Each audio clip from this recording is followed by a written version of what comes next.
And hello and welcome to the 10 a.m. shift of the Candlepin Pro Series. Someone has already sent a good morning message, which is quite extraordinary. On our lanes right here are Renee Skinner on lane 5 and Allie Barber dropping 9 on lane number 6. All the streams clicking alongside. Paul, your levels are up. Good morning. Good morning, Mr. Greg Gouillart. Paul Grant, Greg Gouillart on Candlepin Bowling Network.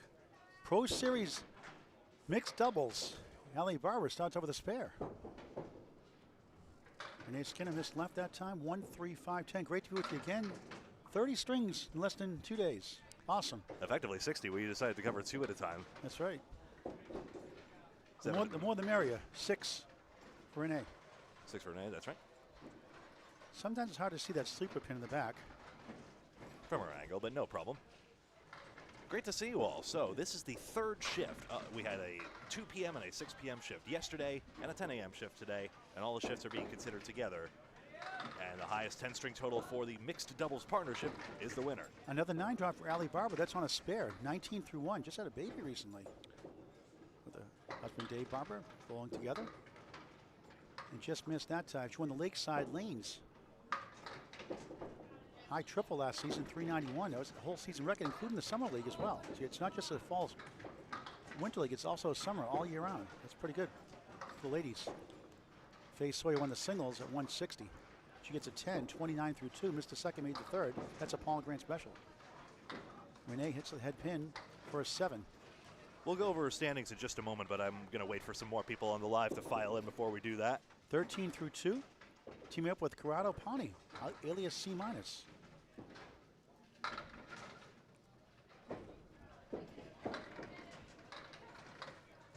Allie 6, 1, 2, 4, 9 on lane 6. On lane 5, Renee Skinner, mother of Kerrigan Skinner, bowled really well last night. She only got 4. And I teased her. She had a new look, new haircut, and I didn't recognize her at first. And her mother said she had neither.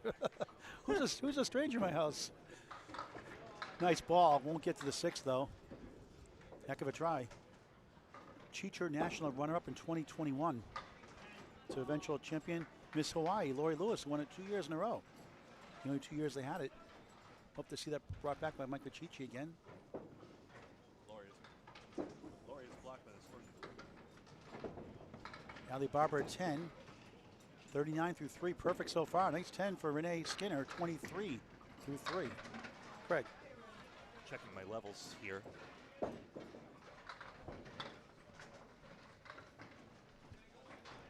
We're in the 4th box, first string of 10 on Candlepin Bowling Network. Check. How's this? Okay. Sounds great. Even better.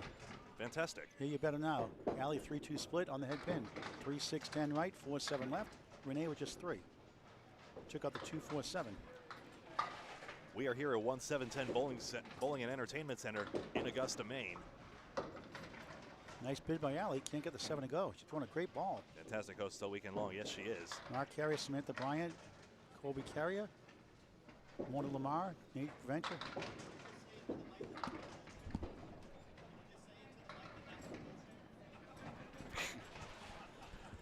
Nine. 48 through 4. Dave baiting me to say the bad words. Not having it. Nice try, Dave. Let no unwholesome talk come out of your mouth. I have an obligation to you, the audience, otherwise I happily would. We don't want to be censored. But I tell you, these pin leaves are a bunch of baloney, that's for sure. That's the umpteenth split Allie's had. Another 3-2 split again. All over the head pin. Renee Skinner goes right. She gets a 4. Make it 5. 4-1 split. Allie in the middle.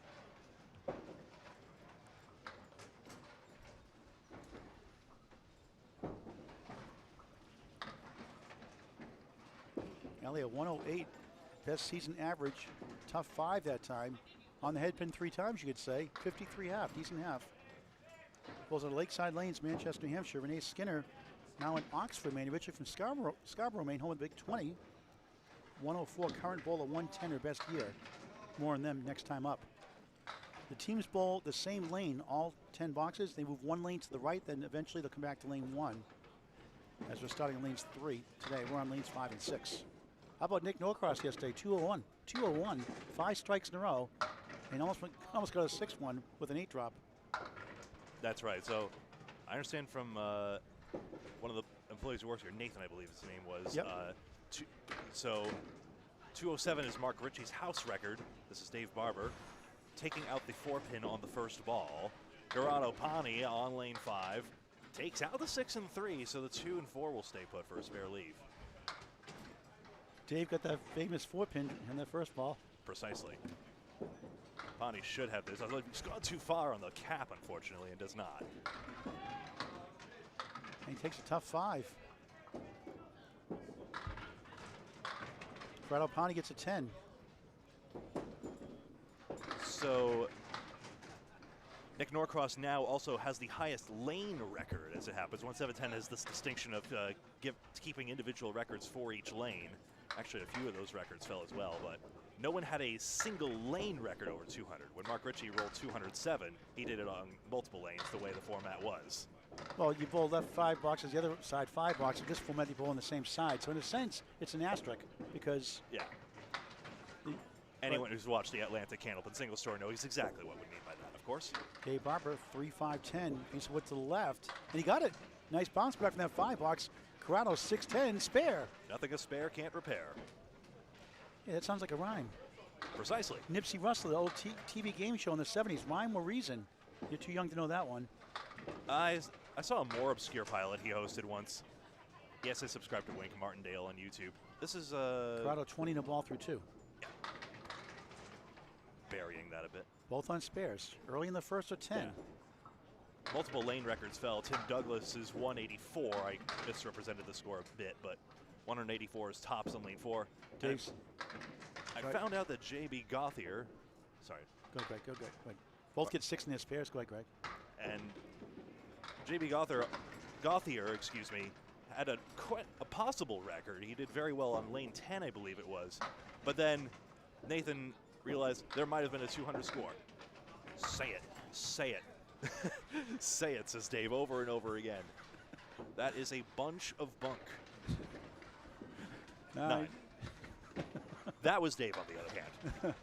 Corrado a 9 also. So matching 10s, matching spare 6s and matching 9s, yeah. That's right. Not falling for Dave Barber's bait. Yeah.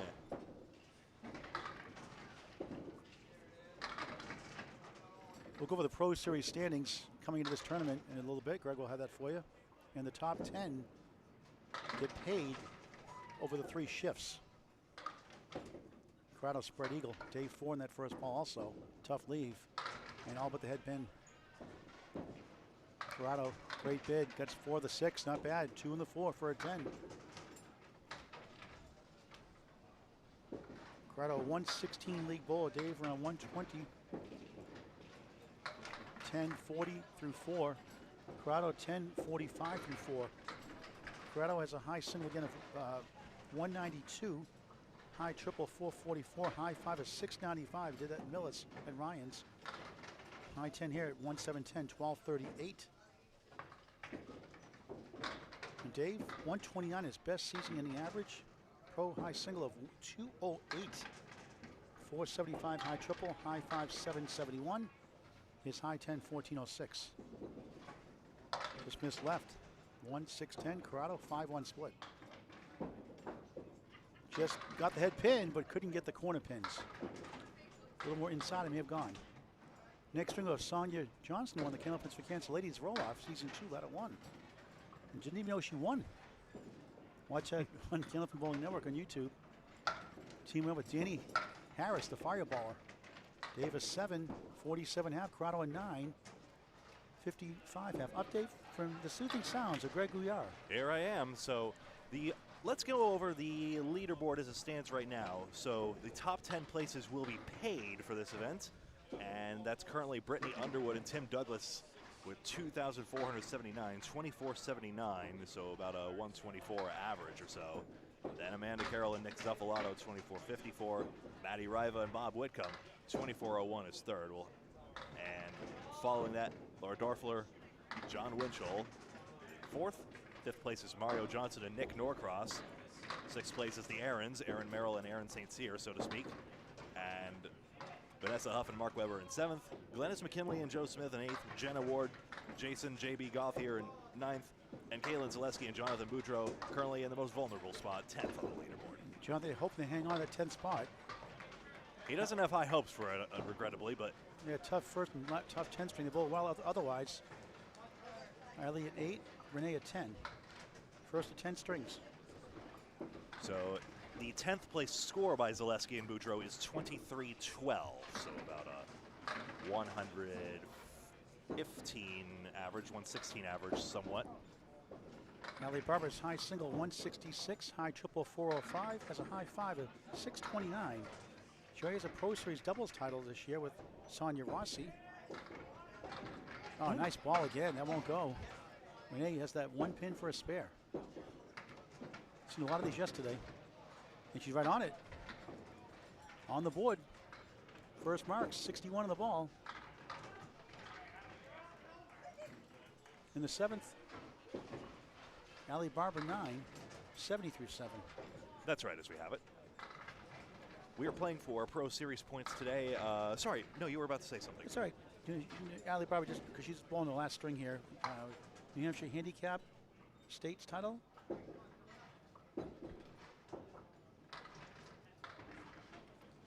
Go ahead, Greg. He takes out 3 on the first ball. Renee takes out 8. Decent lead for the 2-7, though that vertical piece of wood will make the lead challenging. At least she's got an 8 fill. A little thin that pocket shot. Good bid, though, on the object pin. That's the name of the game. 2-7 for Renee. And she got it. But the other wood, she thought she wasn't trying to do that. Obviously, she'll take it. Gets that silly grin in the face. Allie, nice out. 10. Many bowlers do, to be fair. 80 through 8. Renee back-to-back out of spare 8, 69 through 7, 79 in the ball through 8 in the first of 10. 1710 Sports Center in Augusta, Maine. Great place to bowl, 20 lanes. Great owners and Mark Carrier, and a great staff. Birthday parties, corporate events available here as well. Allie half Worcester, 2 in the 8. 50-year-old Renee Skinner. Beautiful ball, a banana split. Early edition, 6 in the fill, 85 through 8. Allie, look at this leave, 4-7, 5-10. Renee out of Stars and Strikes, South Paris, Maine. Russ Neely Jr.'s house with Jody Neely. Russ Sr. in the Candlepin Hall of Fame. And great owners there, and Russ and Jody. 14-lane facility in South Paris, Maine. Great place to bowl. It's difficult to see, but that red logo on the back of Renee's shirt is a Stars and Strikes logo. Allie is 6, 86 through 9. Renee cleans it up for a 10, 95 through 9. So we are playing for Pro Series points today, simply the points that determine the standings of the Pro Series. Ladies and gentlemen have their separate divisions, and currently Blanca Gacharna is at the top after her performances at Millis and Sanford. Amy Doobie in second, and Sonia Johnson and Kim Baker rounding out the current field of 4. But of course, the women's turnout in this event has been far greater, and I assume we'll see a sharp uptick in Pro Series membership on that side of things. I think mixed doubles is the best format for them overall, as to try to get their women's singles rolling. And the way you're going to do it is bowling competition. A nice shot there, almost got it. Wobbling 9, holds up. And Wood was coming over to Ursa as well. Allie Barber 9, deserved a lot better than that. 95, first string, spare 9 to start. Renee gets a 10. She ends up with a 105, first string. We'll see her again next string with Corrado Pani, who's up now on lane 5. Lane 6, Dave Barber. Remember, we're still looking for a mid-110s average, so if Pani can have a strong back half here, he can still carry the partnership on this string. I interviewed Dave Barber at Candlepins for Cancer Off. I believe it's the Big 20 in Scarborough, Maine, and I asked him, who's the better bowler today if you're bowling with your father in his peak, in your peak? And he said he was. I said, why? And he said, well, I have a 208 high single. He has a 206 high single. So, true story. Dave, multiple Pro Series titles, 9 there. Including finalist last year. Including 2012, he won one also. Corrado drops 8. Wobbling 7, 8 right. Decent wood, possibly to help. Barber, spare. Second spare, a spare 6 in the second, spare in the 6, 57 in the ball. Corrado won't go, thought he had it. If I recall correctly, that 2012 title was the one streamed out of Lanes and Games. Yes, it was, I got it right here. Proper TV. Yep, Lanes and Games is correct. proper TV coverage, actually, on Candlepin for kids. Yeah, Ultimate Ladder Champion at Viking Recreation. Pro Series Singles Knockout at Lakeside Lanes, Manchester, New Hampshire. Home of next month's Pro Series. Random draw 3-man team. Yeah, we stream, they televise. Yep. Pro Series Doubles Knockout at Woburn Velodrome. Shall I go on? Pro Series Doubles Knockout at Portsmouth Velorama in New Hampshire. It's all on the page. You might as well. And how? Oh, there's a nice shot for Corrado Pani. Triangle number 6 just sort of crumpled in on itself. Very nice. Barber put a good bid on that, but just ran down the front 3. Corrado 1 spare, down 1 strike. 74 plus 2 through 7. Dave 6 in the spare. 63 through 6.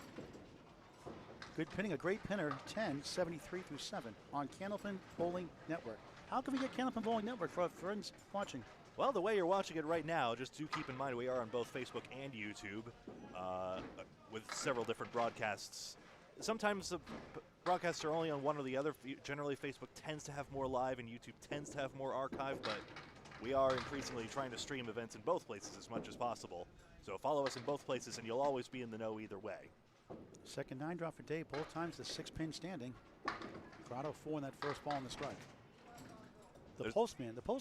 There are only so many UX improvements we can make, just the 3 of us generally, us, Bob Lee, and all our other many volunteers, including Kevin Burns and John Bunker we had yesterday. It was a pleasure to see them.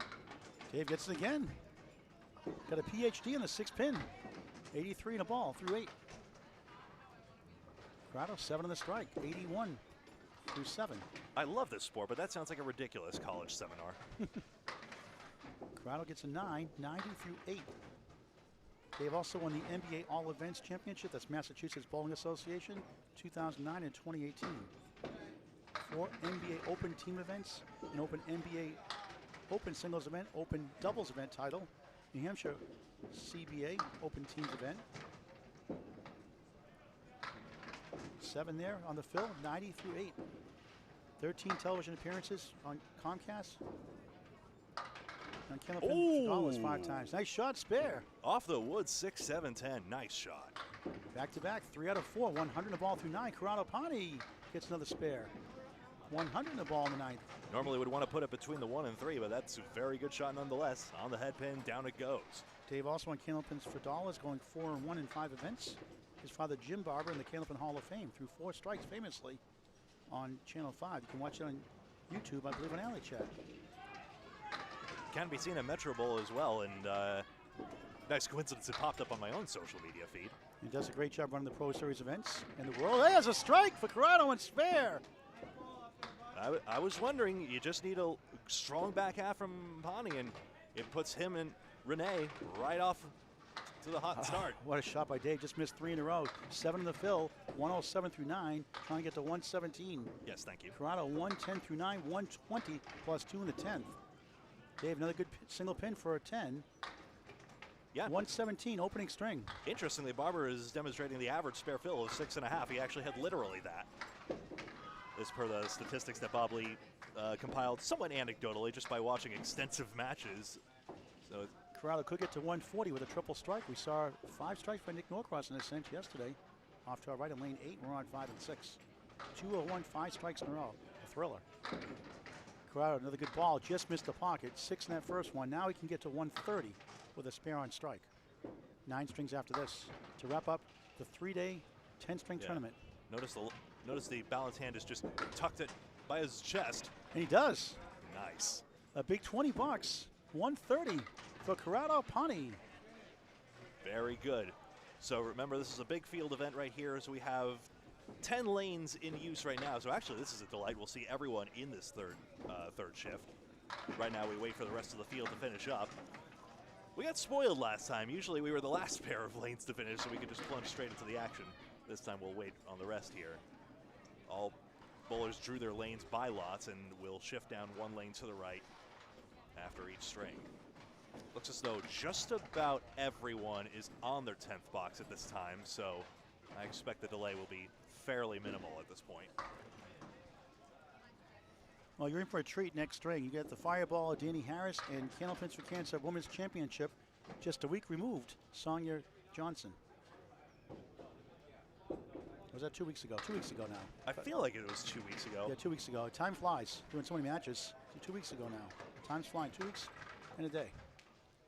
And she thought she lost the match. Yeah. And she was like, she couldn't believe it. When she was told she won, she was shocked. You can watch that reaction on YouTube on Candlepin Bowling Network. Yeah, one stinking pin. It was a heart stopper trying to hold on to those pins because the marks were not coming. But it happened. We'll try to talk to later on today. We saw Sage Johnson, her sister, and her mother, Mario Johnson. Sage won the battle head-to-head, 127-113.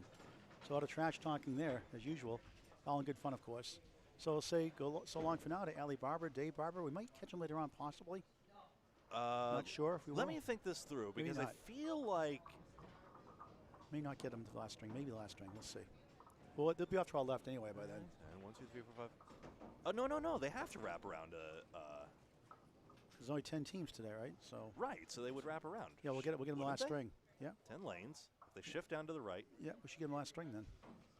All right, Renee Skinner on the right. Sonia Johnson on the left. This is the Pro Series mixed doubles from Augusta, Maine, the 1-7-10 Sports Center. Paul Grant, Greg Gouillart on Candlepin Bowling Network. Over 940 videos in climbing, always free, never a charge. Hit the subscribe button, hit the red, with the bell you're talking about? Yeah, there's a subscribe button and a bell icon. Neither of them are red now. Well, the bell will notify when we go live also. Hit like and follow us on Facebook. That's right. Semi-pro to pro action, tons of videos. Candlepin Bowling Network, your home for all things Candlepin Bowling. Danny Harris, 3 in the 10. Renee Skinner, Danny going first. Usually the ladies go first, though. I was asking that question earlier. Why don't some of the women go last, especially the high average bowlers? So Danny's decided to go first. He gets a spare, so it works so far. Yep, nobody said it had to be ladies first. Yeah, well, I'm old-fashioned, ladies first. But you know what? That's okay. I mean, bowlers call it. It's their tournament. They decide.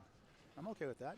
It's good. I guess we're doing newfangled science, trying to, I don't know, based on facts and logic. And hey, I'm a big proponent of the women's game anyway, so good to see a lady, woman bowling second. And Sonia Johnson, one of the best rising stars right now in the game. In her mid-20s, still has a high stealing left. Here's a 1-7-10 at 1-7-10.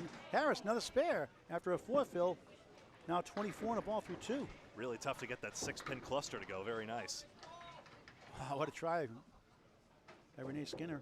Yeah, and we haven't seen the 1-7-10 made on our pair of lanes, of course, this being 1-7-10 Sports Center. And that's no good. That's 9 pair of 9s to start the second of 10. Danny Harris in the bonus. In the pocket, it's 7. 2, 4, 7. Angle piece wood in front, 1 behind, 1 to the right. 31 through 2. Like to see this pace of play here. You just don't want to cut off the bowler on the right is all, but... Danny resides in Quincy, Mass. Originally from Dorchester, Mass. He's a 123 league bowler and bowls for the Friday Night Pro League for #1 seed Central 3. Bob Lee with a coverage with Hingham recorded this Friday night. Uploaded on YouTube late Friday night, Saturday morning. For a spare. Yes, 3 in a row. Challenging wood. 41 on the ball through 3. Renee, the 1-9-10. Danny's highest season inning average, 126. That looks good. Once again, just missed. Maybe could have leveraged the wood in front of the 10 pin, but nothing was really a guarantee on this. Danny's ready to go. Pace of play, it's all that matters. You don't have to wait as long as you don't distract the bowler.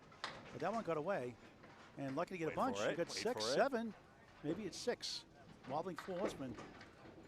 47 through 3. Renee once again missed a spare by...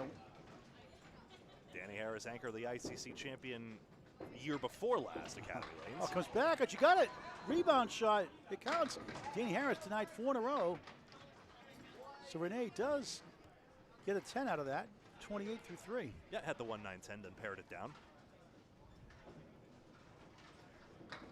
Harris, 9, 56 through 4, second string of 10. Danny's high single 189, high triple 455, high 5 735. Does have a high 10 of 1410. In a place like this, the numbers can get even higher. It's a very fast house. Harris gets the pocket to go, 9-10, but tough piece of wood rolling away. Oh no, come back. Renee missed left. Now, common lead you see here, look at this. 2 clusters of 3, 4, 7, 8 corner, 1, 3, 9 middle, 10 right corner. Up. Someone's reminding me I didn't change the string number. Thank you. I think that That's Harris. it. Oh, he got it! What a shot for a spare. How about that, folks? Piece of cake, Danny Harris, 66 half plus 1. Renee, nice out, 8. 36 through 4. Danny's ahead of her by a box. I love the pace of play, though. Go at your own pace. It's like Deb Kimrowski, my old Friday Night Mixed League team with Rick Kimrowski. She bowled 5 boxes before someone throw 2. Especially true in a crowded field event like this, but also even in a head-to-head match, there's really no. Increasingly, people are coming back to the old school realization that perhaps there is little harm in not going strictly right than left. 6'9", 7 for Renee. Her parents bowled also, bowling for 44 years. 2-time Ladies International Team Championship winner. She played field hockey, softball, basketball, and bowled in high school. Married with 2 boys, 2 stepchildren, a grandson, and 2 cats. Gotta love cats. And she gets 9, 45 half. She enjoys watching hockey, baseball, and NASCAR. A nurse of 13 years, mostly in corrections and addictions. Apparently NASCAR, the point system in NASCAR closely resembles the Pro Series point system. I was talking to Dave Barber about that. Frankly, it's a series of complicated decimals, I'm going to be honest with you, that I don't fully understand. That leaves me out. Apart from the fact that there are an obvious, although I guess they're all integers, never mind. That leaves me out then trying to figure that out. Corrado come up a nice 130. First string, Sonia Johnson, 4-2 split. But there are some basic principles. It's not overly complicated. Essentially, the winner of Pro Series points is simply the winner of the event, and you award fewer for the places following. That's just based on both the outcome of this doubles event and also each individual performance as well, since the ladies and gentlemen have their own separate divisions. Corrado at 9. Sonia gets our second banana split today. She gets an 8 to start the second at 10. This would hold true as well for the other events as well, such as any event which has a 5-string qualifier followed by a playoff round. You would still be largely awarded Pro Series points based on that 5-string qualifier. And also, even if it were 2 men in the doubles competition, they would each be awarded Pro Series points based on their individual performance in the qualifier. So when we determine Bowler of the Year, whoever is the most Pro Series points, it will be based on largely one's individual performance, in addition to how they do in the actual event. Jimbo Ayotte won it last year. Bob Wickham won it the year before. Bob now in the Hall of Fame 2023 class. Good for him. Great guy. Class act all the way. That's well right. Deserved. That's right. That was the Bowler of the Year title for most Pro Series points. Yeah, they get free bowling. And Bob, unfortunately, was injured a lot last year, so couldn't really capitalize on that. Corrado at 9, Sonia at 10. Corrado 18, Sonia 18. Sonia 15 days removed from her first ever singles title, she said. That was Candlepins for Cancer, women's roll-off. All 4 matches, all 4 rounds on Candlepin Bowling Network on YouTube. Hope to do another one later this year. Hoping to do another mixed one in Sanford like we did last year. Mixed ladder finals. Corrado 1 on the 8. Sonia on the nose. Clipped wing eagle. Seabrook, New Hampshire, a whole life. 109 league bowler right now. And I expect that to go up a lot more. Great bid. So again, Nice single. Sorry, go ahead. notice Pani's left hand just goes right next to his chest instead of balancing outwards like most bowlers. Works for him. 3 9s, 27 to 3. Sonia 8, 26 to 3. She has a high single of 179, a high triple of 425, and a high 5 of 649. What's interesting is she got over 1,400 as a kid. She bowls an extra lane, Shooter Sports Bar back to New Hampshire. Great owner in Rob Ficarra Sr. Bowling so she could hold a bowling ball. Corrado Pani in the pocket with the Canadian bucket shot up the Gulf North, or hay bale. Some call it diamond plus the 7.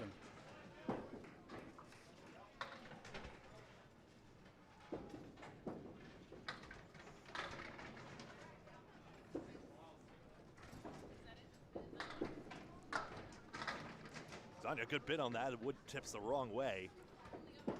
Just leaving the 3 pin. Corrado gets 9. Sonia 9. Thanks, Samantha Bryan, for the Dunkin' Donuts. Don't have donuts too often, but hey, what the heck. Limited sleep, need something to keep us going. On the road again. Candlepin Bowling Network. Non-stop bowling coverage as long as you don't mind us munching in between strings. Early stirring strings. There's Corrado Pawnee on lane 6. He sweeps out the pin from behind and he leaves the 8 in a pile of wood. 9 drive Sonia. Look at this one. Brutal. 5, 7, 10. That is a bunch of baloney. You're welcome, Dave Barber. There's a lot of wood around there. Thinking red line to Harvard here, maybe. Like she's thinking. Crowd gets the spare. He has a 46 half plus a ball. First mark of the string. Sonia goes red line, and she got 2 of the 3. Rolling to the 7. Oh, it does go. Nice. What a spare. 5, 7, 10 with wood. Piece of cake. The red line express to Harvard worked again. 45 half plus 1 her first mark. Paul, that was a red line slow zone, but we'll take it all the same. Red lines don't go fast anyway, do they? We need a tee. It's just not good. Well, like the red line, it was a delayed spare.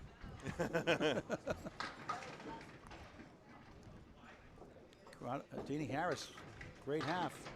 On a spare, 7, his 4th mark in 5 boxes.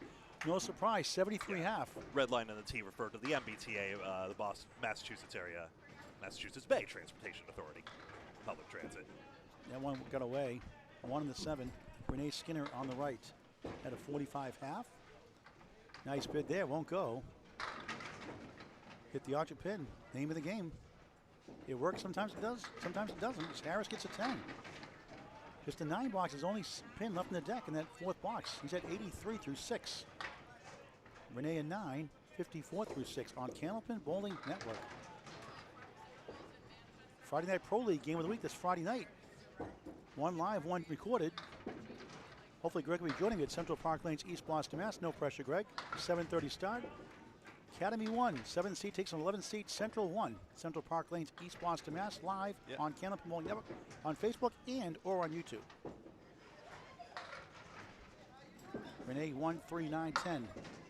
Harris, object pin, won't carry, got the 1 and 8. Leads up to 2, 4, 7. Harris's last 10 boxes not lit up on the board, so I wonder if there's an off chance we might get asked for a score verification. It's not our place unless asked, of course. Renee 9, 63 through 7, pinning well, but looking for a first mark as Harris gets an 8. 91 through 7.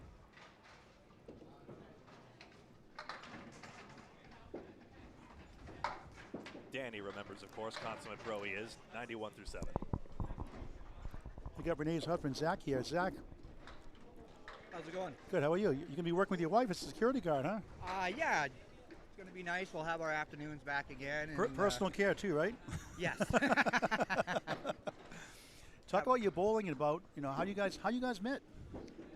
We met, I don't know, 25 years ago now, bowling in tournaments, and we bowled together a bunch of times, and just kind of over the years, it ended up working out.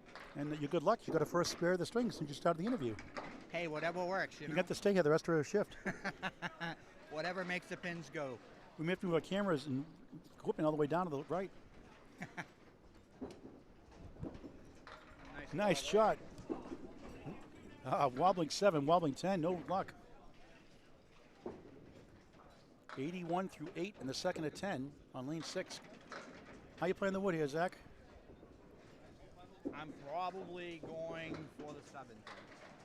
And she didn't get the memo. No, she didn't get the memo. All right, we got to mic her up. Yeah. Tell the viewers. I text messaged her, but she must have not got it yet. It's on a 3-second delay, I think. She gets 9, 90 through 9 at the minimum. Danny Harris gets a 10 in the century class. That's a spare, actually. So 110 in the ball through 9 make it. So talk about the bowlers don't know you. You bought a Stars and Strikes, South Paris, Maine? Yes. Russ yes, Neely, we do. Nice class act, the Neelys are. Yes, his father actually took me under my wing when I was young. Hall of Famer Russ Sr., yep. That's pretty much why I'm still bowling today is because of Russ Sr. What about Russ Jr.? He's awesome too. Yes, he is. Love going there. He's super for the bowling community. Absolutely. He does a lot for us as bowlers, and he's very, very supportive of the community. For those who don't know, you tell us about your high single, your average, your high single, high triple, high 5. My high average was like 118, 119. High singles, 188. High triple is 456. High 5 is 762. And my high 10 was 1297. Okay, she just got a 9.99 first string. She was a little short. She forgot one. Harris takes a 9, ends up, after a spare, 124 opening string. Thanks, Zach Skinner. Thank you very much. We'll see you around. Thank you. Zach Skinner. Greg. Mind holstering that microphone? Just get that. I know I was no more adept at handling that. Thank you very much for that. And then we can flip the switch. Maybe we'll, with any luck, hear anything topical or hysterical or one or the other. Oh, the mic's too low. There we go. Corrado Pani with the four-spin left, the 1, 2, 4, 7 on a spare, 52 half. Sonia Johnson's spare is 4. She has a 49 half. Corrado just missed back to back. The mini rack. Sonia, object pin won't carry. Middle 5, 8, 9 triangle. Oh my 5 goodness. middle, 8 left, 9 right. 5-pin bowlers will know what I'm talking about. She chopped off twice. Incredible. Corrado Pani, alias C minus, gets a 10, 62 through 6. Sonia, beautiful ball, There we 10, go. 59 through 6. Canopy Bowling's presentation from the 1710 Sports Center, Augusta, Maine. Pro Series mixed doubles. Testing my own levels. I'll come up with it. Check, check. Okay, that's better. Corrado at Central Park Lanes, East Boston, Mass. 5. Sonia, beautiful ball, 8. 5 right, 8 left.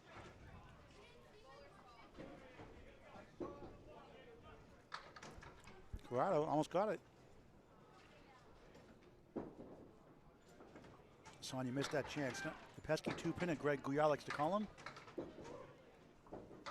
Corrado doinks it for a 9. 71 through 7. Sonia gets a 9. 68 through 7. I have an announcement to make. You see there on Facebook there's a Scam TV CBS network link. Please do not click that link, of course. There are many spoof networks that will use a fake profile picture or a fake username. I trust most of you will realize that, of course, but Well, one network we're proud of is Canopy Bowling Network on Candlepins for Cancer on 30 different stations now across the country on the WON Sports Television Network. That is not a scam. yes. Thanks to Jonathan Rios of the flagship station WON based out of New York. Tireless worker puts into replay slow motions and wow shots on post-production. I appreciate that. I didn't even ask him to do that. He did it on his own. Corrado 4 and the 5. Sonia 2, 4, 7. We're in the 8th box, second string, 10-string match. 2 yesterday, 1 today to wrap up this Pro Series mixed doubles tournament. Each with a 9. Corrado 80, Sonia 77 through 8. In the likelihood you're outside of the WON Sports syndicated networks, they have YouTube presence as well. That's probably the simplest way for most people to catch their all their shows, including the post-produced Candlepins for Cancer. Corrado Pani won the Massachusetts State Singles title twice.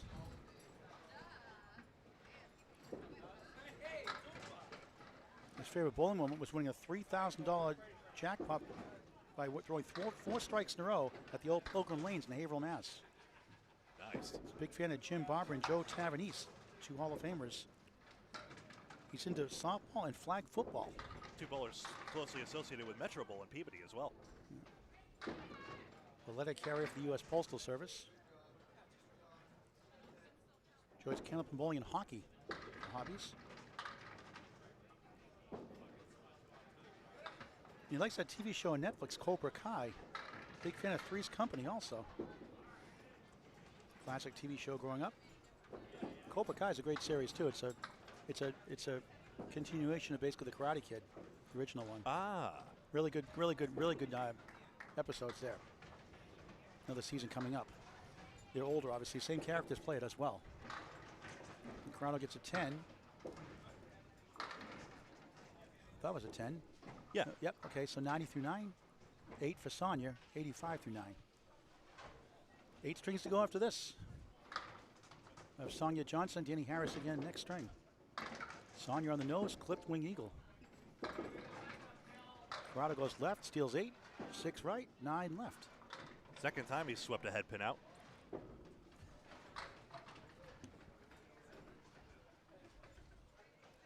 Next string of Ashley Breton and the all-world Chris Winiars. That one got away. Sonia with the wood. 2 and the 3. Yeah, the headpin getting swept away is not always a gift because sometimes it results in strange wood positioning that just kills the shot anyway. So this missing your headpin does produce bad outcomes, as it usually does twice as often. Or rather, the good outcomes come twice as often on the headpin than off. Sonia Johnson ends up with a 10.95 second string. Greg. Yeah, Bob Lee, as we wait for string 3 to begin here, and as I bump my camera again, just a second here, deactivate, activate, that's better. We're going to try and, if that happens one more time, I'll have to do something more intensive here. But Bob apparently realized that if someone hits the headpin all the time, they'll average about 4.5 marks, 4.6 marks. And if someone misses the headpin all the time, they'll average 2.3 marks, in effect. Because it's 46% and 23%, so stands to reason. That's how that would be. All right, just wait. The other teams are finishing up their final 5 boxes. You'll see Chris Winiars. Yep. If you want to zoom that camera to the left, Greg, if you want, you can see Chris. You can move that scoreboard out of the way. Yeah, that's right. Scoreboard out of the way. Great bowler, outstanding pinner, great guy, another U.S. Post Office letter carrier as well. I was about to say. So he's on lane 4, continuing coverage, live coverage. Dave Roberts off to our right. On lane 7, you can see him to the right of Corrado and Sonia. And we'll have our lane 5, 6 coverage for our third string coming up momentarily. We'll keep you alive. Yeah. Actually, you know, I'm going to intentionally freeze the video so that I can just mess with this, because apparently my cable is kerflooey. So, I don't know what it is, but I'm just going to try my best to put it in a position where I will not bump it, and then do this. Okay, we'll try to get other scores for you in the meantime. Yep. Video capture again. Deactivate, activate. We can try to hopefully talk to Sonia Johnson sometime today. So now I have myself here. All right, we're just fixing that video issue. And we'll keep the audio.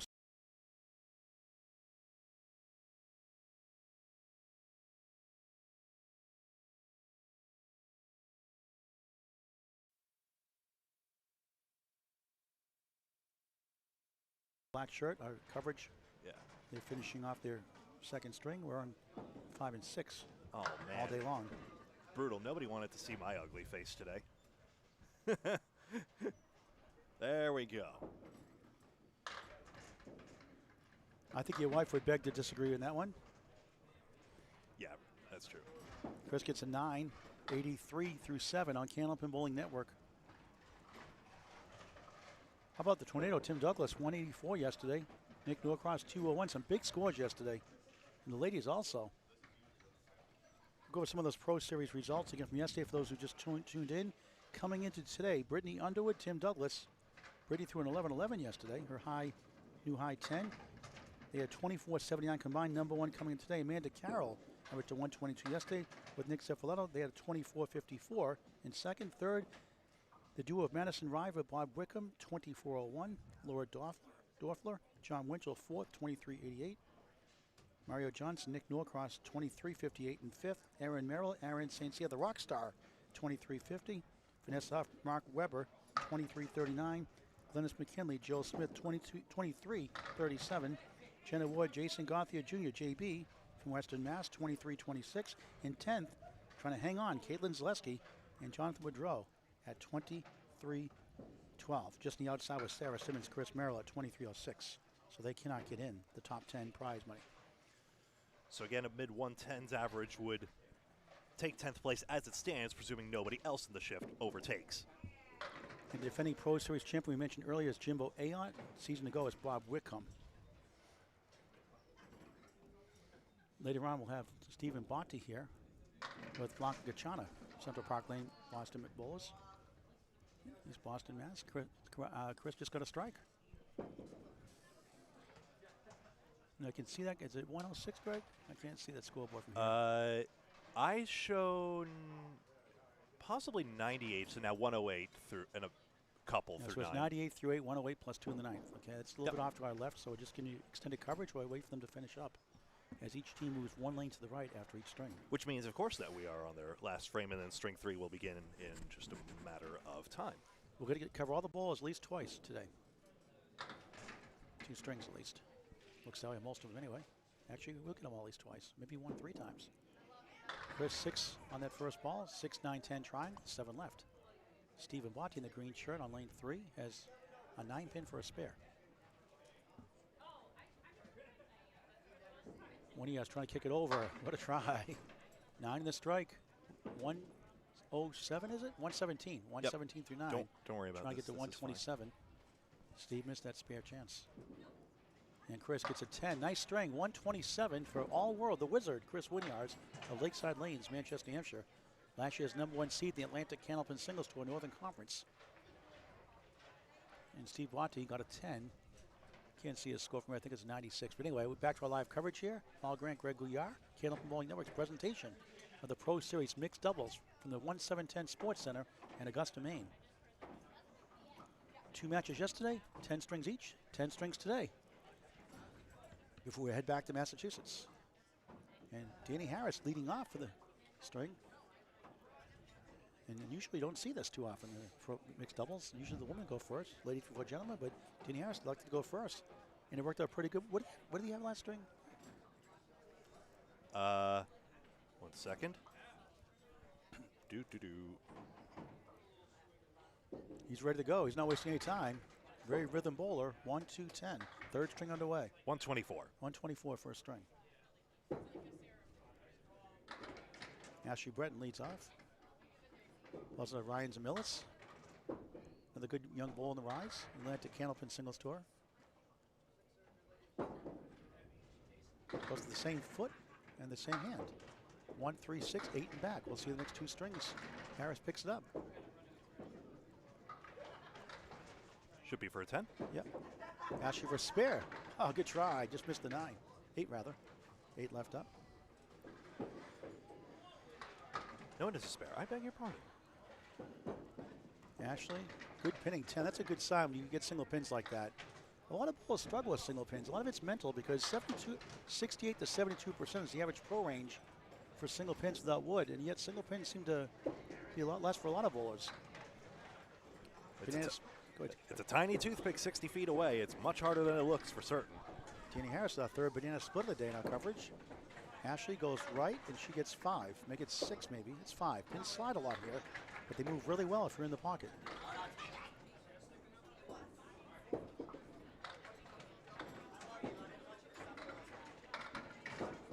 Harris, 40 years young. 1-5, 4 left for Ashley. Danny, good try. Can't get to the East Coast. Spare 6, 16 through 1.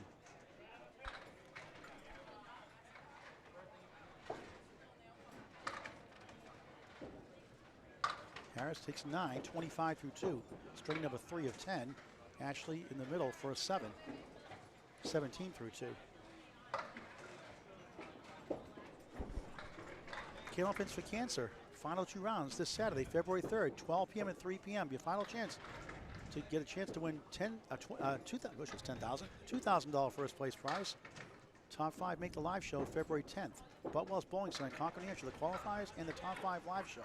This Saturday, February 3rd. Coverage on Facebook on Candlepin Bowling Network. Live show February 10th with Bob Lee, Greg Gouillart, myself on YouTube and Facebook on Candlepin Bowling Network. 12 o'clock start. February 10th, 12 and 3 this Saturday for the qualifiers. Please register at candlepins4cancer.com. Candlepins with a 4cancer.com. Danny's got a tough out here. 6. 31 through 3. Breton. 8, 25 through 3. You can also make a slight donation if you can. Candlepins number 4cancer.com. All the money goes to Candlepin bowlers and their families going through cancer treatments. Another $500 check going out to a bowler in Maine. And that's what it's all about. So Danny did have a 10. I had this right. Okay.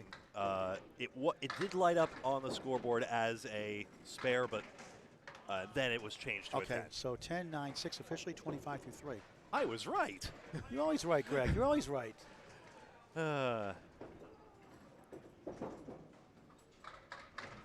Ashley chops out the 6, 1, 3, 8. but sometimes I misunderstand. That happens. That's about the best Danny can do with the flat wood there. Bretton's got a tough one. She's got a... It would have required a headpin slice one way or the other. I guess headpin full, and then the ball takes the 3. It's a 7-box 32 through 4. Harris, a 10, 35 through 4. Both looking for their first mark of this third string of 10.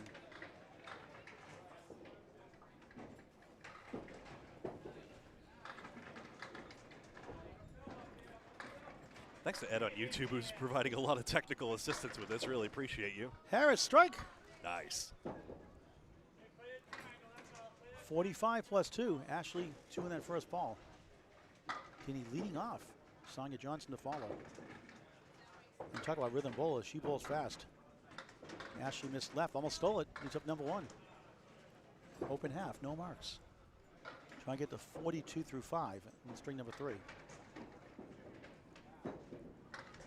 And she does.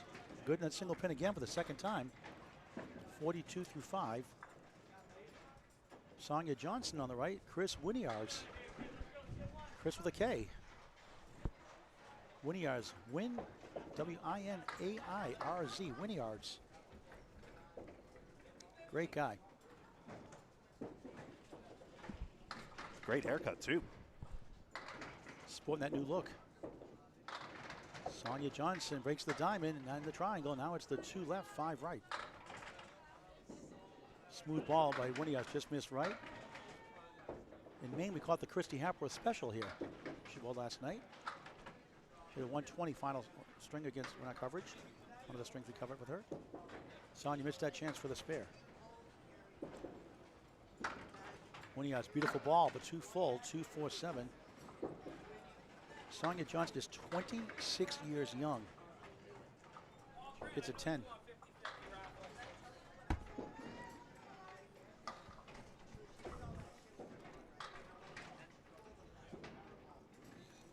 Winiarz picks up the remaining 3 pins for 10.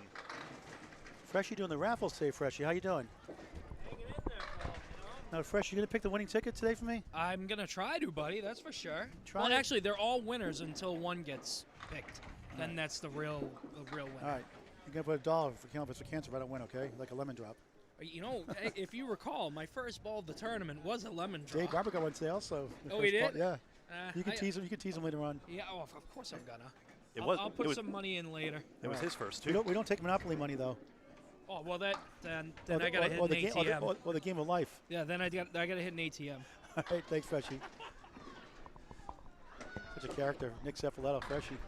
All right. Sonia picks that spare up in the meantime. The 50-50 raffle in-house, basically 50% to the winner, of course, and 50% to the prize fund as well for this event. Winiarz, good pinning as always. Let's be honest, bowlers love their raffles. 2-10. Now, Mike Morin, I forgot to bring in sky bars for the women's roll-off, Candlepins for Cancer roll-offs. You have our sky bar here, Greg.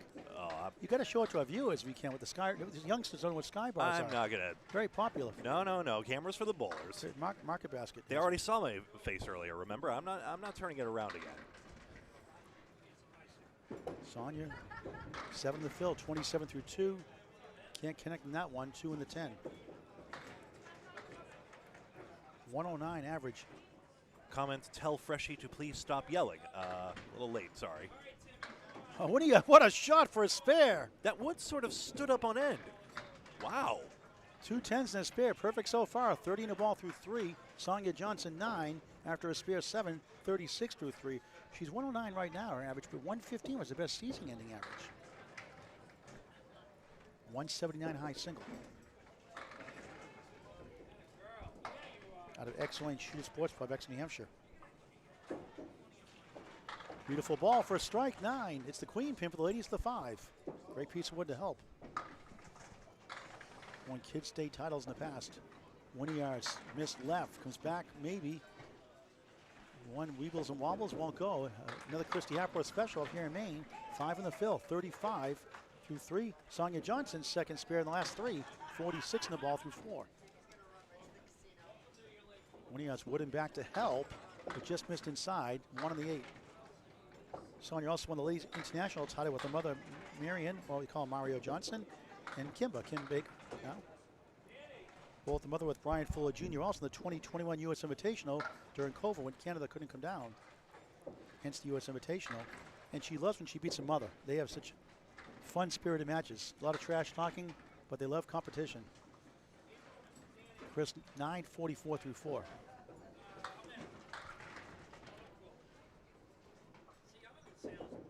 Sonia on the crossover, 8. 9 wiggling right, 5 to the left on the spare. 54 through 4. Gouillart's in the pocket, 2-4-7 in the 8. Wood to help in front. Sonia for 2 in a row. Got it. 64 half plus 1. 3 marks in 5 boxes.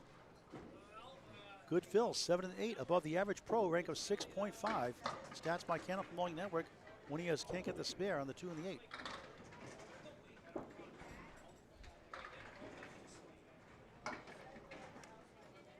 So remember, as Gouillart picks up this 10 here, that we're looking for a, hang on, where is it? 54 half.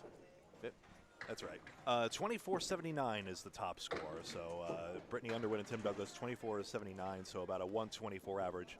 And that would put one of these duos at the top of the leaderboard. Harris, 9-10, strike. The 3 goes last. Oh, did he now? Did he double? How about that? 2 strikes in a row. After a slow start, 35 through 4, 65 plus bonus balls. Ashley the Wood, no, tough break. That looked good. What was wrong with that shot?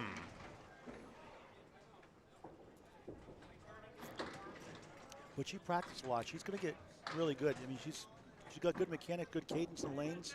Yeah. Just missed that time. Harris just stumped 18 on the first strike. That's 28 in that first box. 63 at the half. Now 73 in a ball. 4 in the 10. Decent wood to work with.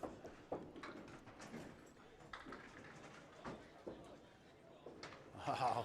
Some of the 10 goes, the 4 does not. Welcome to Canopy Bowling. A 19 at second double strike box. 82 through 6. Just like that. The power of the double strike. To your point, he got the difficult pin. And he gets a 10. 92 through 7. Ashley, good bid. 5 in the 7. Had a spare 5 in the 3rd. Good sticks, though, and the plank in the middle can help with the 10 box. Actually, Ashley no marks the string. That was Chris Winnie, as I was talking about. Ashley gets a 9. Still looking for a first mark. 60 through 7. A couple of 7s, otherwise pinning really well. 2 10s, pair of 9s, and an 8. The goal is 9s and 10s when you're not getting marks. Ashley Breton, one of the many successes out of Candlepin is for Kids, Candlepin New Gen. A show that desperately needs to come back in some form. Harris, another spare. Double strike, 10, now a spare. 102 in a ball in the 8th.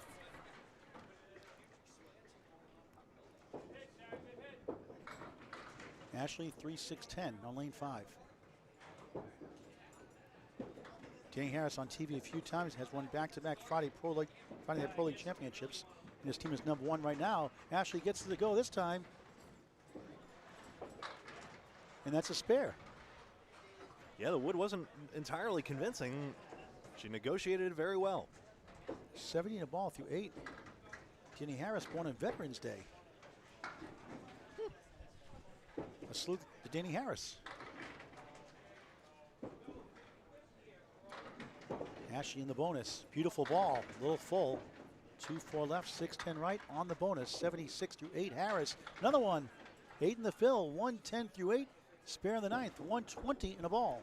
Big string cooking. High 130s, perhaps. Ashley just missed left. Mark for 100. Stephen Bonte next string. And block Gachana. Ashley nice out, that's 9. 85 through 9 on Candlepin Bowling Network. Harris on the nose, 3-2 split. On the spare, 5. 125 through 9. Bowls anchor for the Friday Night Pro League, number 1 seed, Central 3.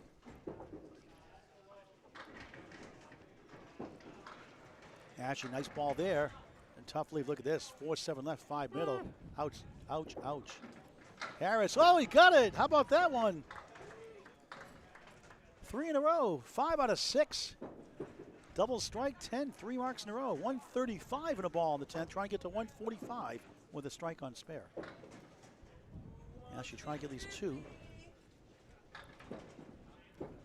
And good pinning there. Oh, she got it. Nice shot. Not an easy one. Without wood, it's hard to go. And how about that one? That's a wow 10. Never underestimate the power of a pin. It's a 10-string format. She pinned pretty good overall on that string. 95 with 1 mark, and that was only a 4th fill. So great job, Ashley Britton. Not the string she wanted, but good pinning. That should lead to better scores later on. But again, most important ball is the one in your hand. And Harris got a 7 fill, and they have him at 142. How about that? And he had 35 his first 4, 107 in the last 6. Good for him. Sonia Johnson on the head pin, a check mark plus the 7. That's on a spare 5, 69.5. Fills with 7, 8, and 5 here in the 3rd. Chris Winiar has 54 through 5, spare 5 in the 3rd. 4 left, 3, 6, 10 right. Sonia. Oh, nice shot. Oh, just missed the 6. There was a chance that Wood might swipe the 6 on the way out.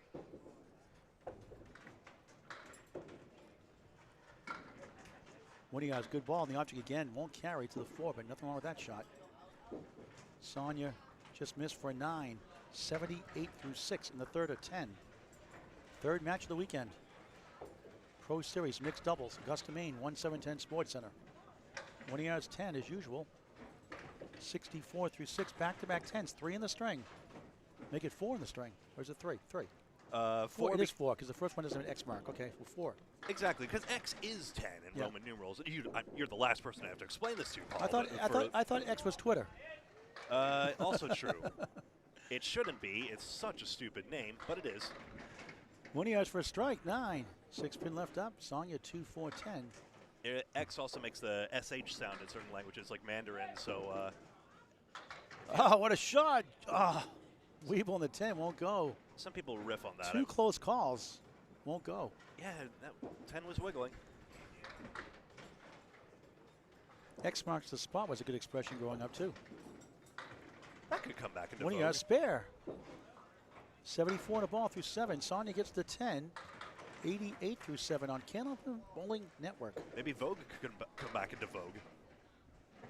That's Madonna's song, Vogue. Precisely.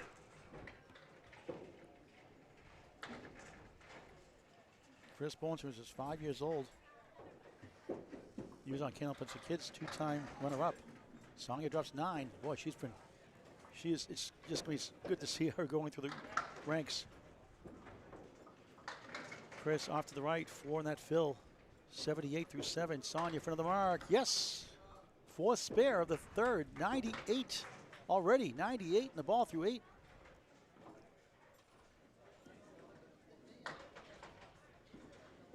Winiar's just missed inside. 1 in the 7.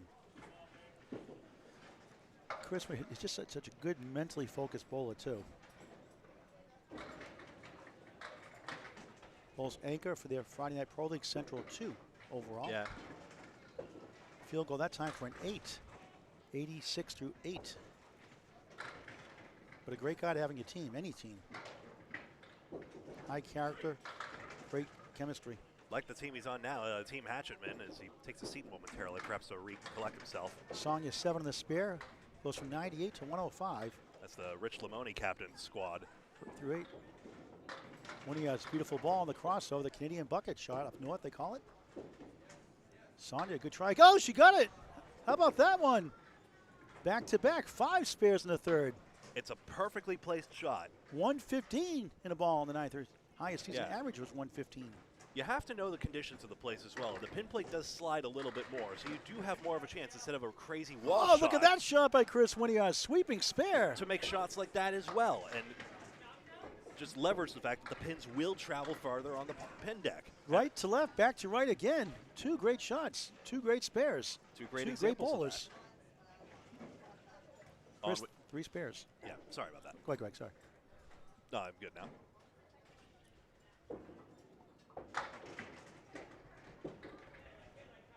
Conference Cancer's championship winner on the bonus, right in the middle. Spread eagle plus the 8. Brutal 3, 118 through 9. Being on the head pin is name of the game, but sometimes it doesn't work out for you. Overall, it's a good thing.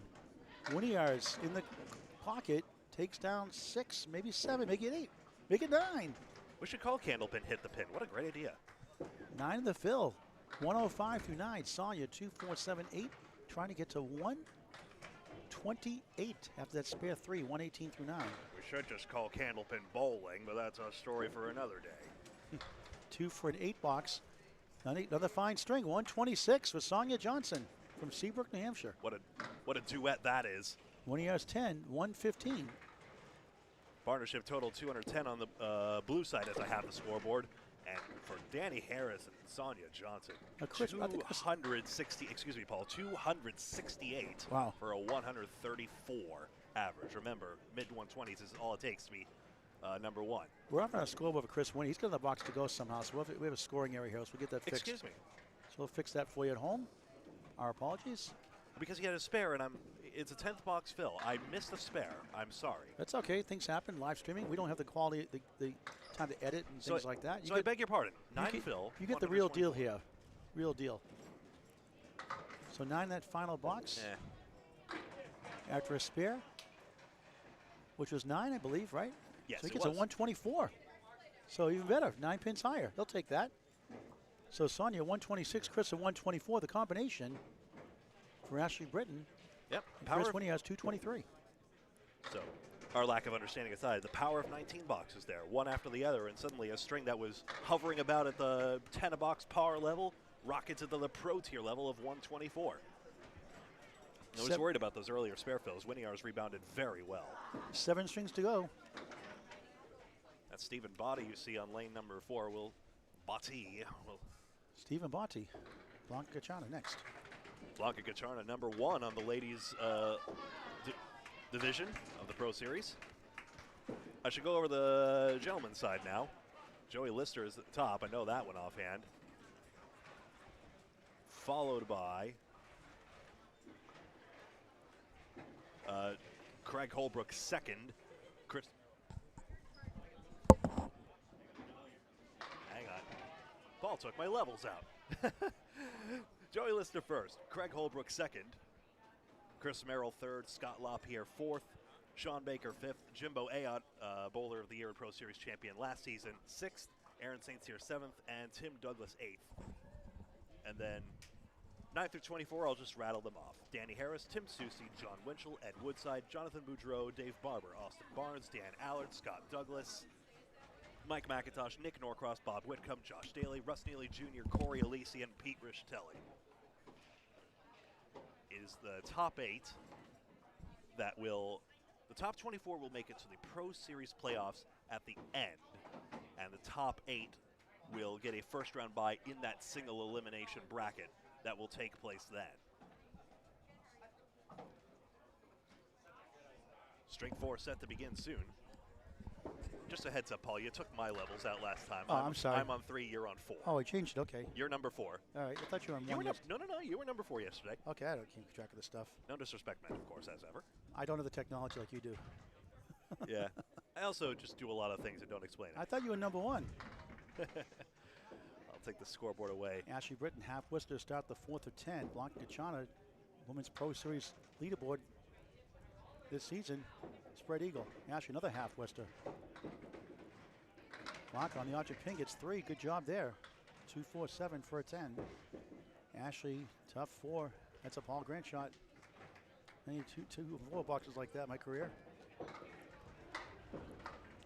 Gets a chuckle out of that one. Just got to forget about it and move on. 8 for Blanca. Blanca to East Boston, Mass. Central Park Lanes. 103 league bowler. High single 172. High triple 371.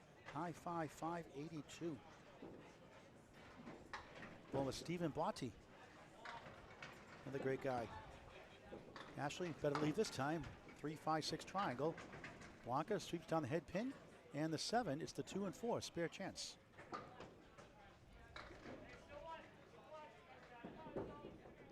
Breton, nice shot. Oh, you're kidding me. Wow. 6 pin remains. Blanca spare. 18 the ball through 2 and string number 4. Breton 9. B-R-E-T-O-N. Ashley A-S-H-L-E-E. Ashley Breton. 13 through 2. Steve from Lynn, Massachusetts. Originally from Everett, Mass. 112 league bowler, 117 his best season-ending average. High single 162, high triple 415, high five is 650. Was a Wakefield Bowldrome in Central Park Lanes, East Boston, Mass. Here's a Greek church. Ashley Breton, Blanca on the bonus, 7. 6 right, 4, 7 left. 25 through 2 on Candlepin Bowling Network. Breton, good bid. Give it a ride, 6-10.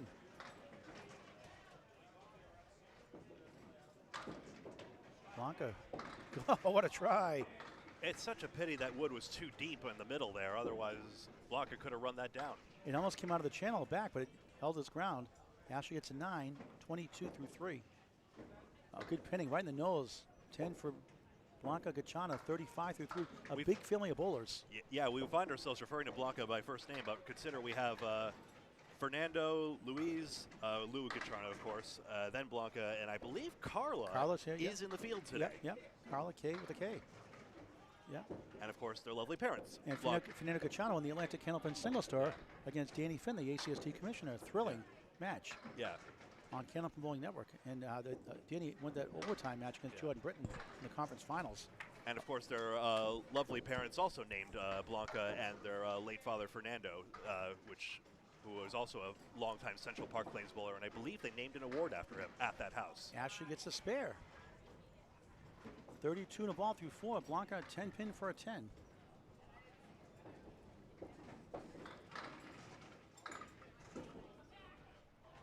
She gets a 9 that time. 44 through 4. So it's just great to see all the different cultures of Candlepin from New England to Eastern Canada. The two I find myself missing the most, I wish there was a center in Worcester, obviously the birthplace of Candlepin, and I wish there was a center in Lynn. We miss Lucky Strike, of course, and there was, a lot of hotbed of bowlers back in the day. Beautiful and ball. Great to bring that back. Sorry, Greg. Beautiful ball by Ashley. 8, 5 and the 9 on the spare. 40 through 4. Nice bounce back from that 4-block start. Greg, sorry, go ahead. We're trying to spread eagle. That's all the point I wanted to make. Ashley for another one. Will it go? Come on down. No, stubborn 5. My favorite show growing up. We all had a theme song in 8th grade graduation. Mine was the theme from The Price is Right. I used to do pricing games all the time. I hated woodworking, so I did pricing games in the back of the room. True story. It's a new car. Ashley at 10. I can name so many of the pricing games. We'll discuss that another time. The range game. Yeah. 50 half. The magic number. 8 for Blanca, 52 half. Chris Winiar's on the right, Steve Botte. B-O-T-T-E, Stephen Botte. Side by side. But not on the same sides. Ashley with Chris Winiar, Stephen Botte with Blanca Gachana. Pro Series mixed doubles. 1-7-10 Sports in Augusta, Maine. Book your birthday party corporate events at 1-7-10. Oh, nice ball for Winiar. 6 pin for a spare. Just great mechanics. Botte just missed right. Comes back for the 4. He has the 1-2-7. 7 falls, which is the 1-2-9-10. Wood coming out of play. Winiar's missed that one. Wants that one back.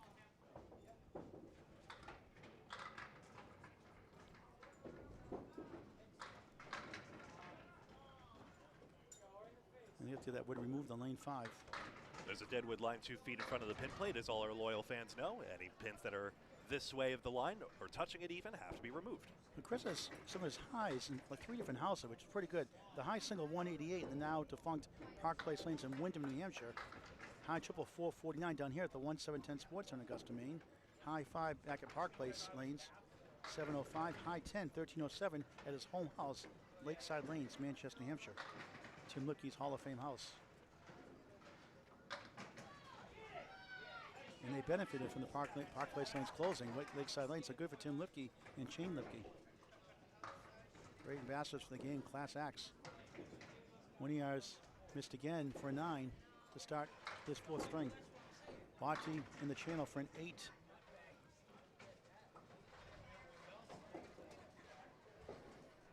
Chris won an all events competition, the Youth ICBA tournament in 2008. Greg.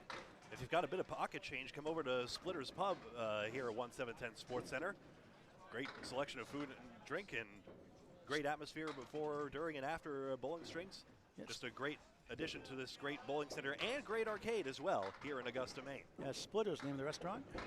Bati, 7, 8, 9 wants to go. Leaning right, leaning left. Are you coming or going? Tick tock, tick tock, tick tock. Won't go. Chris, opposite side, 7, 8. How often do you see this side by side? A 9, 10 and a 7, 8. Could say a picket fence combined. Like the picket fence on squeeze play? For a spare. Barrels through. 19 of the ball through 2. Bati to match. That looks good. That goes. 18 of the ball through 2. You can do it. I can do it. Candlepin bowling is a great sport for all ages. If you haven't bowled, check it out, folks. You're missing out. Great exercise, a lot of relationships. Checkout Lot also of a great marriages. checkout also a great price of game. I'll stop now though. Quick. Winning yards on the bonus. Missed right. Thin at 3. 22 through 2. Bati on the bonus. Just missed right again. He's got a 5-2 split. He gets 3 in the fill. 21 through 2. Basically a half Worcesterish punch. Winning yards trying to bounce back. Does. And he's stuck in parallel time like the old Dark Shadows show in 60s and 70s. Speaking of TV shows and cartoons, what was your favorite show growing up, Greg? I mentioned a few of those, but I also like I mentioned SpongeBob SquarePants, I mentioned Tom and Jerry, but also more grown-up cartoons like Bob's Burgers. I confess I like BoJack Horseman, but probably because it doesn't hit me as hard, I confess. Oh, what a shot for Bati. Spare. Basically, I'm more on A the 10. Is that a 10? That's a 10, actually. My mistake.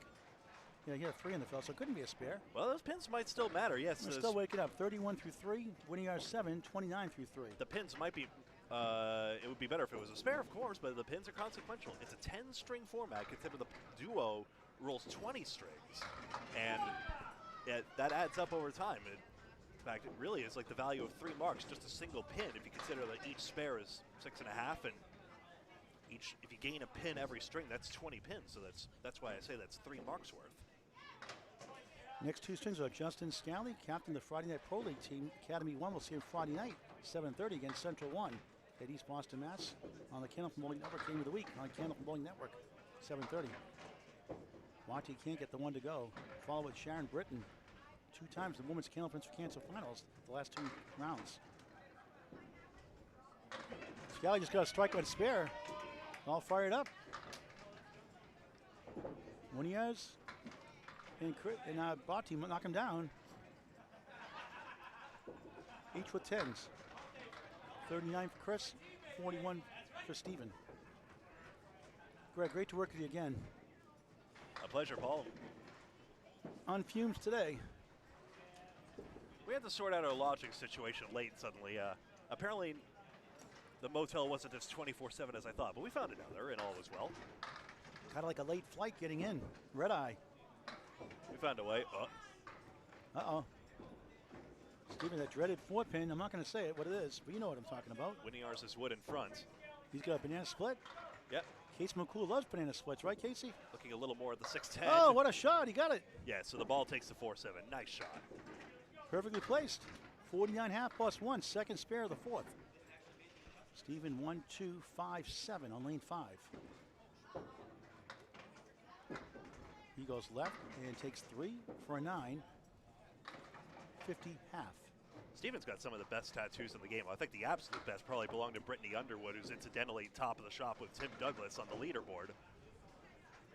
Station identification from Greg Gouillart. This is Candlepin Bowling Network on Facebook and YouTube. We hope you'll like the video just by hitting that thumbs up video. How about the button? Thumbs up button you see on your screen. Either way, we greatly appreciate your support just by watching. This is Ashley Breton now on lane 6. She carves into the head pin and leaves a plank right in front of the 9 pin. Much to Chris's delight. 5-7-8 for Blanca Gacharna. All the bowlers running at about 50 halves right now, but a big back half could propel them to well more than 100. Ashley's on the right track with that. Oh, Blanca just missed the 7 pin. It was hardly a miss. It was a good bid on that.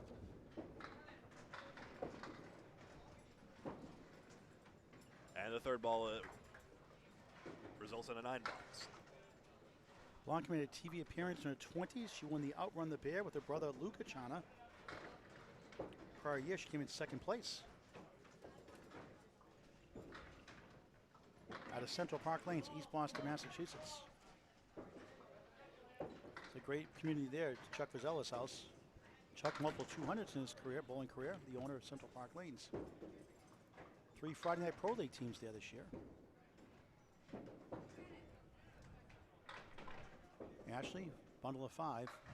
Blanca goes right, steals a bunch. 8, 1 and the 7, spare chance. Breton for a spare, just missed inside, got the half Worcester, 3 and the 9, 1, 6, 10. Blanca, beautiful ball, got it with the wood, spare. 71, the ball through 7, spare back in the second. Ashley, nice putting again, 10. Made some good shots, 75 and a ball through 6. 4th string of 10.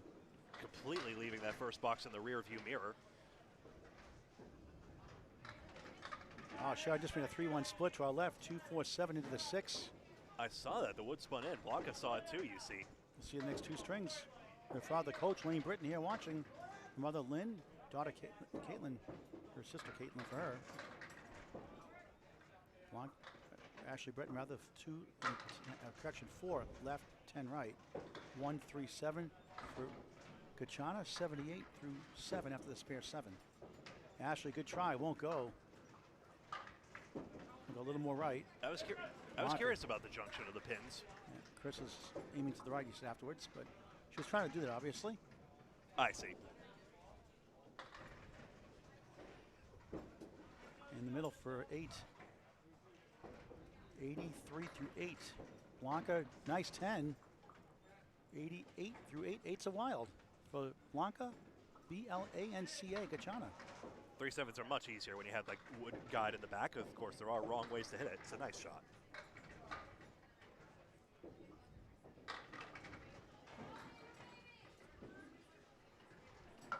Left-hander. Smooth ball crossing over. Strike. Oh, move the 4 over.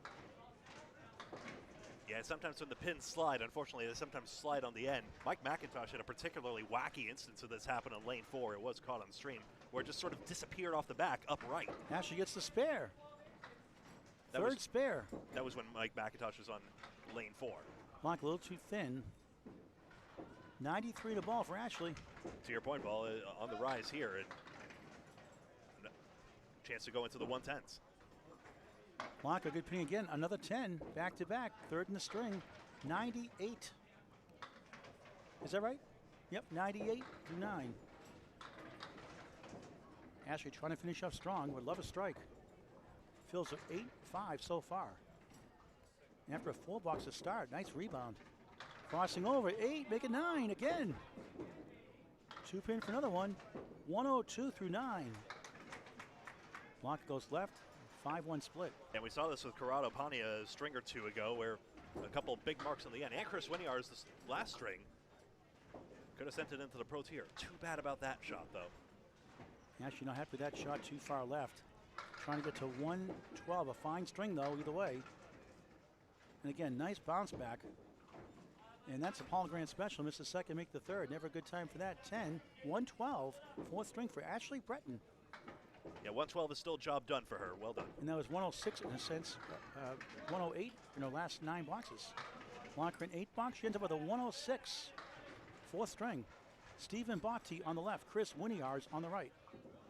Greg. Botti comes in with a spare 3. Winiar's as well. Remember, Winiar's on a spare.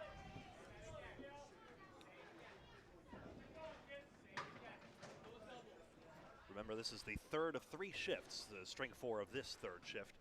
And all the bowlers combined are being compared. Highest 10-string total for the partnership, so effective 20 strings will be the winner today. Top 10 places will be paid. And of course, Pro Series points for the year-end playoffs will be awarded as well based on finish, both individually and for the pair. Later on, after we have Justin Scally, Sharon Britt. The next 2 strings after that, Dom Drake and Peyton Dyer. Talk about young, great bowler from Maine. Not as well known down here. Winiar's good bid there. Just a shade to the left of the 6 pin. Peyton Dyer to All Play in Belfast, Maine. Paul Dyer, Lynn Dyer, the owners of All Play in Belfast. 8-lane synthetic lane since 2014. They took over in the 4th quarter of 2020. Yeah. 2. Doing a great job. Body doesn't care to see it all go down on the third ball, but those pins matter. 60 through 6, Chris. 67 through 6. It's also such a delightfully colorful logo All Play has. It's like a mixture of uppercase and lowercase letters that I haven't quite deduced and rid of this rainbow logo, but another great bowling center and arcade, if I recall correctly. We'll be talking to the coach, Lane Britton, when Sharon bowls her 5 boxes. The coach, Lane Britton, went at Candlepin Singles Tour, knocking on the door for a playoff spot. 15 seed a couple months ago. Now he's the 10th seed, not too far to a playoff spot. And not bad considering he had knee and hip replacement surgery right after each other. Well, a few months apart. Gouillart's 2-1 split, 2-4 lefts, 10 right. Botti, great chance, 3-6-10, a plank in front. Yeah, challenging plank. It's blocking his usual pocket. Gouillart's, just missed, thought he had it, just tailed away. The red line would only take the 3 and 6. Let's see. Botti, that got robbed by the wood. And even there, he played it on the right side, and it still didn't go. Gouillart, second crack at it, gets 1 for an 8, 75 through 7. Botti, right on, barely for a 10. See, Pro Series bowlers do not need help getting rid of these pins. So if the wood could kindly heck off, that would be greatly appreciated. 70 through 7. After this, 6 strings to go to wrap up the weekend 3 10-string tournament at the 1710 Sports Center in Augusta, Maine. Great place to bowl, a fast house. I believe Newport Entertainment Center in Newport, Maine is the fastest house in Maine. I've been there. And watch Mark Carey at Mark Weber's ACST Finals from August 1st, 2023. You'll see why. I'll be up there March 9th for the state 10-string tournament, 9 a.m. and 2 p.m. Saturday, March 9th. Coverage on Facebook on Candlepin Bowling Network. Gouillart's 2-2 split, 3-6 right, 4-7 left. Botti with the 4-2 split.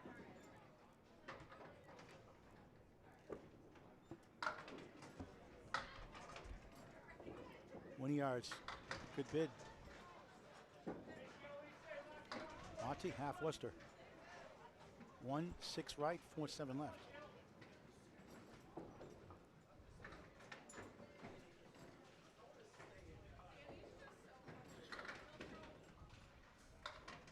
Gouillart takes a 9, 84 through 8. Botti, nice out. He'll take a 9, 79 through 8. Both love a couple of marks.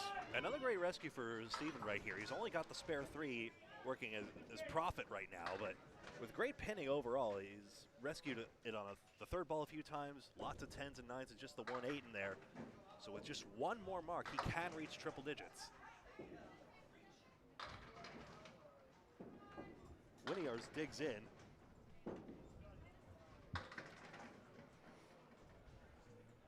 Botti takes out 5. This wood should take it for Gouillart. He's got the 5-pin or so. Just got to get low on this wood. He goes high. He gets it. Third spare of the string, 94 on a ball through 9. Botti 1-6-10.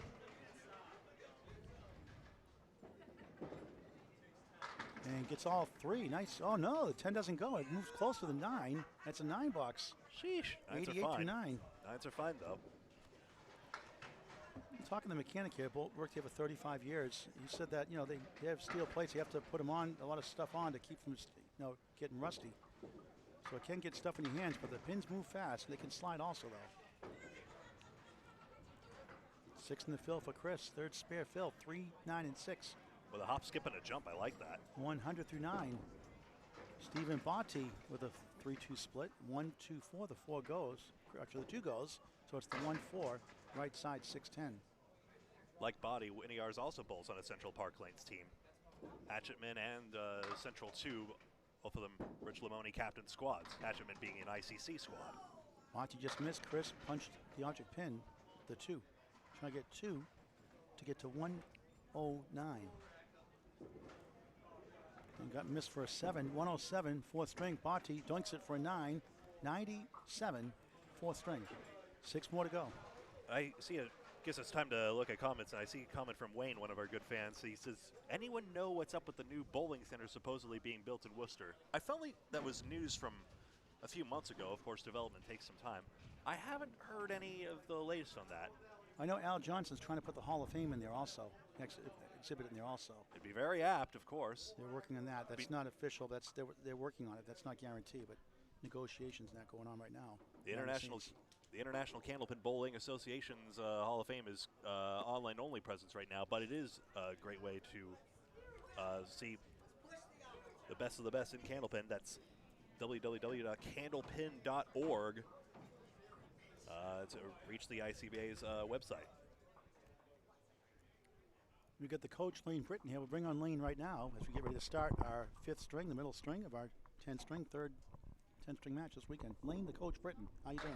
I'm good. I'm good, Paul. How are you today? Good, thank you. Talk right in that microphone. Absolutely. Lane Britton, the coach. Morning, Greg. How are you? First of all, Morning, Coach. two-time offensive coordinator, national champion. You won the 2019 New England Bearcats, 2022 Haverhill Hitmen, right? Yes, sir. I do my homework all the time. Do your homework. That a boy.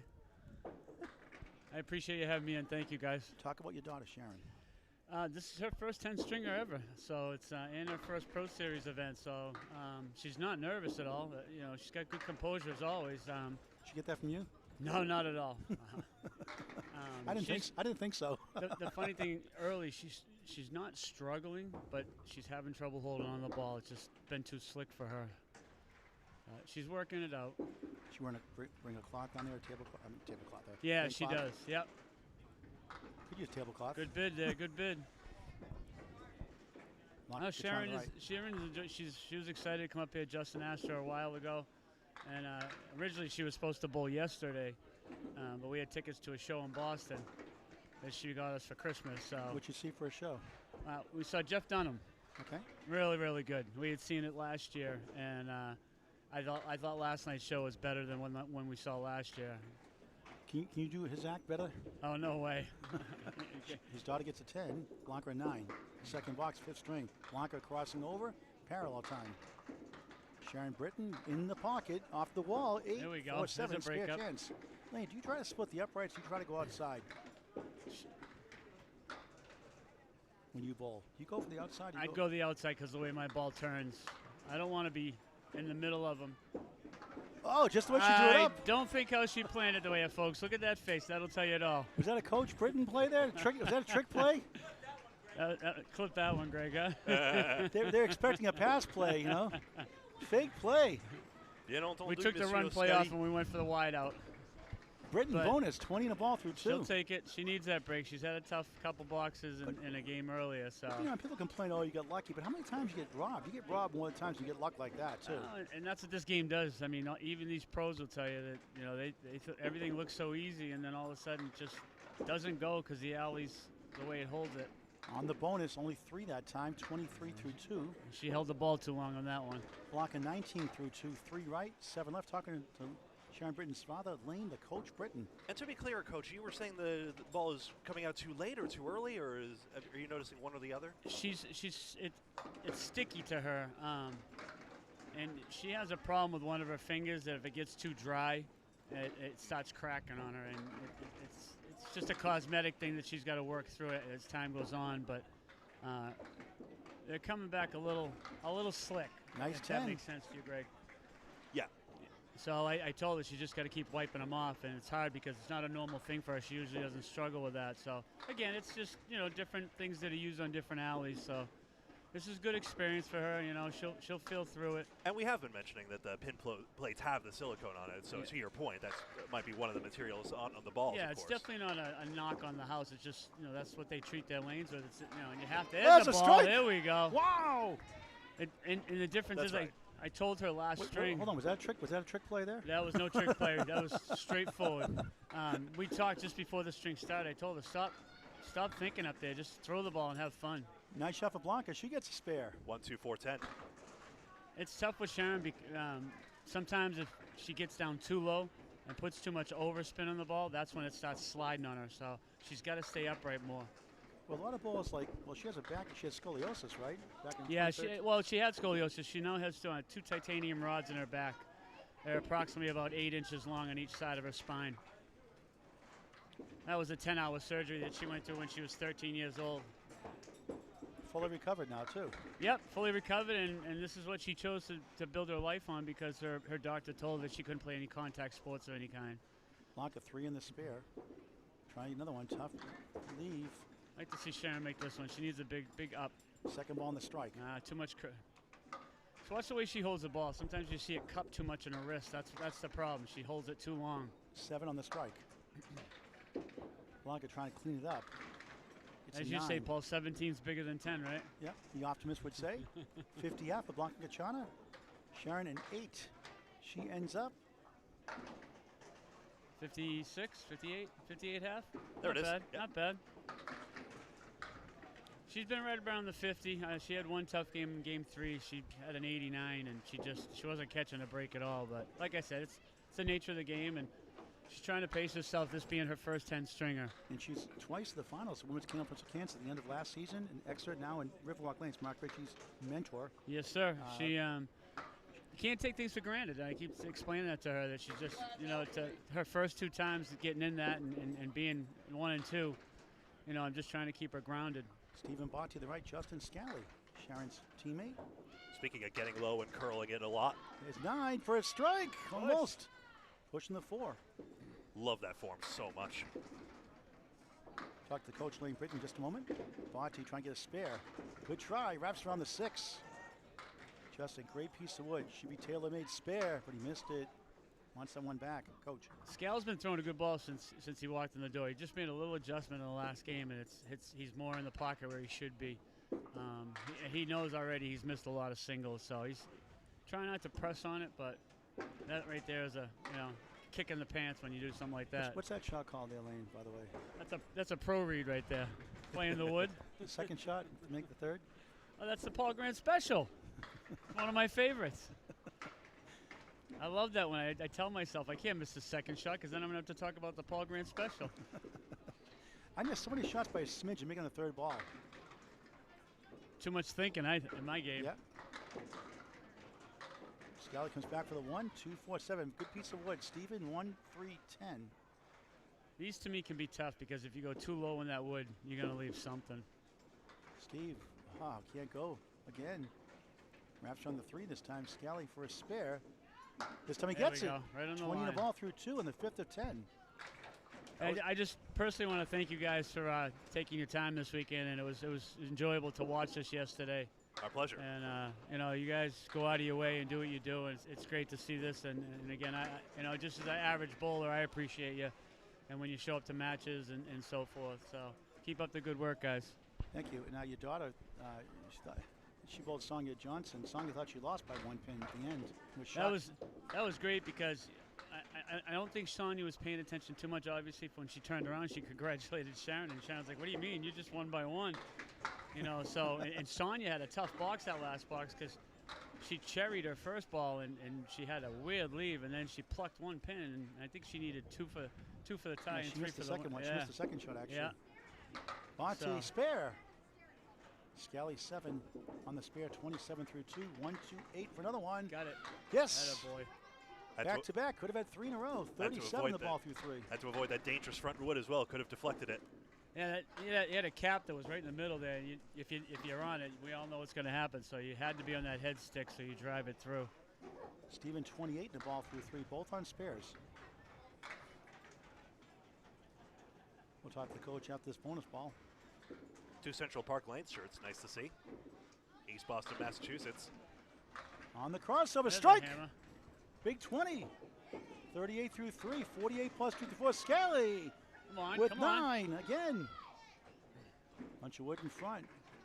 Paul, just to let you know, I am going to come up to Big 20 for the handicap doubles. I found a partner. Actually, this person asked me. I was kind of surprised. So Who is? I'm going to bowl with Rob Brown Oh, good for you. in the doubles. Candlepins for cancer, of course. Yes, yeah, Candlepins for cancer. Oh, he got robbed. The ball comes back. No. Wow, tough listen, break. that was his own fault. He hit it too far left. Tough breaks. So tell Rob Brown I will show up for this match. Miscommunication sometimes. Scally doing it for 9. Can't believe it. It was funny. I said that to him because he told me he was supposed to be coming. I'm like, where is he? Where is he? And you missed it or whatever. He didn't know if maybe you forgot. But Well, the listen, bowler thought that he wasn't going to bowl because he had a bad night, so I was told he'll get back to me. And he never got back to me, so I was up in Concord doing a match up there. And well, I don't think Dave was too worried about it because Dave had a tough night that Yeah. night. yeah, so They still had his stream though. we never miss on purpose. Justin 2, 4, 10. Botti on a strike. Triangle 3 middle, 5 left. 6 right. For 3 in a row. No, 8 in the fill though. 56 through 4. Scally, good bit again. Paul, we used to see Steve Bott a lot up at. He used to come up to King of the River about 3 years ago. We used to see him and who else you cut up? Corrado used to be up there a lot. They used to come up and bowl in it. And then I believe when Central started theirs, that's where they go now and bowl in that. Steve 10, 66 half. Justin Scally, Yeah. 10, 65 It's half. quite extraordinary. These bowlers are on another level. I mean, they roll 60 halves, and particularly Justin, he's upset. He should have had 5 marks. Well, yeah, it's a Could good have had point. 5 marks. It's you know what it is. You sit down and you know you missed a bunny or there's one that didn't go for you. So, like I said, I envy some of these guys to be able to bowl in this on a regular basis, and when that happens to them, you feel for them. So let's talk about your Florida State Seminoles team, by the way. Hey, they're stacking up again for this year. Undefeated, didn't get in the top 4. That's all right. You know that SH word happens, but that's what they reloaded. They picked up 4 Alabama players out of the portal, and they're loading up again. That's because Nick Saban retired. They know it's going to be a tough year in Alabama because it's going to be a whole new staff. Look at this bid. Oh, good bid. Hey, you want to try some play-by-play, Lane? I'll give it a shot. I don't want to hurt anybody's ears, but I'll give it a shot if it's all right with Greg. Blanca with a 9 box. Sharon with a 10. Nice. Easy read with a pair of 7-8 with a little piece of wood. Greg would do the commentary. Oh, phooey. That's Coach. I was disappointed. I said hi to you guys yesterday, and you never responded back. You're pretty good about I'm that. always watching the I'm stream. sorry. We're too busy watching the bowlers. There's so comments. many kind comments we get on both Facebook and YouTube. I try my best to keep up with them all, and I do see them all. It's got to be tough because everybody's watching, especially. I read them after the match usually when I get home. It's always good that people are chiming into you guys because at least you like to know they're watching. Blanca was fair, yeah. Oh yeah, good. Yeah, you're doing play-by-play. Sharon going for missed that head pin. Coach Lane Britton on the play-by-play. Alongside Paul Grant and myself, Greg Gouillart, here on Candlepin Bowling Network. 1-7-10 Sports in Augusta, Maine. Pick up a Candlepin gift card Sharon here. looking for a 10 box here. Or your local bowling center. Oh, nice pin. You see the scores on your here. Sharon, we got 78 after 7. Blanca's on a spare here. You're doing great in the Atlantic Candlepin Singles Tour Class C. I just scheduled my next 2, so this coming Saturday I'm going to bowl Mr. Bryan, the General Patton. Oh, Saturday it is? Blanca with a 5 fill. Yeah, tentatively we're going to bowl Saturday morning at 11 as long as my work schedule works out of it. Sure, pick up on doing Candlepin for Cancer qualifying round in the live show. Thanks. I didn't pick it. I'm not the home guy. Brian I did. know. And then the following Sunday I'll be bowling. Justin Maggio, #1 seed. What a year he's having. Justin Maggio? No, I have. I thought it was Justin Maggio. No. Oh, now I'm forgetting his name. That's all right. Hopefully he's not watching. Blanca with a 9, and Sharon with a 9. Updating the scores from Greg Gouillart. Blanca's had nothing less than a 9, in fact, so she's pinning solidly for 83 through 8, and Sharon Britton 10 bonus pins and only 3 left standing, so 87 through 8. Back to Lane. Blanca in the pocket. Light mix. Really, Sharon. Same thing. But a little bit of a working ball here. Do you play the right of the 3-pin or the left of the 3-pin? Or? Her ball, she has to be on the right of the pin in my eyes. If she to the left, that wood is going to kill her chance at the 10. Blanca with a nice spare. Sharon, see how the ball tailed on her. She's got to be on the other side. Kicks that over that way. 10-pin fell reluctantly on Blanca's side of the lane. Nice shot. And they got a little push there, huh, Greg? A little extra. It's a oomph. A little bit of extra marinara sauce or And whatever. Sharon's good to the uprights. I prefer meat sauce on my pasta. I'm still thinking of the cheese curds at Splitter's Pub. We got an 8 box in that, Sharon. I like the pretzels here and the grilled chicken wraps. Good call, Coach. 95 through 9. They got a full bar Sharon here as well. 95 in the 9th. Blanca's 93 with the ball in the 9th. Yeah, full bar here at 1-7-10 at Splitters here at Augusta, Maine. I got to drive home, Paul. Blanca with a good head I don't pin. drink. Hit mix. Never Then like the another taste. working ball. Then mix it for her. more re-range pins. Look at Six that. fill on her spare. It turns out that turns out to be a weird diamond. Look at that one. You ever It see a is. diamond? And that 8 pin got pushed over a Yeah, little so bit. that's like a diamond. It actually helps her because now it's together more. And she can plow it right through for the spare. And now Spare of the 10th. they got separated already. They got Sharon together. with a shot. Oh, she missed again. They were together. They got separated that quick. Yep. Big spare in the 10th.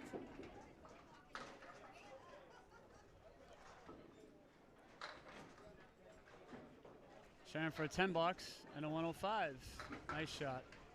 That's her ball right there. The way it comes in right to left. And for the woman that say I can't bowl with a good bowler, she has 100, 101 average, 106 her best year, but 100, 101 average, and she's in the finals 2 times in a row. Anybody can bowl. Anybody can win. Consistency. If you're consistent, you catch a string or two that you really bowl above your average and beyond. You have nothing. You shouldn't be complaining. I mean, it's when you throw that one bad game and you live on it, and she's been taught you got to move on.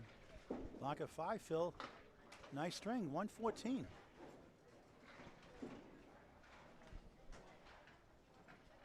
Paul, what are you trying to say? You want to do play-by-play now? No, Okay. thank you. Okay, we'll continue with the coach with the string. How's that?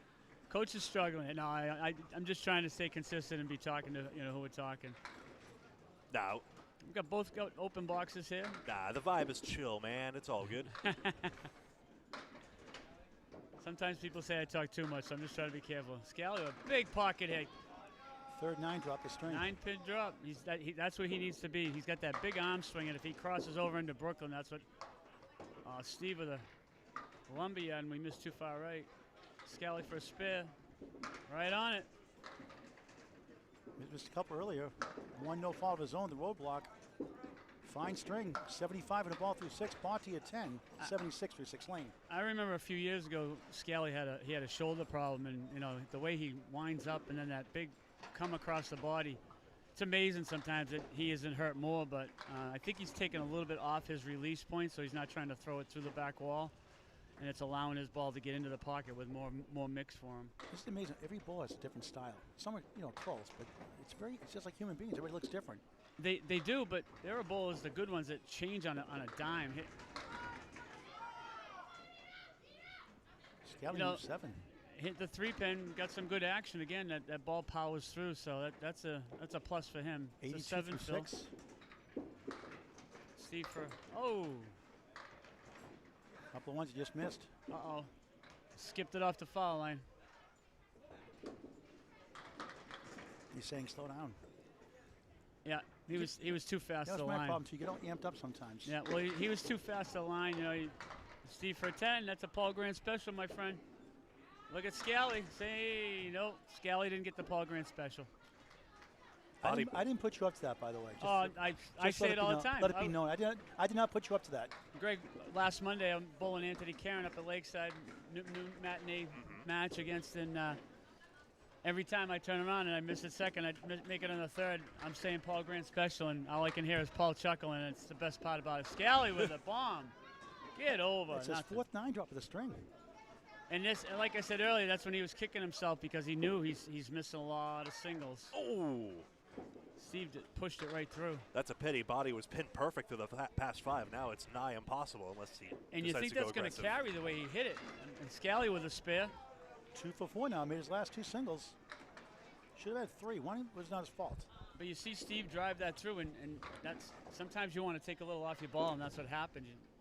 9 box for Steve. Yeah, that's a good box overall. 3 object pins. I tell you, Scally's thoroughly entertaining to watch right now. We're just getting taken entirely on the emotional roller coaster at the moment. He gets a lot of 130s and 140s. And he is having a very good string right now with 4 marks. And a fill. Back in there again, another 9-pin drop. That's 5 in the string. It's Yeah, amazing. Yeah.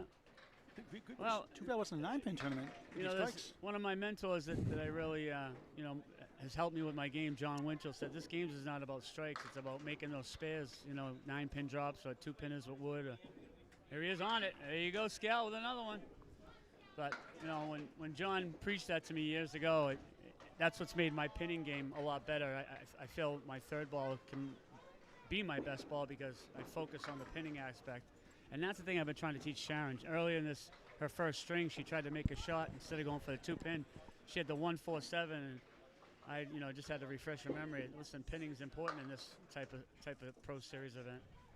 Bati 9, 104 to 9. John Winchell, 50 years young, Hall of Fame eligible now. That's awesome. There's no reason that man doesn't deserve to be there. He's such a great bowler. Look at Scally again, another 9-pinner. Oh, 8.5. 8.5 on the Richter scale. But he's got some help here, Paul. I'm going to be on that cap and that pin in the middle. His ball should be, it should be able to kick that pistol wood over and take the 10. Stevens won a good ball. But I want to be on the left cap. Yeah, that's what I was afraid of by going too low. That would have gone up to 5 pin. I think that would have gone if it was in the regular spot. If it was in his regular spot, it wasn't on his spot. But the other thing, too, like I was saying, if you went to the left of the cap. Isn't that a false start in the offense with legal motion? Legal motion.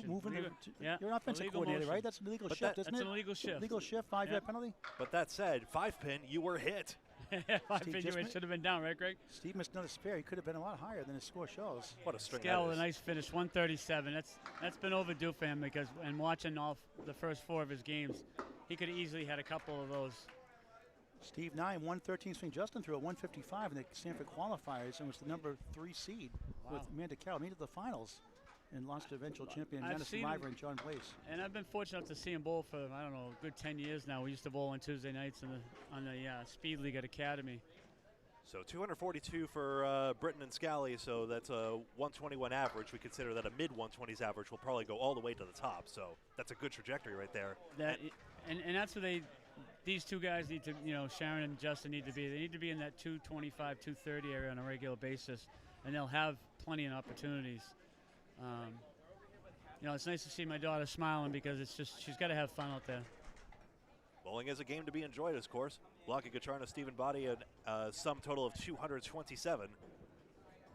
And string 6 will begin in just a moment. I'm good with this flow right now. All right, Lane, you want to continue? One more string?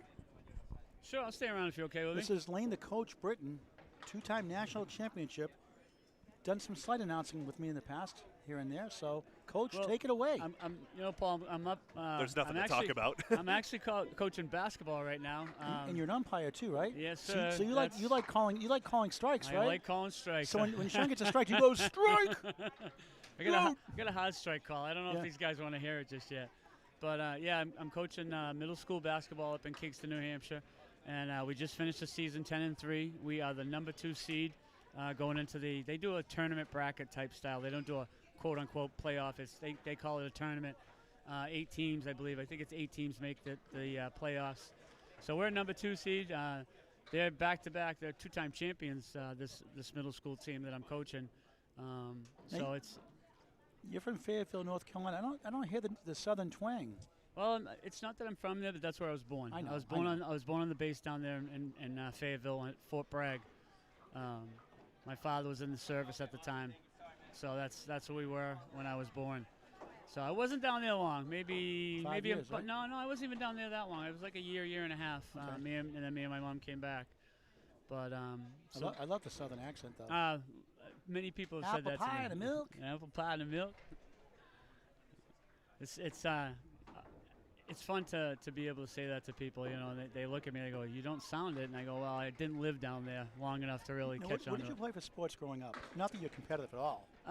Baseball was always number 1. I was a huge baseball guy from the time that I could pick up a baseball and throw it. I started playing it at 5 years old, and then as I got a little bit older, I just took it from there. Got into football.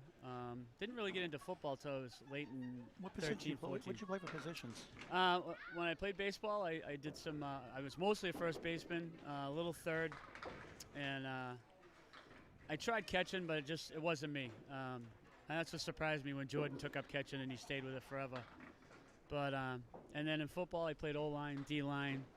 I used to beg to be a tight end, but I was just such a big guy. I was 225 in high school, so that wasn't a normal. That's a nice ball for Sharon. Good start, 9-pin drop. Second half of the match underway. What we got here, Greg? String 6, correct? Yep. That's right. After this block, we'll pause 10 seconds for station identification. Sharon with a spare to start off. That's a good start.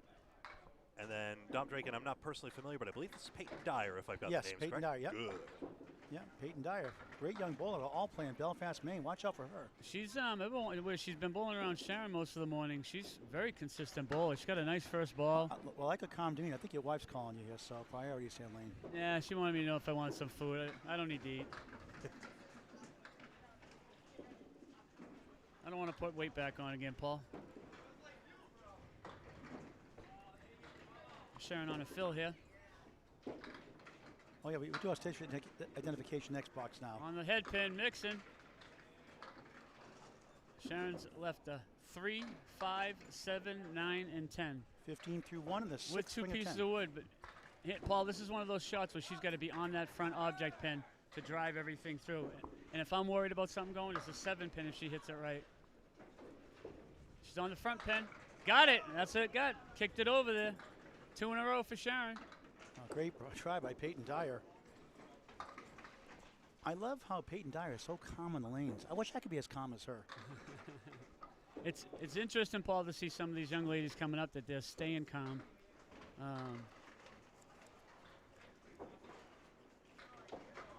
Paul, I think you talked a little bit about the last Candlepin for Cancer when Sonia Johnson was talking about the young girls coming out of juniors. Sharon on a fill on the head pin again. Ooh, another ugly mix. How often do you see that? A diamond left and the 9 pin. A diamond and the 9 pin, right? Greg, that comes from her crossover, and she gets on that Brooklyn side. She gets less of a mix. Shot on it. Oh, left the 8. Good bid, Sharon.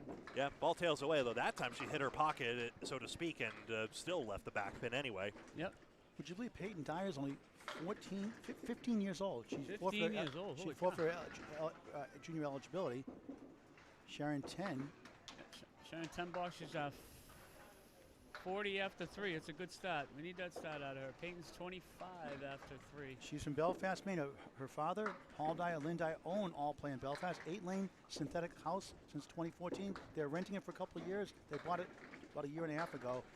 High class people. Did a great job. Sharon just off to the left. Yeah, pool leagues there. A huge arcade there as well. About Peyton. 42 miles the other way Well, here. Peyton's Route halfway 3. to Worcester, so maybe she can come bowl with us down there, Yeah. Paul. Yeah, you would love Belfast. The pins fly there. Mark I love Carey, anywhere the pins fly for me, Mark Paul. Carey broke Right three on the house. head pin, Sharon. Oh, she leaves the 6 pin. Mark Carey broke 3 house records in Maine Money Match 2 on Candlepin. Well, we never could all play. Peyton's high single 157, high triple Sharon for a 391. 10. Got it. Little help from the wood. Peyton's high 10 1121 out of all play in her 7th year of bowling. Wow, that's pretty good. Sharon, I don't know if you know this, Paul. Sharon forfeited her last year of juniors as well because that was the year of COVID, and they weren't really having the junior league, and so Sharon started bowling at Riverwalk and bowled on a Monday night league down there. And at first, Mark thought we might be worried about her eligibility, and we weren't. And that was up to her. Sharon right in the pocket again.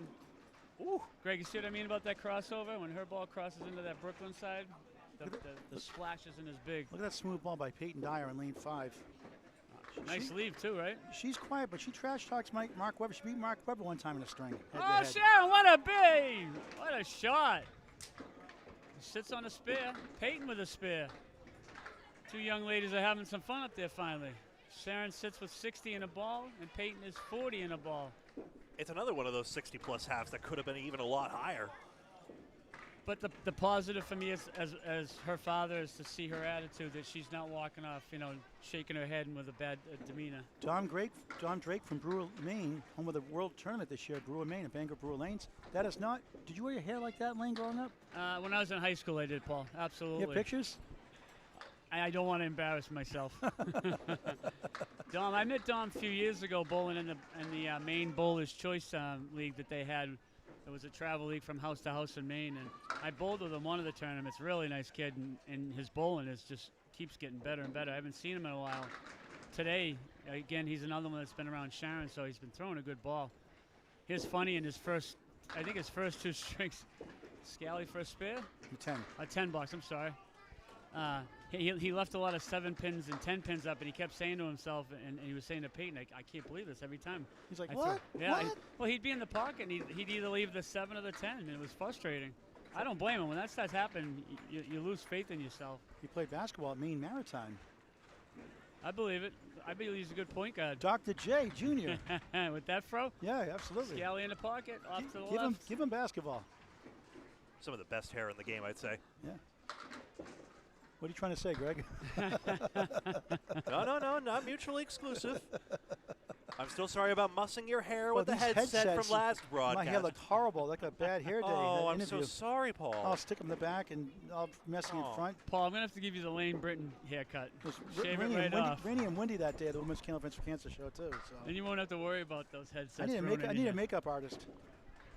Oh, we always call my daughter Caitlin over here. She's pretty good with makeup. Scally for a 10, Good shot on that. Dawn for a 9. Don averaging 116 overall, high single 186. Has a high triple of 448 and a high 5. Lane Britton's batting average, right? 667. Yeah, I wish I had. I will say I hit around between 450 and 500. That was a very good hitter.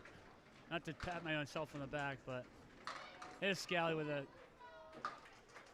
After this, I'm overdue to get a score update on the whole field. I should do that after this half, let's So say. I'll get the printout for you if I can. Yep. Dawn with first bit. Scally for a spit. Overthrows it. Usually I've been trying to aim for pins on the left-hand side. This is one of the ones on the 610. He hasn't seen that leave as much as I recall. And the other thing with that wood out front, some guys are afraid to use that, but Scally for a 9. And Dawn for an 8. Sometimes, and me as a bowler, because I come across, because I put so much spin on the ball, but some of these guys that throw straight, that first thing they think of is staying away from that cap because they think it's going to deflect the ball. But a couple guys, like I said earlier, two of my mentors, Mark and John, were always like, you got to go Scally for an 8 drop. And we do see that situation. With apologies if I interrupted that thought, Coach. It's that sometimes people avoid the wood in the channel, for example, or sometimes their ball is oscillating in the gutter. Heaven forbid we put a chip in that thing. Yeah. But It's funny because Scally just left. I'm one of those guys that, and then I used to take a lot of ribbon about it. I love to use the woods. Oh, Dawn for a spare. 1-4-7-9, nice shot. I was a big wood player when I was younger, and Scally for a 10. I'm a firm believer. If you move it around enough, it's going to help you, and it takes away from you as well. But I've learned to be more on the pins, or tried my best to be more on pin hitting and cleaning things up. And then there's this whole social stigma that's been around of just like, oh, Home Depot, you wood player. Scally back in the pocket again. But, I mean, it's there. That's Candlepin. Dom on a fill. In the pocket, 8. The 7's going to stay up. Thought that 9-pin was going to tip into the 8. That would have made things Now a little here's one easier. of those, you get a high wood and you get a piece of that's laying against the 7. Me, I'm staying at least on that red line on that wood, that front piece. Scally just to the right.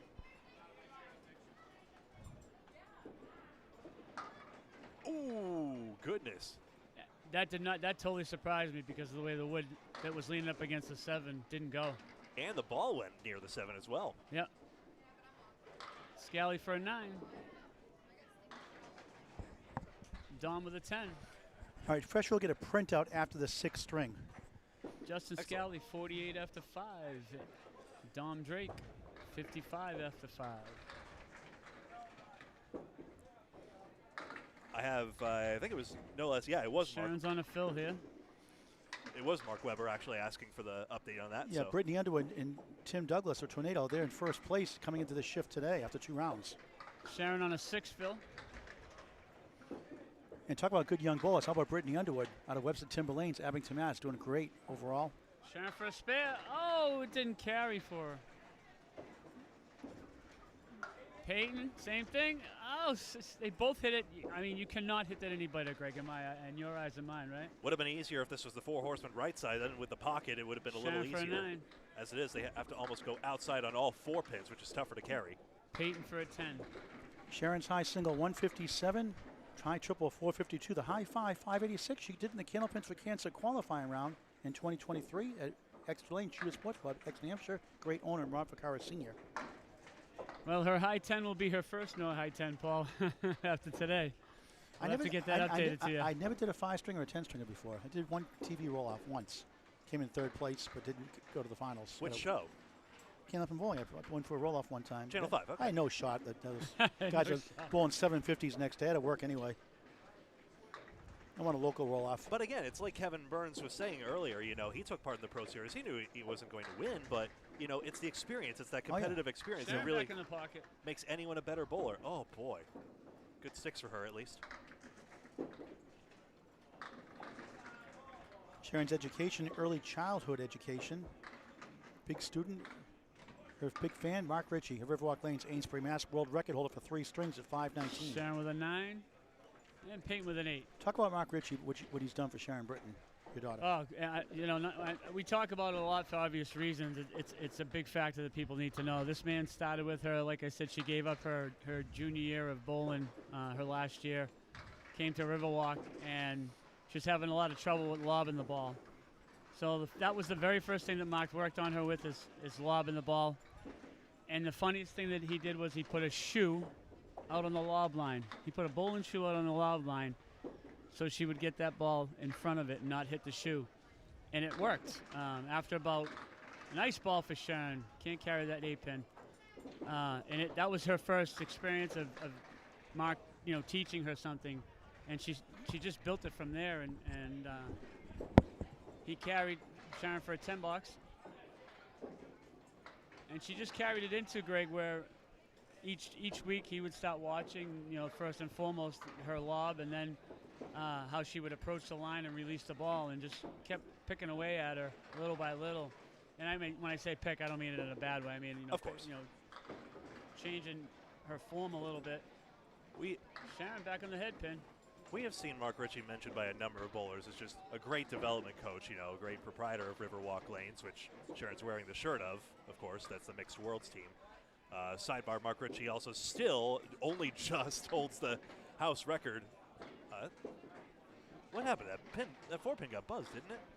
I'm sorry? That 4-pin got buzzed, I suppose. It did get moved. It Yeah. did get. I was wondering if you saw that. You were talking, so I don't want to interrupt you. No, not a problem. Sharon for a 10 box. No, not even close.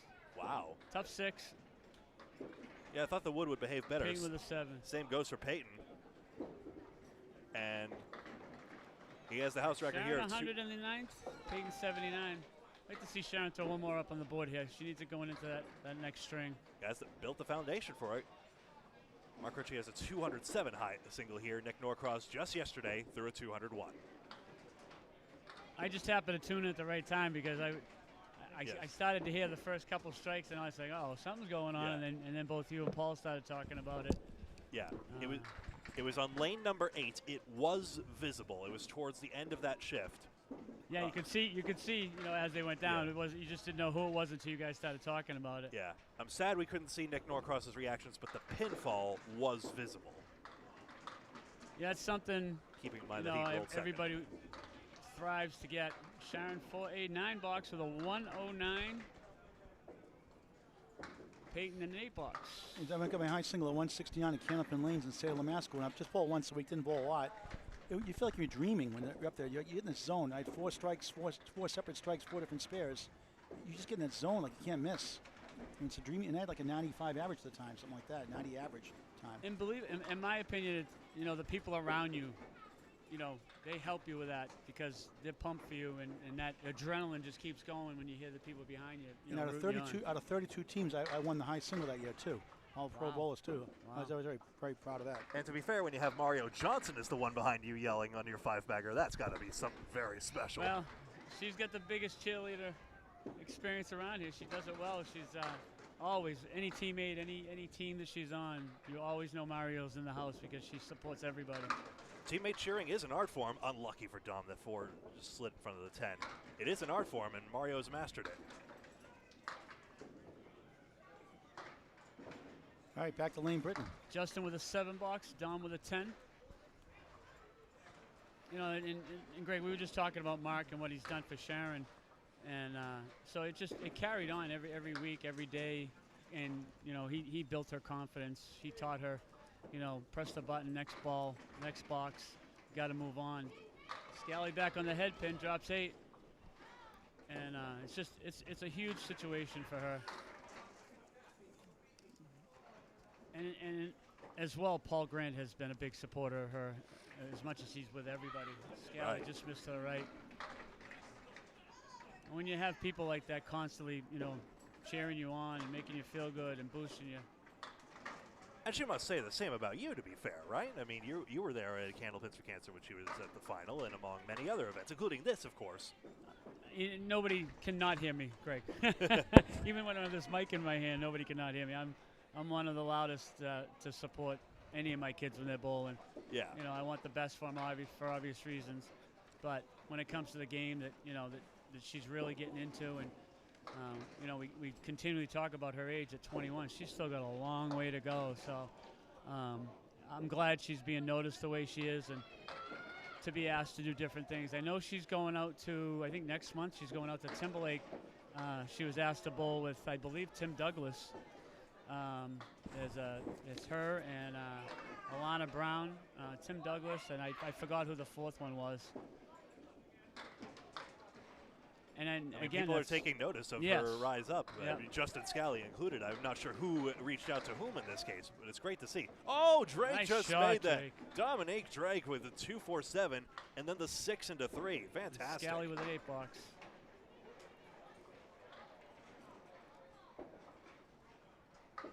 Sorry to step on that call. That was just spectacular. It was almost a spread eagle make. Thing that I've been trying to get into her head, it's everything that she's doing and the way, like you said, she's being noticed and people are asking her. She's just got to focus on her game, and when she's asked, and it's just that's the second time in this half at Worcester right, that she just keeps bowling and keep working. Dom on a fill. 7 is 8. 8 gonna fall? Yes, it is. 8 fill.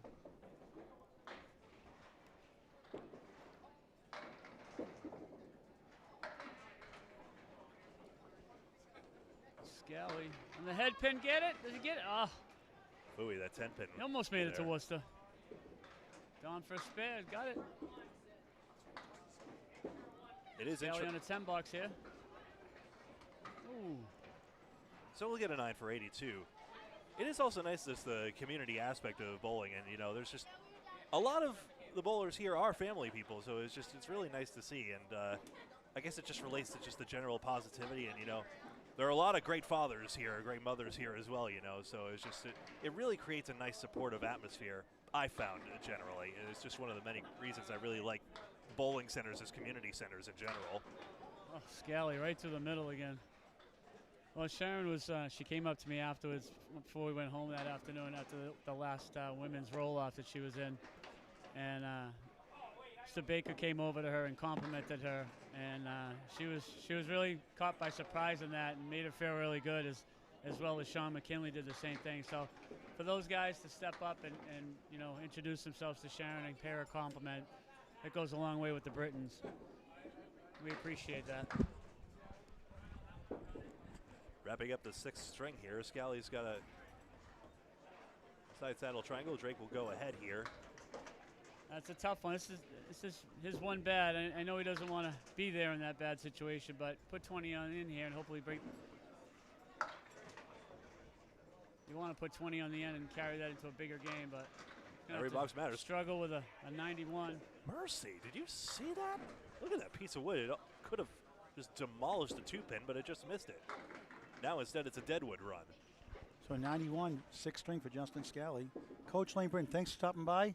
Guys, thanks for having me. I appreciate you. And good luck at the Atlantic Candlepin Singles Tour. We'll see you soon. Thank you. Thank you both of you again for what you do. And it's a pleasure to have you aboard here all the time and plugging these bowlers. A 3-letter word for doing some announcing for whole strings. Wow. Don't sound so excited. Pacing myself, Paul. All right, okay. Thank you again. The Coach Lane Britton, 2-time offensive coordinator, national championship winner. That's the spirit of a 10-stringer. Pace yourself. Thanks so much to the coach for joining us. String 7 will begin. We got a box left. We got the Rock, Ed Woodside, and Carla Gachana, Rock Gachana's sister. So we'll see them side by side. Well, actually, we won't. She's on the other side now. So we'll have Peyton Dyer, Don Drake again. Greg. Just updating the scoreboard here. Sorry, you caught me. Do you want to do play-by-play next time? I should be. No need. No, okay. That's okay. All right. It's just tough to change the rules, I found. That's okay. I just want to give you a fair chance. Spread the love. I will also admit my energy level's flagging just that little skosh. I think we're a little baked because I don't drink or smoke, but we just got home late from here yesterday and had a hotel snag, so different location we ended up at. And then you have to unwind for 2 or 3 hours. Can't fall asleep until like 2 or 3 in the morning. But here we are. Glad to be here. Glad to be with you folks. Thanks for watching this great game of Candlepin Bowling. Please share with your friends and family. Invite them to bowl. Candlepin Bowling, nothing out there quite like Candlepin Bowling. Please support your local bowling centers. They work their tails off. Support the centers with Candlepin gift cards. A great way to get friends and family involved. A gift card for any occasion, not just the holidays. Birthday parties, anniversaries, graduations, Mother's Day, Father's Day. A thank you gift, a what the heck gift. Candlepin gift cards, the gift that keeps on giving all season long. Please support Candlepin Bowling. Let's get the youth involved especially. Ed Woodside. Rock Steady, the old Whisper song. Steady blow over the years, still has game. Team with the Carl Gachana. They'll be on lane 5 and then 6 for the next string after that. Yep, so this will be string 7 of 10. Ooh, that's right. We were going to see if a printout was available. We get that after the string fresh. He said he was having some lunch. So after he eats that, he's going to get the printout after this string. So we'll get our update through 6 completed strings. So thanks for that, folks. We're waiting for that results to be printed out. It'll take a few moments. And as soon as we get that to you, we'll give you the scores live. Back in just a moment with our 7th string. I'll filibuster in the meantime. Oh, ouch. Blanca Gacharna, of course, at the top of the leaderboard on the ladies' side. Amy Doobie second. Sonia Johnson and Kim Baker third and fourth.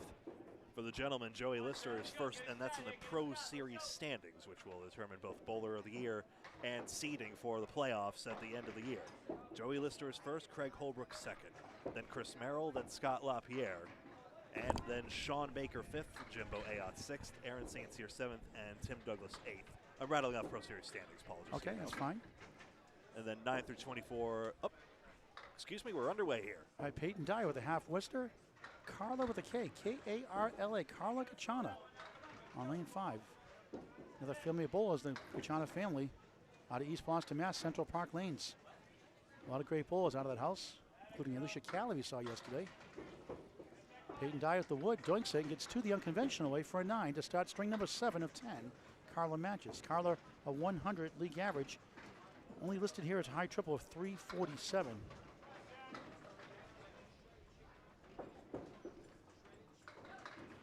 Peyton Dyer, out of All Play in Belfast, has a women's record at All Play for a high 3. And I believe that's a 391 high triple she posted on her sheet. 189. This shot goes more than you realize. It's not easy, but a lot of people make this shot, especially with the wood. 189. Well, it's basically spread eagle pin, so you're trying to get the head pin straight back. Maybe it rolls up a bit. Oh, almost. Blanca just missed right.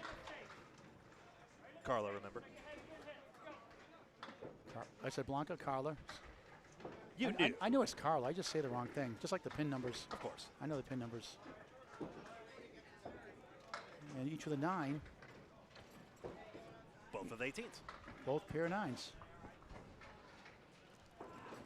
Peyton Dyer again, high single 157. If you haven't gone to All Play in Belfast, 42 miles from here, about 45-minute ride the other way. Beautiful place. Beautiful, clean place. Food there, great food, great people. And Paul Lynn Dyer again. Can't say enough good things about them. Been there for 3 money matches. Main money match 1, 2, and 3. There's so much beauty in Maine and so many beautiful bowling centers. Just a pity they're all so far apart, says the Massachusetts boy. They are synthetic lane, but they fly. Oh, what a shot by Carla. Spare. 28 in the ball through 3. Peyton 6 right, 9 left, going for a 10. Outpost goes down. Nice shot. And she'll set up for a third 9 in a row. Peyton enjoys golfing, not during the wintertime usually. Unless she goes to Florida or something. Her family got her involved. She's in her 7th or so year of bowling.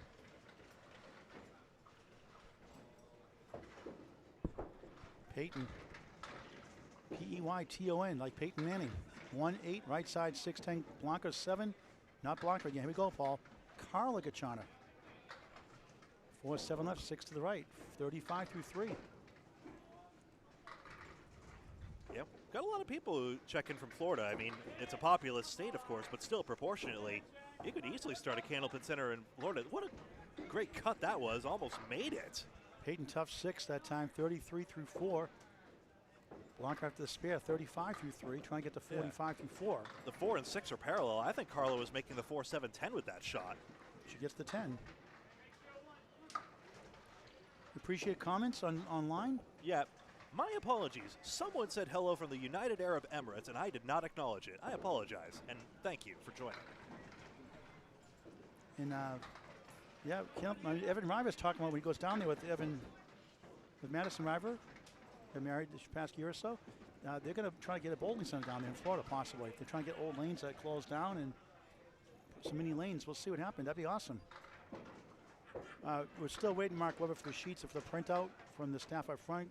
Dave and Ali Barber usually do that. They're bowling right now. So as does Lori Lewis, Miss Hawaii, and Nate Lee. So they usually run that. So Nick Cefaletto Fresh is going to try to get that for us in a little bit.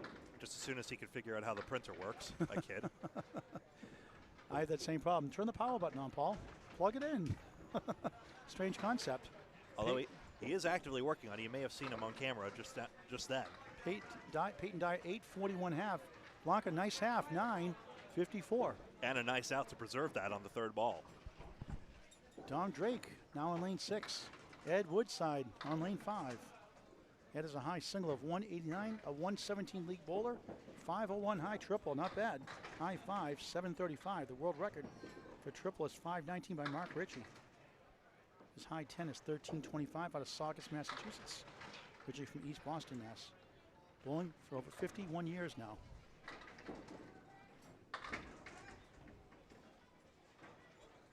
Fresh, you can get that print out. Just a moment. Drake, 6-9-10, trying to barrel through, and that won't go. And you can't believe it. You say, what? Woodside, 2-2 split. Good try, won't go.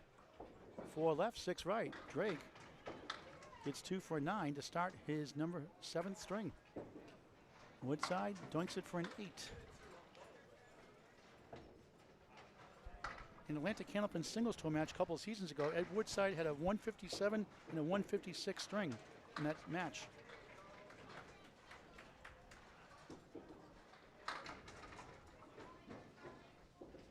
Drake goes right, takes down 8, not a bad leave, 1 of the 2. Ed Woodside bowled in Craig Holbrook's Pro League championship team 1994-95 season. 6 right, 2-4-7 left. He's got some wood to help. Drake for a spare. This time, thought he had it. Just missed by a speck. Woodside and Holbrook also squared off in a singles playoff final very recently here in the Pro Series. Woodside got it. Nice shot. Spare. 18 in the ball through 2. Drake gets the 10, 19 through 2.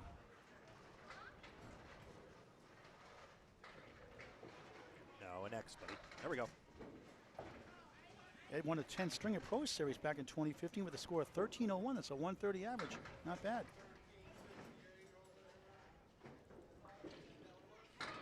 Big fan of Hawk Hallis, Mike Morgan, Dick O'Connell, and Craig Holbrook. Not a bad choice. Bad choices. 1, 2, 7, 9, 10. One goes down. Woodside goes right. That's the Christy Hapworth special we call here in Maine.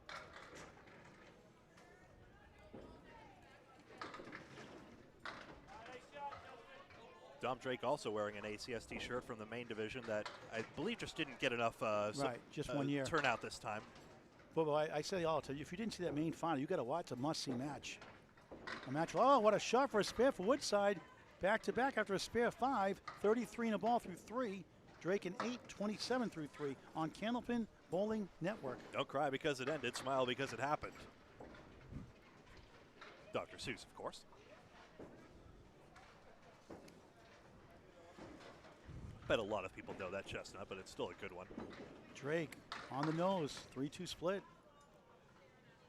He's had some chances.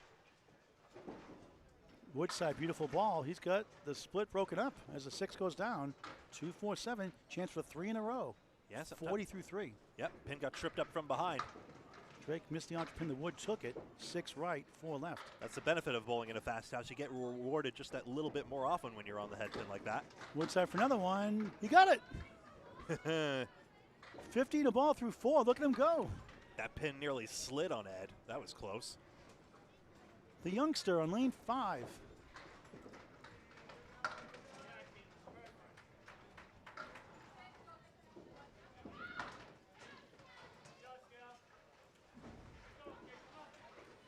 Drake on the nose again, another split.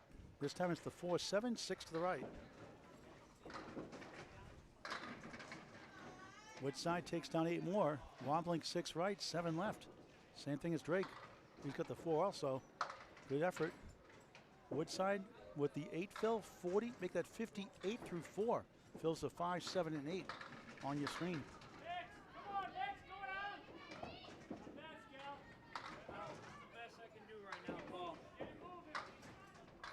Okay, we have 6 strings reported. Kind of weird, but the team totals are that small number there. Is that in order? I understand. Yeah, Okay, that's all right. something going on with Oh, that's okay. Drake gets the 10. I'm a math major. I can figure it out. 45 half. Ed Woodside at 10, 68 half. We got update standings. We'll have Greg Gouillart read these off to you as we get back to the top of the order. Second half of the 7 string. Greg, they're not in order necessarily. Hang on. Let me parse it at least. I'm sure I can figure it out. But so it is in order. The only one you got to watch out for is Scott. Of course. Yeah. These are the results of the first 6 strings come up here momentarily. Here's Carla Gachana. Sorry, Peyton Dyer, rather Carla Gachana on the left now. Peyton, bundle of 5. 5 for Carla Gachana. Peyton for a spare. Looks good. Got it. Nice shot. First mark of the string. 51 on the ball through 6.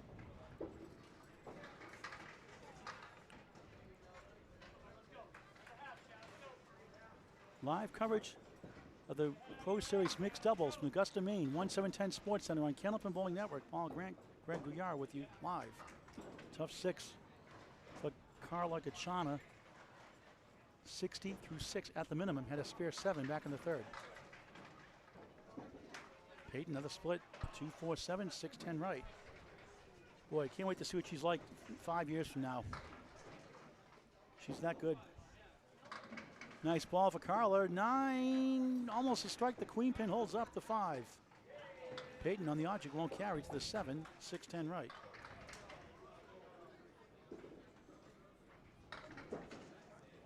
Carla spare. Second one of the string, 70 to ball. Through 7, nice recovery from that 6 blocks. Peyton an 8 after a spare 5, 64 through 7. Greg tabulating those scores up. I'll give you this to you in just a minute. I got to sort them myself. I'd still maintain Carla's having a better string than the score indicates overall. Hit like and subscribe on YouTube on Candlepin Bowling Network. Great video content, semi-pro to pro action, 940 videos in climbing, never a charge. Candlepin Bowling Network on YouTube. Like and follow us on Facebook as well. Next 2 strings for Scott Lapierre. The bowler he had scheduled was out with an illness, so his son Benjamin's going to go as a pacer. His 12-year-old son Benjamin Lapierre. So obviously won't count his scores, but good experience for him. Oh, what a shot by Carla. Just missed the 7, wobbles around. Peyton, nice out, 10, 74 through 8. Carla gets the 10. 5 fill, $10. 75 through 7, now 85 through 8. Peyton Dyer 74 through 8. Just missed left, takes down 7, 1, 3, and a wiggling 10. Carla off to the right, takes down 5, 1, 2, 7, 8, 9. Peyton too far left. Peyton Dyer of All Play Belfast, Maine. Carla behind, got the 9 and the 8. 1, 2, 7. Peyton will take an 8 box that time. 82 through 8.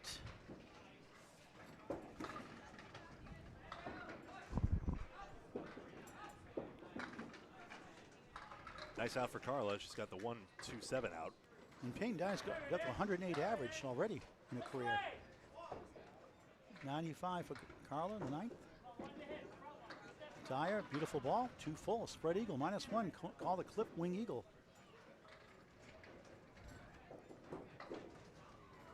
Her high 10 is 11-21. Carla goes left. She takes a bunch down. 1-7 right side, 6-10 in the Century Club. Peyton chops out the 6-10, 3 right, 2 left. Trying to get at least 2 for a 91 string. Carla missed everything. Trying to get a couple more here. Peyton, 7 box, 89, disappointing, 7th string. Carla, great head pin hit, but nothing else for a 7. She has a 102, 7th string. Just about there with the tabulations here. I can tell you immediately that Danny Harris and Ashley Breton are best in this shift through 6 strings. 14-14, that's through 12. So that's averaging about 117.8, which is enough to cash at the current moment, but will not displace Brittany Underwood and Tim Douglas, who are lopsidedly ahead with a mid-120s average for the pair. Second place right now in this shift is Carla Gacharna and Ed Woodside, followed by Allie and Dave Barber on 13-47. What was the totals for Carla and Woodside? Let me. Sorry. The sheet's not in order. That's why. Yeah, Carla threw 6 strings is 651. Ed Woodside threw 6 strings is 732. So that's north of a 120 average for him. Tom Drake on the right, Ed Woodside on the left. Starting the second half with a 7th string in this 10-string match.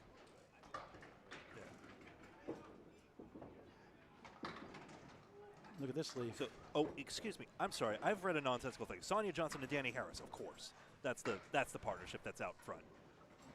Ashley Breton was with Chris Winiars. I think I said something entirely wrong. Woodside strike.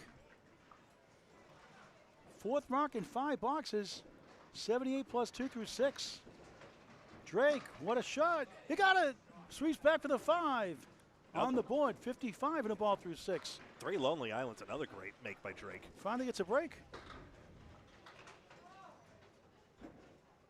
Drake with the break. With the make. So Sonia Johnson, Danny Harris first, Carla Gacharna, Ed Woodside second, and Allie and Dave Barber third at the current moment in this shift. Broke up the spread eagles, 6 in the fill, 61 through 6. Woodside on the strike, 4 left, 3, 6, 10 right. Spare 5, 7, 8 earlier on. Greg. It's hard to see the fingers. Just let me know out loud if I missed something. I'm still running the figures here. Drake trying to kick it over. Just missed the object pin, not by much. 2 left, 3 right. Woodside, second ball on the strike. Takes 3. Not the way he drew it up, but he'll take 9 in the fill. 87 through 6 for the rock. Ed Woodside. True gentleman.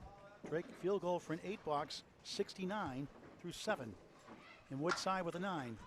96 through 7 on Candlepin Bowling Network. Friday Night Pro League game of the week every Friday night, week 21 of 35 this Friday night. February 2nd, Justin Scali's number 7 seed Academy 1 taking on number 11 seed Central 1 Peter Penny's team. Live on Facebook and or on YouTube. It's Candlepin Bowling Network. Every Friday night in the regular bowling season. Wobbling reverse triangle for Drake. He can't believe it. The look at his face is priceless. Woodside goes left. 1, 2, 7, wobbling 10. Scott Leppy just made a pretty shot over to our left for a spare. He's figured it out. Actually, yep, Scott Leppy we'll see next.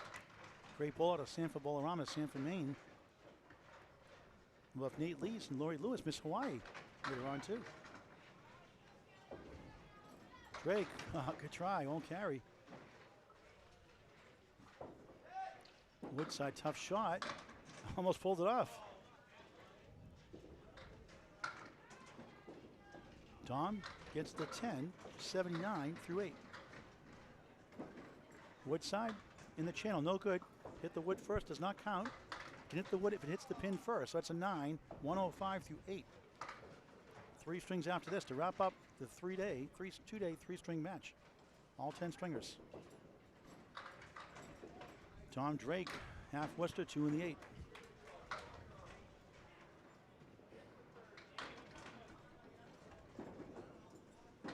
Woodside in the pocket, 8, 9. Same spot takes it, the king, the 5. Drake good second ball, 4, 7, 10. Woodside spare. 5th mark of the string, 4 spares, 1 strike, 115.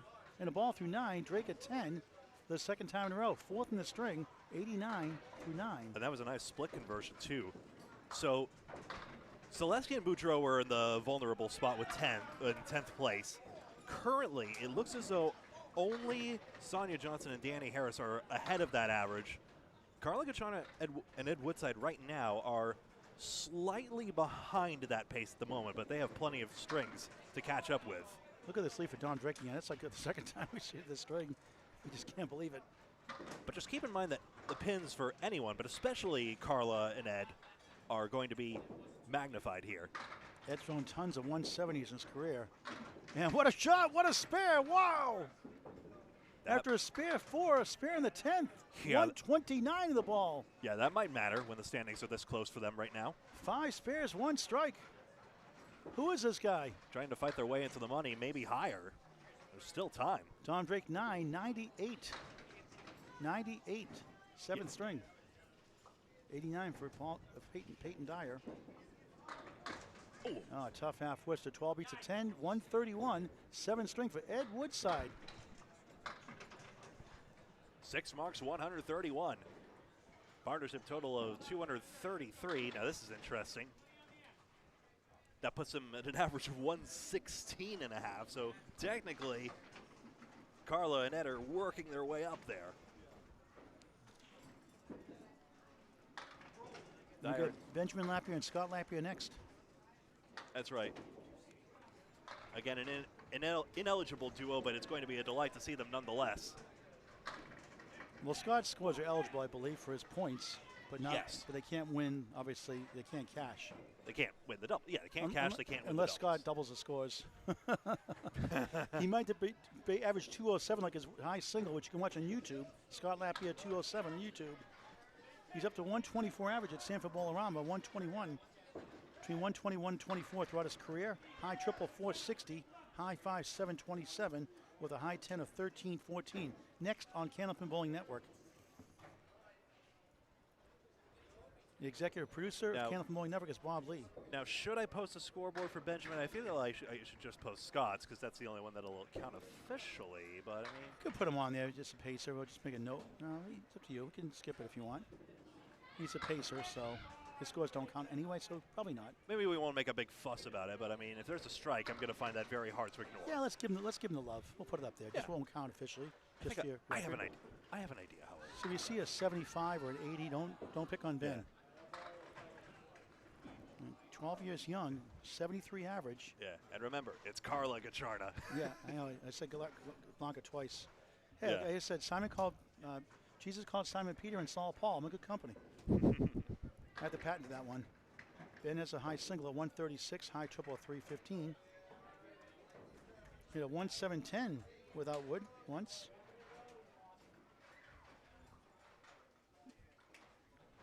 And he goes by Benjamin, right? Not Ben? Or Yeah, he likes Ben or Benjamin either way. I like Ben. I call him Benjamin. I like Benjamin, but we call him Ben. They're going to be switching over Iraq to lane 5. And Don Drake Peyton Dyer exit right. We'll have Ed Woodside and Carla Gachana once again.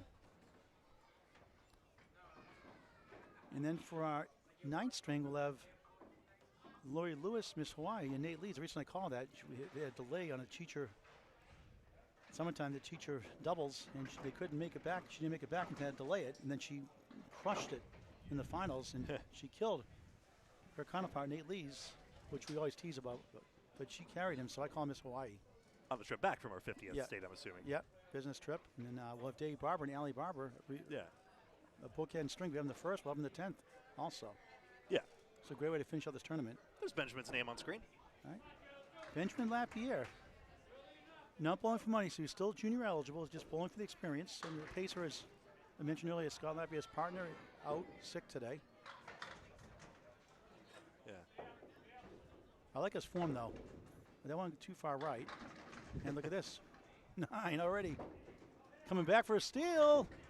And almost. That would have been a nice thing to say in his resume. All right. But he missed right. Gotta stop watching my videos. Carla needs pins right off the bat. Remember, every pin's going to matter. They're right in the thick of it trying to cash. That's a good one. Top 10 cash, man. Wasn't there for a 9. Carla Gachana with an 8. I'm Paul Grant, Greg Gouillart, the technology and the commentary. Always great to work with you, Greg. True class act, great gentleman. Yeah. Are you woken up yet? Yeah, I have. I should go over the overall standings in just a moment. Carla 1-3-10. Ben 1-2-4-10. Ben Lapierre. No relation to Jeff or Jerry Lapierre? Jerry is Jeff Lapierre's dad. Gouillart runs down to 1-3-10 for a spare. Big pins. 1 of the 10 for Ben. And just missed for an 8, 17 through 2, and number 8, string of 10. Craig. So overall standings, and this was through the 2 p.m. and 6 p.m. shifts right now. Brittany Underwood and Tim Douglas currently first place, 24.79, about a 123, 124 average. Then Amanda Carroll and Nick Zuffalato, 24.54. That's a 9 drop on that spare for Carla. Huge pins, 27 through 2. We'll get the update afterwards, Greg. No, thank you, Paul. Okay, fine. And then we have Madison Riva, Bob Whitcomb, 24.01. Laura Dorfler and John Winchell, 23.88. Ario Johnson, Nick Norcross, Mr. 201 with a 23.58. Aaron Merrill, Aaron St. Cyr, 23.50. Vanessa Huff, Mark Weber, 23.39. Glennis McKinley, Joe Smith, 23.37. Jenna Ward and J.B. Gauthier on 23.26. That score may hold, remember, at this point. It's close. Carla and Ed are giving it a run. And then Caitlin Zaleski and Jonathan Boutreau currently 10th and likely to be displaced by, excuse me, is that scoreboard there? Spare 5 for Blanca Chana for her other spare. Sonia Johnson and Danny Harris. Right, so spare 9, spare 5 for Blanca, 42 through 3. Ben a nice 9 blocks, 26 through 3. Yeah. Blanca for another one. Carla. Greek Church won't go. Ben steals the 4, has the 1 and 2. She had 9 in the last box. Thank you. 26 through 3. Carla bowling really well here to start the 8th. And another nice 10. That might matter. 52 through 4. Ben an 8, 34 through 4 as a pacer. We just got the update from Freshie, Greg, through 7 completed strings in this final shift. We'll get that updated to you in just a moment as Greg sorts it out on the fly. And again, the person on the screen asking overall standings, we just gave it to you. First 2 shifts, Greg will give you today's shift through 7 strings in just a bit. Ben's trying to steal a strike, almost. 2 pin left up. Carla 2-5-7, Wood in between the 2 and the 5. Look for a 3rd spare in 4 boxes. That'll be helpful. Just missed right, 2 and the 7. Ben for a spare, way right. Couple of chances he missed. But 12 years old, has a bright future. Got a great teacher, and Scott Lapierre up next, his father.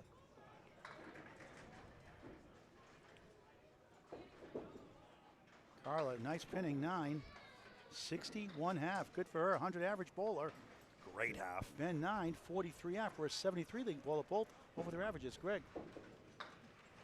So, no, excuse me, I still need that pen back. We got the score sheet we get from the printer is not new, so Greg's going to sort that out. And the people are waiting for the results. We'll give it to you in just a moment. Ed Woodside with a half Worcester to start string number 8. It's fun to watch, isn't he? Scott Lapierre, beautiful ball. He's got a 2-1 split, 3-6 right, 4 to the left on lane 5. Lane 6, Woodside. Nice recovery, spare! 10+1 to start the 8th. Again, Woodside lighting it up early. Lapierre, good bid in the object, won't carry to the 4.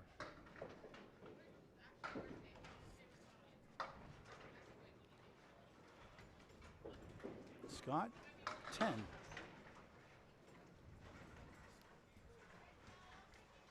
Yes. Woodside in the bonus. Just missed left, comes back with a 3 and the 6. 1, 7, 8, 10, 16 through 1. A plethora of wood to work with. Lapierre, beautiful ball off the wall. 9, 10, strike. 20 plus 2 through 2 in the 8th. Woodside has a chance here, but this 8-pin's probably going to be trickiest with this wood. Just missed the wood, came back with the wood, took down 3. The sidewall carom was there, so the 8 did go down.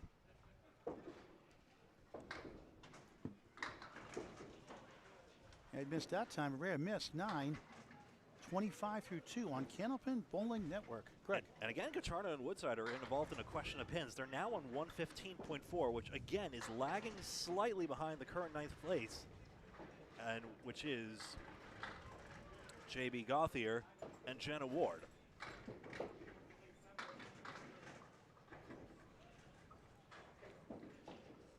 Sonia Johnson and Danny Harris still running a 118 average, so that's 16.49 through the 14 strings. That's for this shift. That should still likely cash, of course.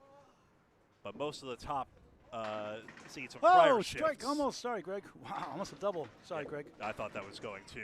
Wood just died in front of the 10-pin, and now it will truly stay there. Woodside just missed the archer pin again, not by much. Lapierre going for a spare on strike. Wood could be a problem. But pushes through, spare and strike. 30 through 2, 40 in the ball through 3. Woodside 10. 35 through 3. Back to Greg Gouillart. So right now, once again, we have Brittany Underwood and Tim Douglas on 24.79. Amanda Carroll and Nick Zuffalato in second place, 24.54. Madison Riva and Bob Whitcomb, third place, 24.01. Laura Dorfler and John Winchell, 23.88. Mario Johnson and Nick Norcross, 23.58. Aaron Merrill and Aaron St. Cyr, 23.50. And then Vanessa Huff, Mark Weber, 23.39. Glennis McKinley, Joe Smith, 23.37. That's 9 on the spare for LaPierre. And then Jenna Ward and JB Gauthier, 23.26. That should hold.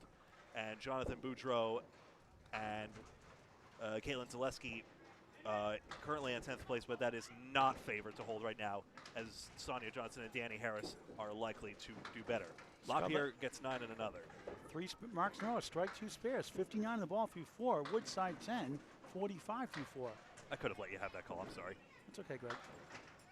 So for this shift now, people are asking who's doing well for this shift here now. And let me see who else. So the rankings I had as of most recently. Through 7 strings. It would be 7 strings. Woodside strike.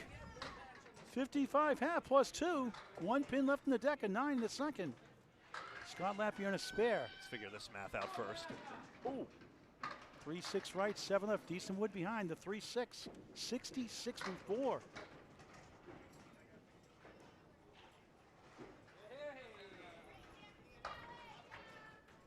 So it should still be Sonia and Danny first, Carla and Ed second.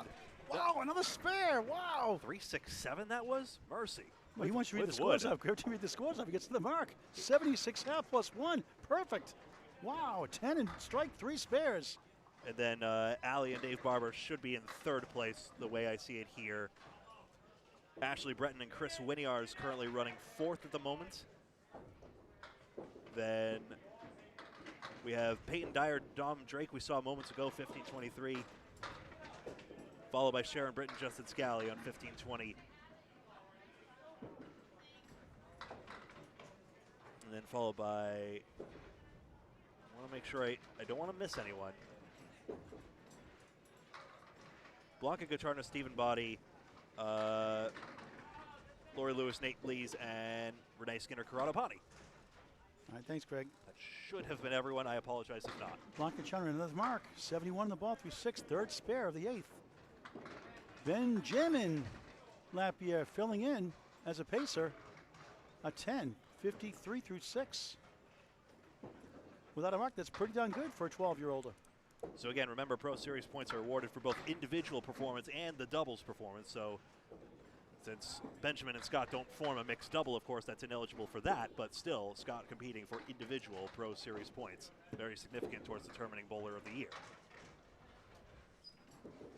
Blanca with a post on the spare 5, 76 through 6. Then 1-3, spare chance.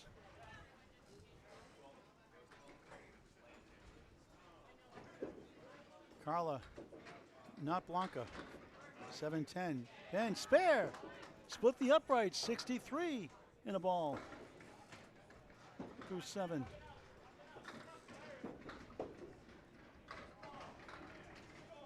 Like father, like son.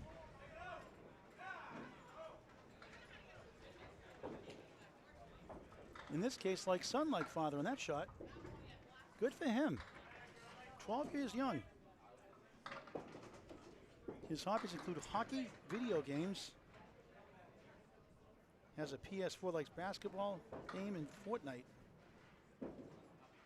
Sorry, Carla had a 5 fill on that, I'm now realizing. Yep, 76th. At the delay, she gets an 8 on the doink, 84 All right. through 7. Good string. I think I can keep my attention upwards this time now that I'm done doing math. All right, Ben, 5 in the fill, 68 through 7. What a string. He's a 73 league bowler. Pacing the Scott's team. We'll see him again next string for a 9th string, along with Nate Lees and Lori Lewis.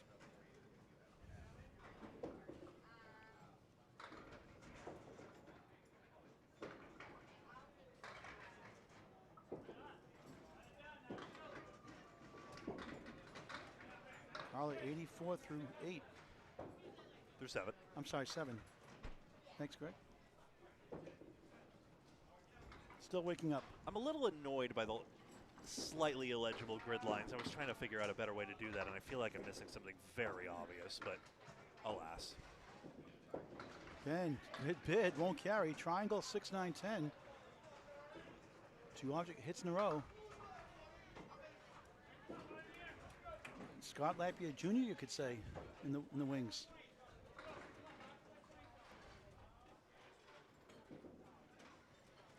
Again, 8 that time. Over his average with 2 blocks in hand. 76 through 8. A mark for 100.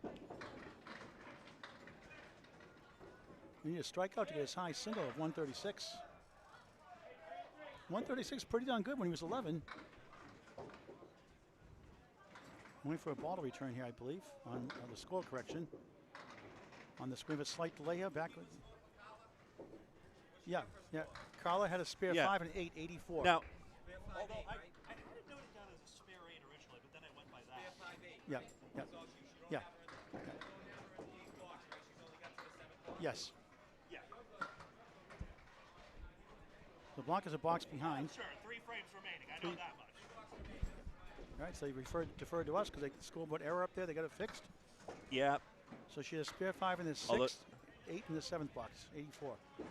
Yeah, because Benjamin, which is completely fair, of course, he went ahead. It's just that he wasn't cutting anyone off. Chance here, 3 in the 7. A bunch of wood, a lumberyard to kick over. She got it! Big shot! Possible big points on the line. 94 and a ball through 8. 4 spares in the 8th for Carla Gachana. Then have an impressive 8th string. Great experience for the young one. Pacing for Scott Lapierre's father.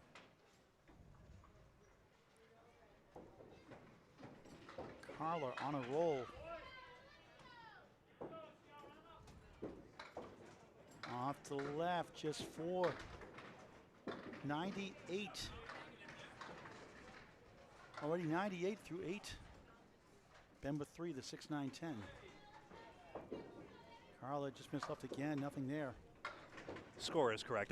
I just made darn sure that since we got deferred to, that we were actually giving correct information there, but that's right. Like I said, Greg, you're always right. No. Only God is always right, but close second, right? Carla chops a 1, tough 5 after a spare 4, 103 through 9. Hey, how about that 10 for Ben Lapierre? Now 86 through 9. Already 13 over average with a box in hand. Diamonds are tricky. Take pride in that 3rd ball. And they're hard to make. He's just playing for score and pride, but those 3rd balls add up.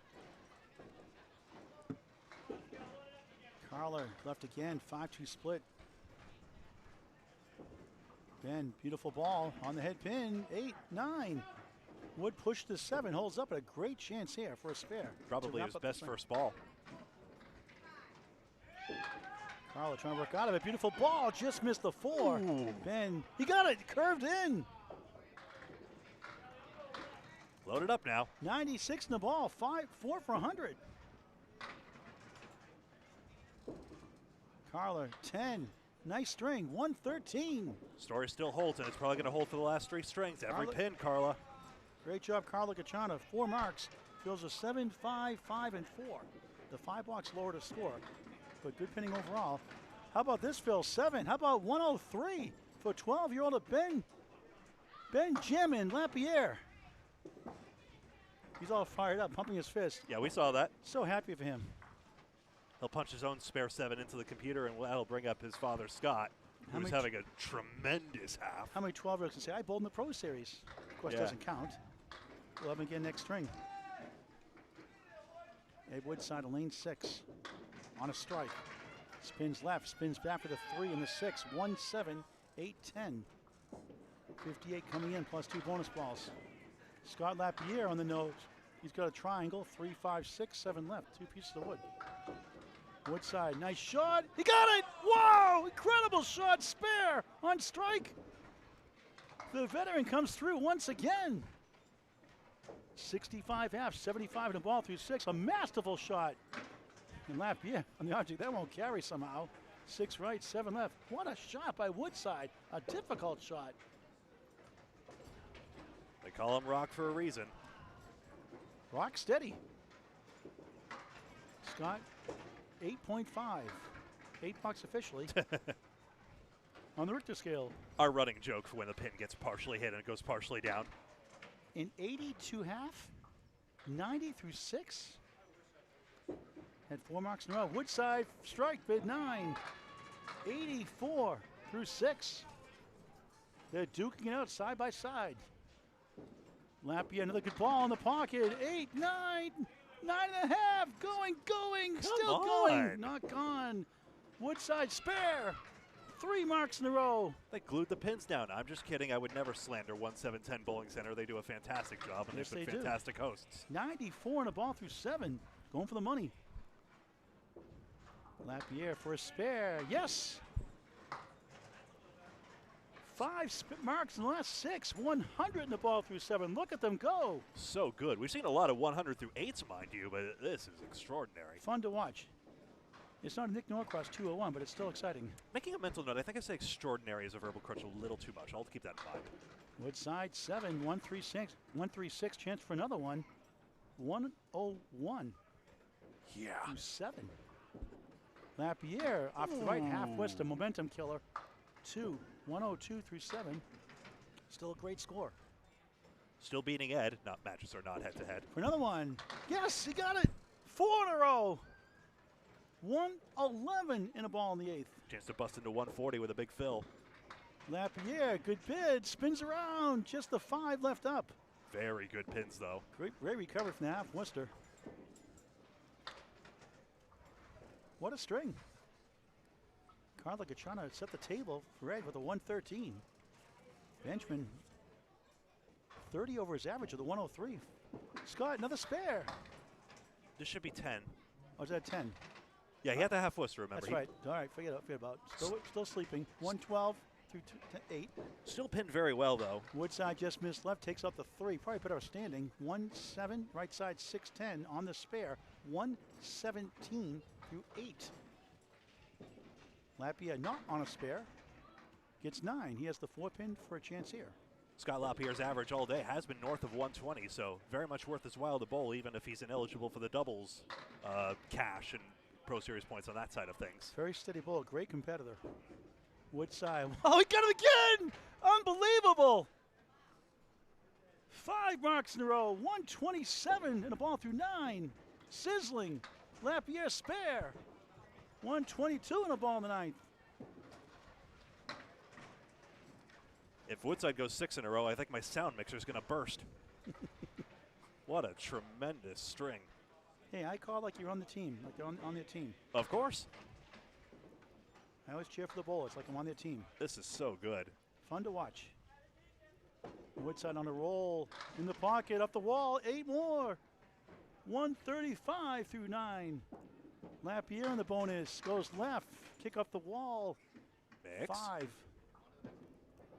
Slaps his side. 127 through 9. Woodside for 6 in a row. Yes! Incredible. 145 and the ball in the 10th. 7 marks. Only 1 pin on the deck.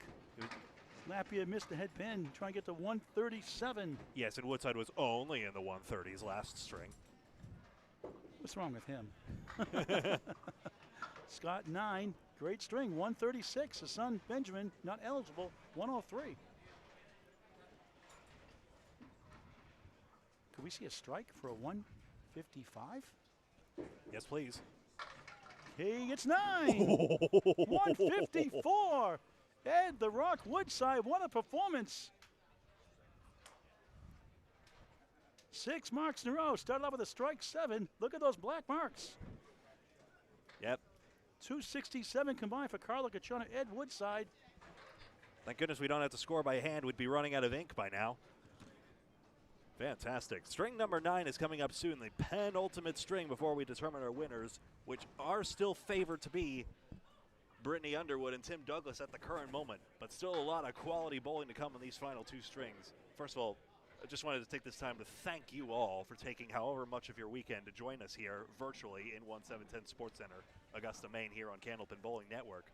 If you always remember, by now you know, if you've been tuning in, you know this, of course, but we hope you'll like us on Facebook and subscribe on YouTube so that you're able to join us for future events like this. And both pro leagues and semi-pro leagues, because, of course, semi-pro bowlers of today could easily be here on the Pro Series stage and many other big Candlepin stages in the years to come. So always free, never at charge. You can give us some stars if you'd like, optional if you'd like. So we thank you for taking this journey along with us and these great bowlers. Lori Lewis and Nate Lee's over here, if I'm understanding correctly. They've certainly stepped over here. And we take the journey back to Massachusetts. Greg, thanks for driving. My car needed a break this weekend. The weather looks like it's improving, if I'm understanding correctly. Very nice, very nice outside. Good. I'm glad. I was worried about a snowstorm possibly hitting the commute, and I'll have to check in on that. But it looked as though it was clearing up. Hopefully I read my weather app correctly, though. Ben Lapierre, 12 years young, 103 last string with a 73 average. Great feeling. Yeah. He's all pumped up now.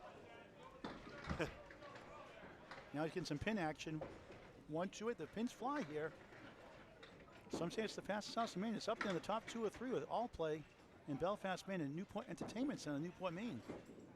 Here's Miss Hawaii, Lori Lewis with 9. Ben just missed inside, 1 in the 8.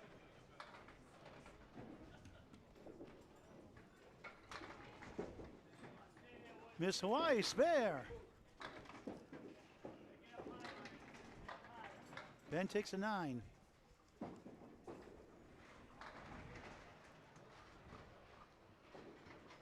It's hitting back in Massachusetts. Okay, so. It's a different world up here, though. It's true. It's a beautiful world. Not mutually exclusive, of course. I love my home state of Massachusetts. Our home state, I should say, Paul. But. Yep. Love coming to Maine, though. There's a strike bid, 8. That looked good. 9 to the 10, 18 through 1 to start the 9th. Gorgeous. 10, 1-8-10. Casey McCool letting us know New Hampshire's getting some snow as well. So it'll probably hit more the further down we go, but hey. Ben, nice out, 9. I'll drive safely. I'll drive safely. Lawyer from Londonderry, New Hampshire, originally Methuen, Mass. 102, 103 league bowler. Gets a 10, 28 through 2. 117, the best season ending average. High single 163, high triple 402, high 5 637. 2-time Ladies Cheech National Championship, and the only 2 seasons they had it for. Hosted by Mike Machichi. Cheech, great guy. Oh, there's a strike bid, 9. Just missed. Just missed by an inch strike sign. Can he get a spare? No, in the channel. Frustrated with that one. Love his antics, though. Yeah. I wonder where he gets that from. It's easy to get swept up. I think Scott's pretty even keel, fair to say. I know. He's very he's intense, though. He loves foul ball, 9 box. 3 9s, 27 through 3. Lewis, 1-3-6. got 2 for a 9, 37 through 3. Lori Lewis won the first Outrun the Bear event with Nate Lees. Nate Lees won the first ever Atlantic Candlepin singles to a pro division. He's always up there in the playoffs every year. Ben in the pocket, trying to get more off the wall. Nothing there off the wall. 4, 7, 8, 10. Lewis in the pocket. Ooh. 5 goes down. The queen pin goes down. It's the 10 for a spare. Ben just missed by a speck again. Wanted the front wood, of course. Look at, you can just see he's all amped up. He's so excited after that 103 string. He's got the moves already. He knows what to do. Lewis, spare. Pile through. Second spare of the string. 47 in the ball through 4. Ben a 7. 34 through 4. Lori also won the 2020 Rose Between Two Thorns with Nate Lees and Josh Reel, the realtor, and the poetry guy. Josh the poet, and he knows it. Ooh. Look at this. Lori won the 5-string Mass Open Team Championship with Amy Doobie and Nikki McKeever. Nikki in the 5th seed in that Candlepins for Cancer live show a couple weeks ago.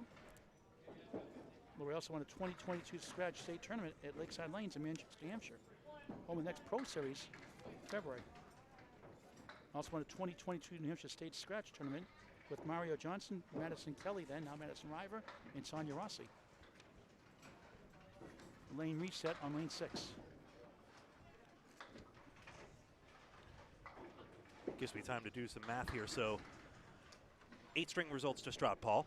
We have still Sonia Johnson and Danny Harris still ahead, 118.18, 118.2, let's just say, for the average. So that is even better and likely to do this. I see the 9 there. 56 through 4 on the spare 9. Yeah, forgive me if I don't, the score updates very quickly here. But Carla Gacharna and Ed Woodside, as expected, rocketing up. They're now on 1883 through the 16 strings, so that should be a comparable average, and they may well displace. It was in 9th place. What can I remember? Jenna Ward and Jason Gothier Jr. for a position there. Ben got a 10, 44 half. Lori Lewis a spare after a spare 9. 3 spares. Good fills at 8 and 9. 66 half plus a ball. Fantastic half. I regret to filibuster over it, but she's doing tremendously well to start out. Allie and Dave Barber, 1837 through the 16 strings, which comes out to a 114.8 average. So they are likely to miss the money, except that there's still 2 strings to go. Nate Lees for a strike. He's got it. This is the 9th string. I failed to update. I will do so now. Scott Lapia 5, 7, 10 a Pizza Wood to the tough lead to the right of the 5.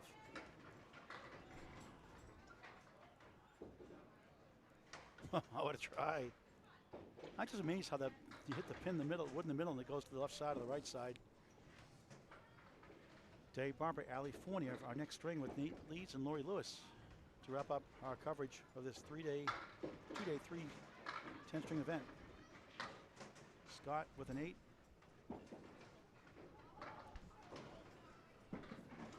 Nate on a strike next on lane 5.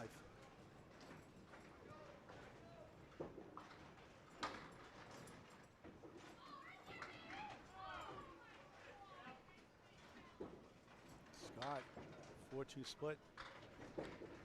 Gonna slow himself down. Lee's going for double strike. Missed right. He's got a 3-2 split. 1, 2, 4, 6, 10 right.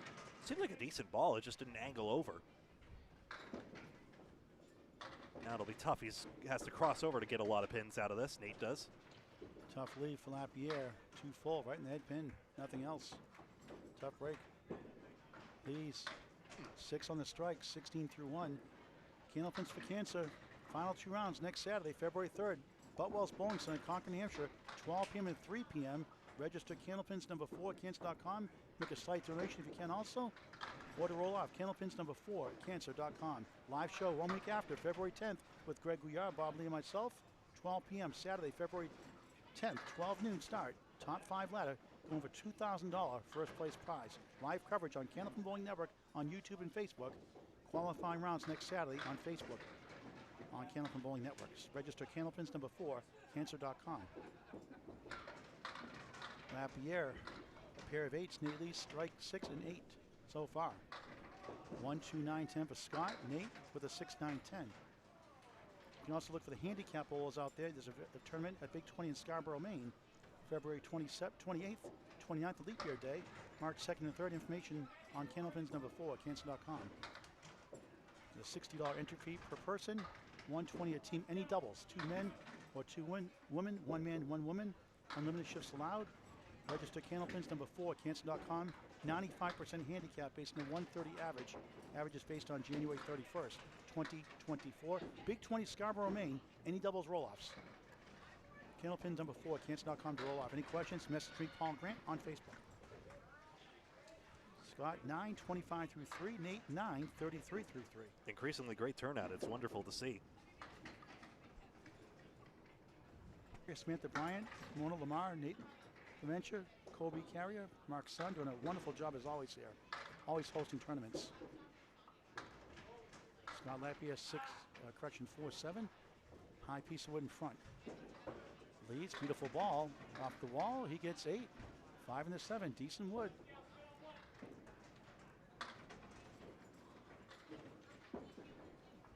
Interesting wood, too, for Lees. Lapierre, got it. Took a moment. I think the ball can ramp down it, and then the red line takes the 5, I hope. Spinning spare, 35 and a ball through 4. Lees got robbed. Trying to get to 43 through 4. Like Paul, I do not show favoritism. I just root for the bowlers and against the pins. Same thing here. As he gets a 10, I always tease him that Laurie Lewis is the better bowler when they bowl together for some reason. Well, I just always tease him about it. Obviously kidding. If we would like to take a look at the on-screen scoreboard at the current moment. Yeah. Well, he has the higher average. We just tease him all the time. even jokes like in the Chicha finals, he just didn't have his best stuff. That happens. That's what you have teams for. One carries you, one doesn't. You know, and you take turns, you help each other out, you encourage each other. That's what it's all about. Yeah. Can't be good all the time. We'd all have 300 averages if that were the case. I'm sorry, did those pins just... Paul, we missed that strike from Scott. I'm sorry. Yeah, too busy yapping. I'm so sorry. I was trying to look at the scoreboard here. So strike on spare. 45 through 4, 55 half plus 2. Nate Lee's spare. 53. What a half half plus 1. What a half for Scott. He's still going to maintain that 120 average at this rate. Too busy picking on Nate Lee's.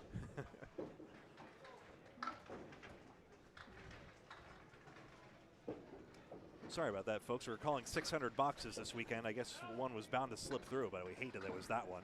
It was sleep deprived too today, so. I slept fine for what it's worth. Not me. Laurie Lewis, beautiful ball, takes the queen pin out, going to the 7, just missed the strike.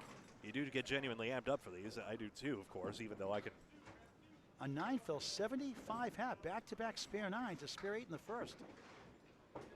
Curves in, spare, beautiful shot. Oh. 3 marks in a row, 85 and a ball through 6. Yeah, hurry hard. Miss Hawaii on a roll here in Augusta, Maine.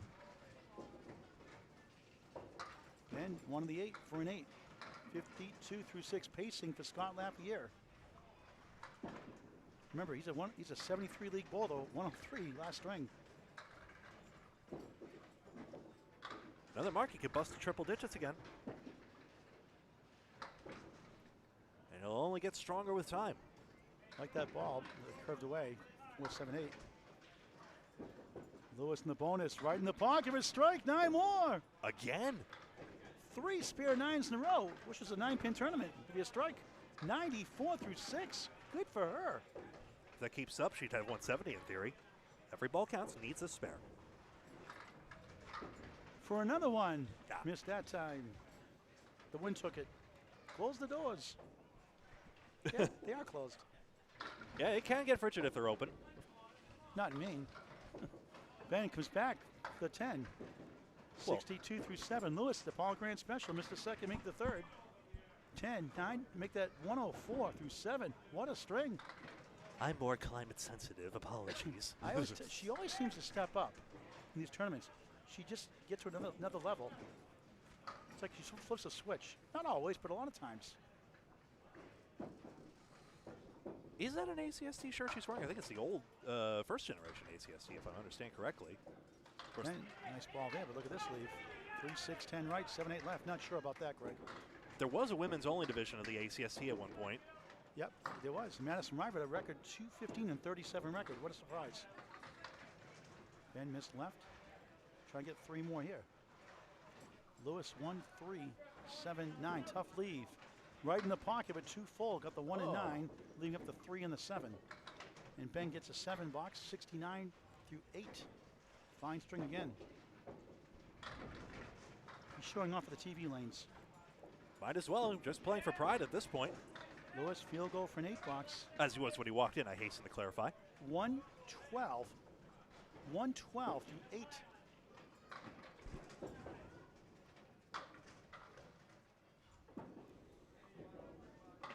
And crossing over, 8, 3 in the 10, mini split.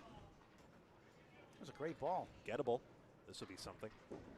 Lewis curves in the pocket again. 9 again. What's that, 5 9 drops, 4 9 drops? Yeah. Wow. Benjamin put a good bid on that. Didn't get the 10 pin to carry. 5 9 drops for Lori Lewis, I think, or 4 anyway. And she hangs on spare, living on the edge. 122 in a ball in the 9th. Ben just missed for a 9. 78 over his average through 9 with the box in hand.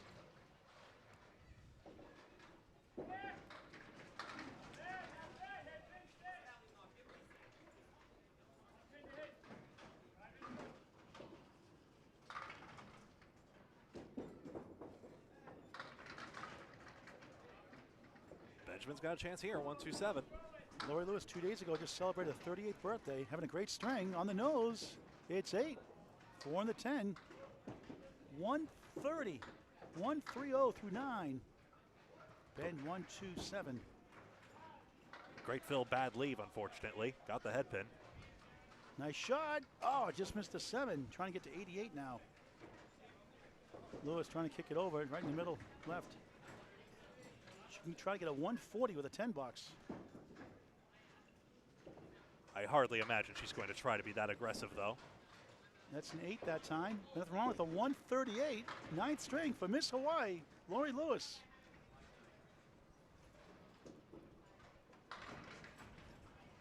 Scott Lappy on the right, Nate Lees on the left.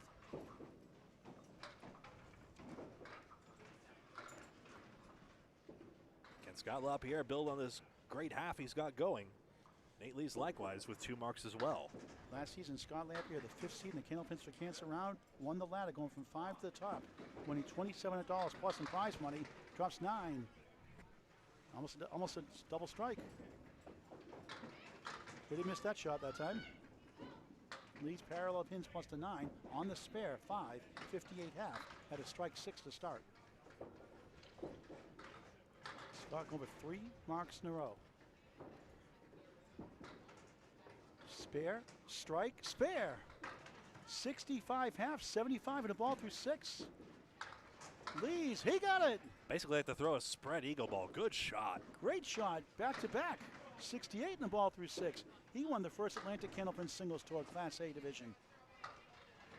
Scott 5 Pro Series titles, including 2 singles and 2 doubles. One with Jeff, I'm not related to Lapierre, and one with Craig Holbrook, Hall of Famer. Both as high single 207 in the finals of the Pro Series Ultimate Ladder in Fitchburg, Mass. in 2011, available on YouTube. He had a 727 qualifier, the #1 seed in the World Singles a few years ago. Knockout with a 727, pretty impressive. Lees on the head pin, 6. Scott Lapierre's fill is 4. Scott 79 through 6. Nate 74 through 6. 4 boxes to go. 1 string left after this to wrap up the weekend match. That 207 helped him win a Pro Series title. Coming back for 1, just missed. We've seen some splashbacks. It could have happened. Nate, only the 3 pin. Wood will roll away. I thought for a second it was going to roll up on edge and possibly take it. It did not. Meanwhile, Scott LaPierre has a 9 box and Lees, harsh.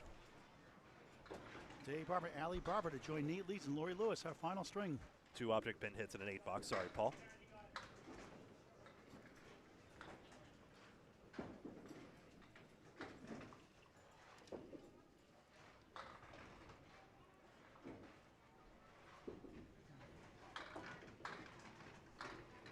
Head pin carved in for LaPierre, the 2, 4, 6, and 7.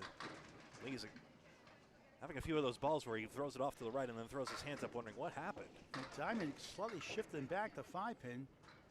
It's a little take on the Yeah. diamond. New wrinkle.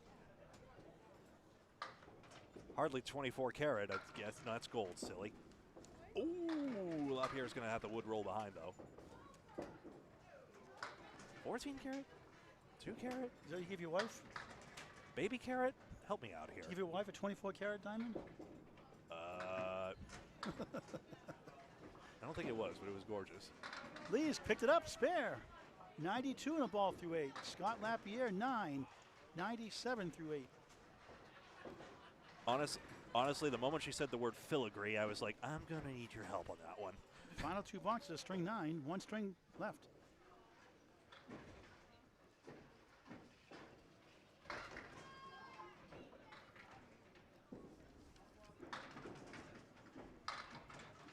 Ed Pinette, 4-7 left, 6 to the right. See if he can use that wood. Not a bad position. Time to bring back the seminar on that 6-pin. How does it not fall? Lee's crossing over, 9. 6-pin for another spare. Time to bring back the seminar on the 6-pin. This is not a recording. 101 through 8.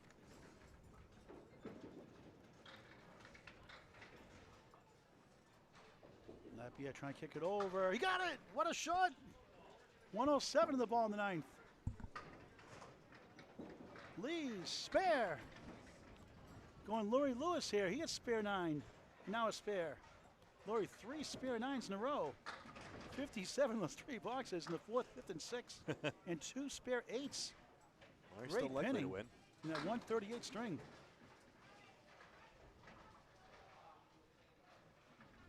Should ask Carla and Ed how they're doing. They're most on the bubble at the current moment. We'll get an update Although actually, shortly after the string. Leads on the bonus, a post. Not happy with that shot. 5, 116 through 9. Scott Spare a 6, 113 through 9. though actually, remember, Carla Gatrana and Ed Woodside caught up mostly. Ooh, didn't get there. Mostly caught up actually to Sonia Johnson and Danny Harris. Actually, they're doing quite better. Lee's good try. Can't get to the 10. Heck of a bid. Trying to get to 126. Still plenty of time for it to go either way, but Scott 9, 122, 9th string. Nate Lees 9, 125. But Laurie Lewis, teammate 138, 263. Scott Lapierre 122 going solo. Ben, his son, a pacer at 87. fantastic average for Lewis and Lees. And I'd also like to send a special hello to Blue, one of the greatest, biggest dogs you'll ever see. I'm terrible with dog breeds, but it's just a beautiful brown floof, I guess we'll say in millennial parlance.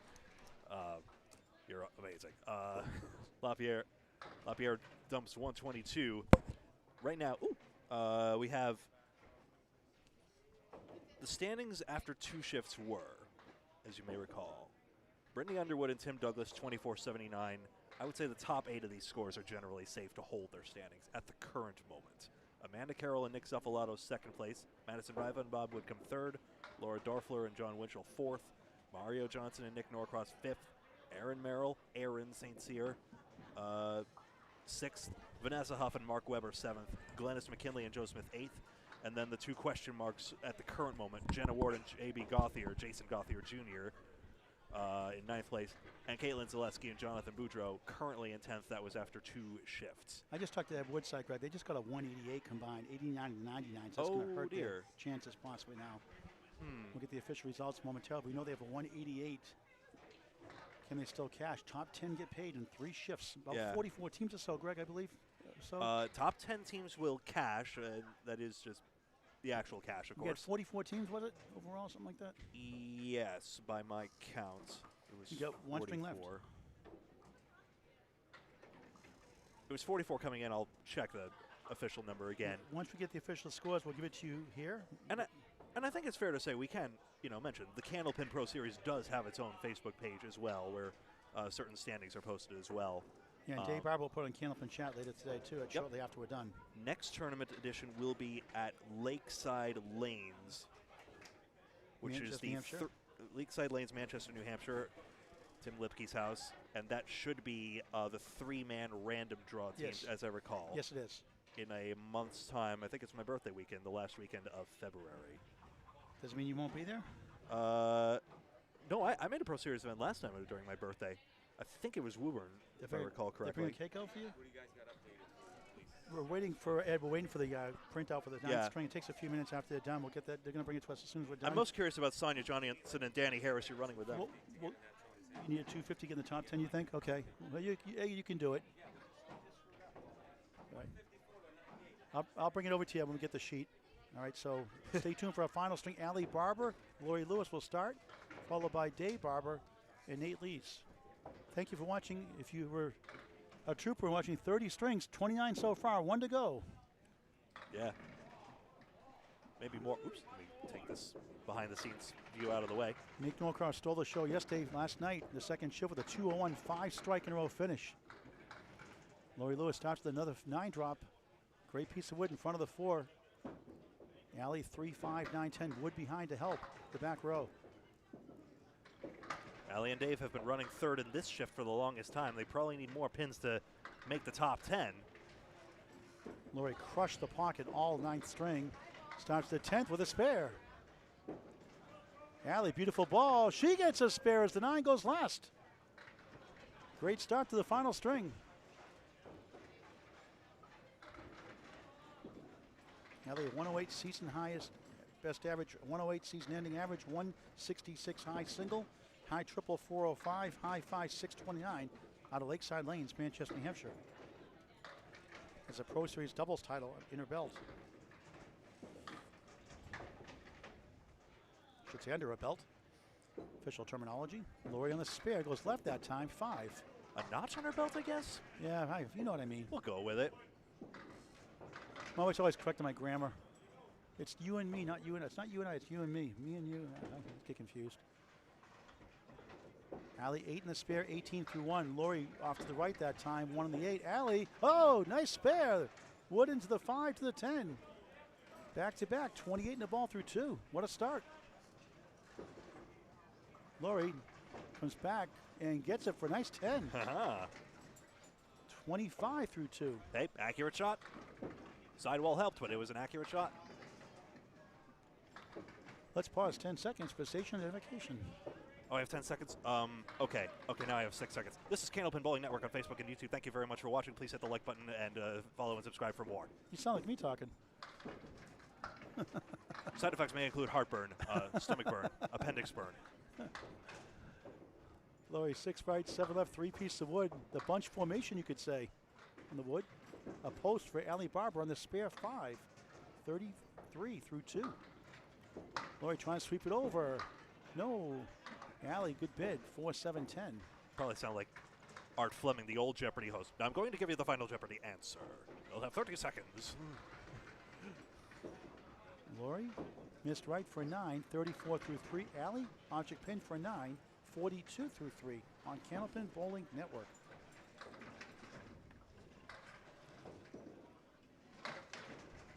Again, open finals, 2 shifts next Saturday, February 3rd. Butwell's Bowling Center, beautiful 24-lane facility. The pins fly if you're in the pocket. 12 p.m., 3 p.m. next Saturday, February 3rd. Top 5 make the live show 1 week later, February 10th at 12 noon on Candlepin Bowling Network. Hi, Jonathan. Lori half, Wester Alley, 1, 6, 10. Jonathan was admittedly a bit grumpy after that. He was a little annoyed that he wasn't able to get, particularly the 1st and 10th string, he laments he wasn't able to do better. He was very proud of his partner, Caitlin Zaleski, and he just wishes he could have had just those few more pins and those few more strings to possibly put them a little higher than the 10th they currently run right now and are likely to be displaced. You say the words fierce competitor, Boudreaux is quintessentially that, of course. Absolutely. And he did very well in Sanford, even with house shoes, when he had an unfortunate bowling shoe mishap. I remember that.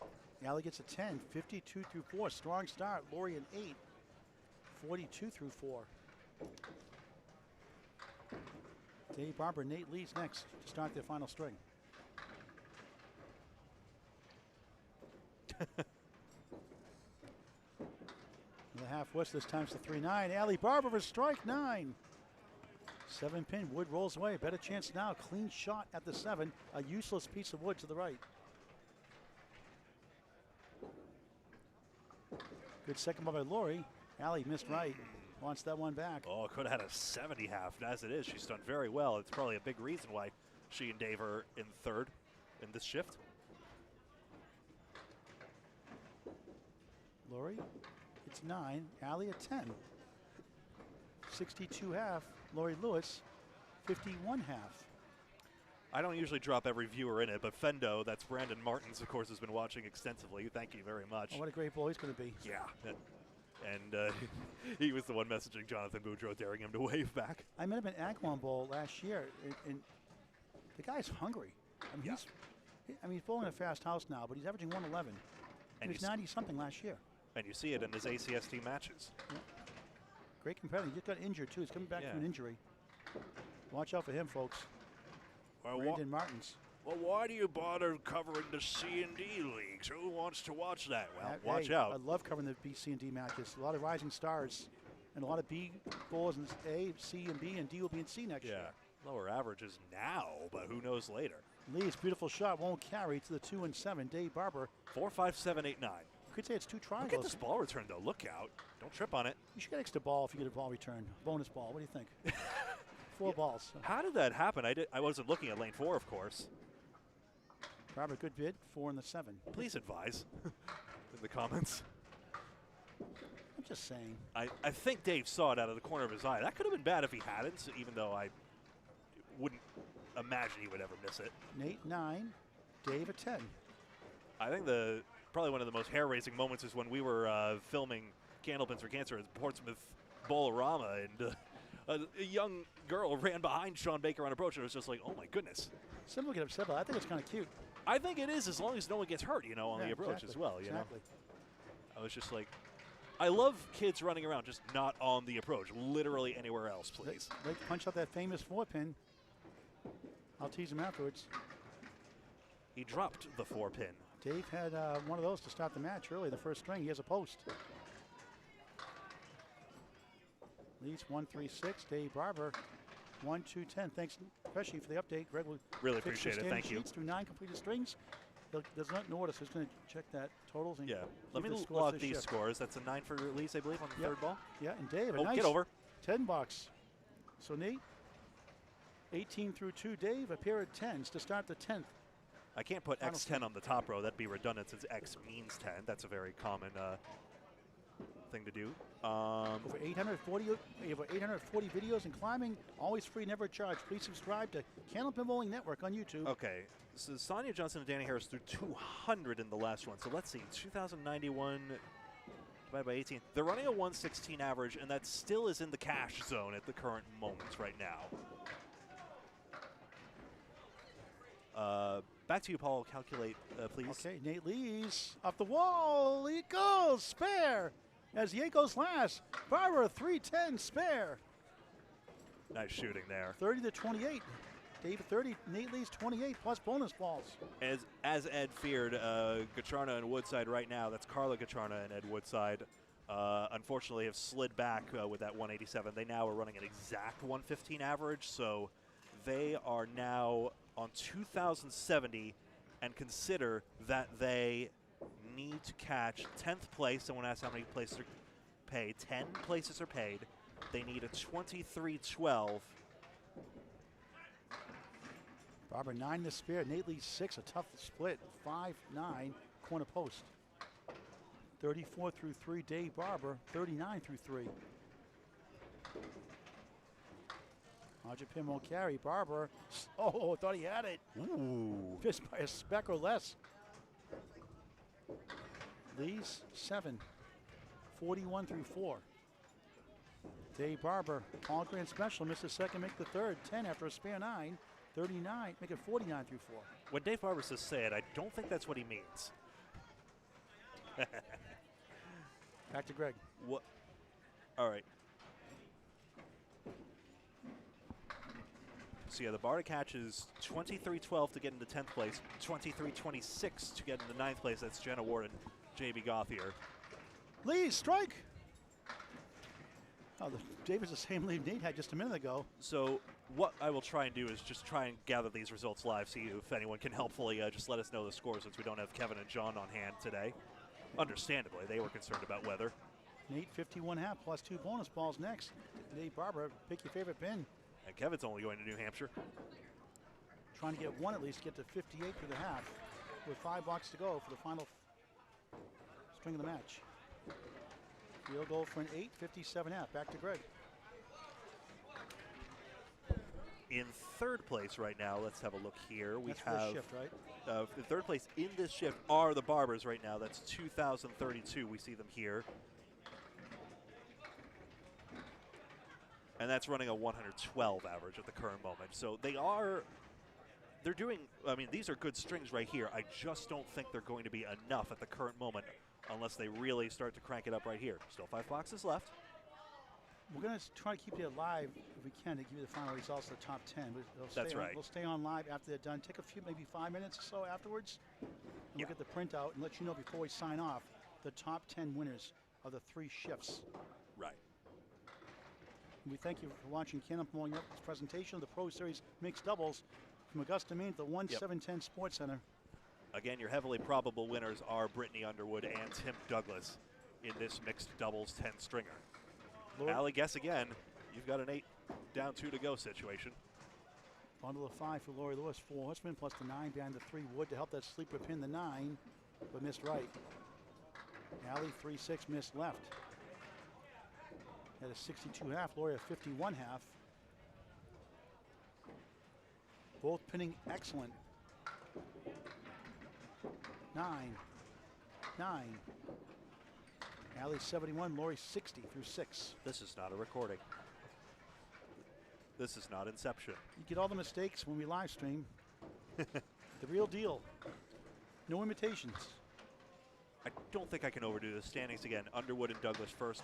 Amanda Carroll, Nick Zuffalato second. Madison Riva, Bob Whitcomb third. Laura Dorfler, John Winchell fourth. That was after 2 shifts. Mario Johnson, Nick Norcross fifth. Aaron Merrill, Aaron St. Cyr sixth. Vanessa Huff, Mark Weber seventh. Glennis McKinley and Joe Smith eighth. And then the question marks of 9th and 10th are Jenna Ward and Jason Gothier Jr. And 10th place, Caitlin Zaleski and Jonathan Boudreau. Lewis, spare. Jenna and JB might have a better chance at this point now that Carla Gacharna and Ed Woodside had a poor last string. Lori's first spare since the 5 spare in the first box. 17 to ball through 7. Allie goes Dave Barber with a 7-10 split. And she grabs 1 for a 9. 80 through 7, a fine string. Still 1 string to go. And do we see those pairs of interest? I'm looking for Sonia and Danny, and I'm looking for, okay, Ed and Carla are over there. I'll take a look real quick. Okay, sounds good. I can take the call for now. Lori's on a spare. And we see it here. The fill is 7, 8 in fact. Allie Barber drops down 9. And it's just a plank in front of multiple planks, in fact, actually.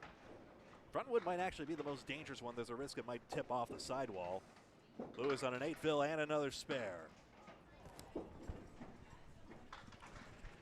Craig, Carla Gacharna has, she has a spread eagle. She has 89 through 8. Ed Woodside at 56 half for their match over there. They might need more than that. We'll see. That's 10 box for Allie. 3rd time around. Still nothing below 9 for her. And Carla just got an 8 up that spread eagle. Good box, 97 through 9. I'm going to check on Danny Harris as well. Yep.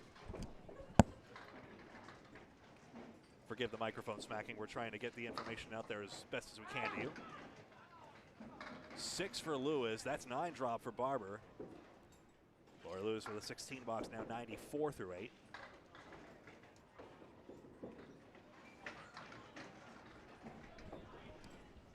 Danny Harris, 80 through 8, now a 10, 90 through 9.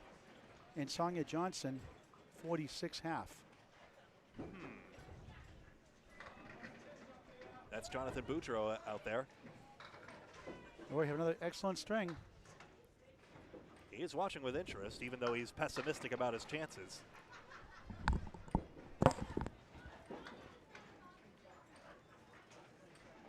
Lori Lewis is 8 and Allie Barber is 9.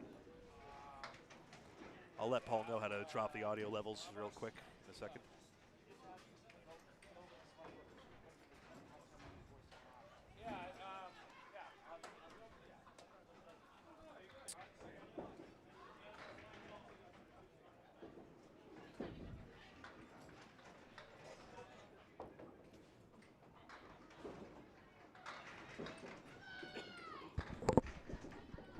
Lewis has 2, Barber has 7. Can you do me a favor, Paul, and keep on the call on this for a moment? I need to check the scores to catch, basically, at this point. Okay, sure. We have the 9. Lori Lewis, tough leave, curves right, and she has the 1, 2, 7, 10, wrapping up her final box this 10-string tournament. Our third shift.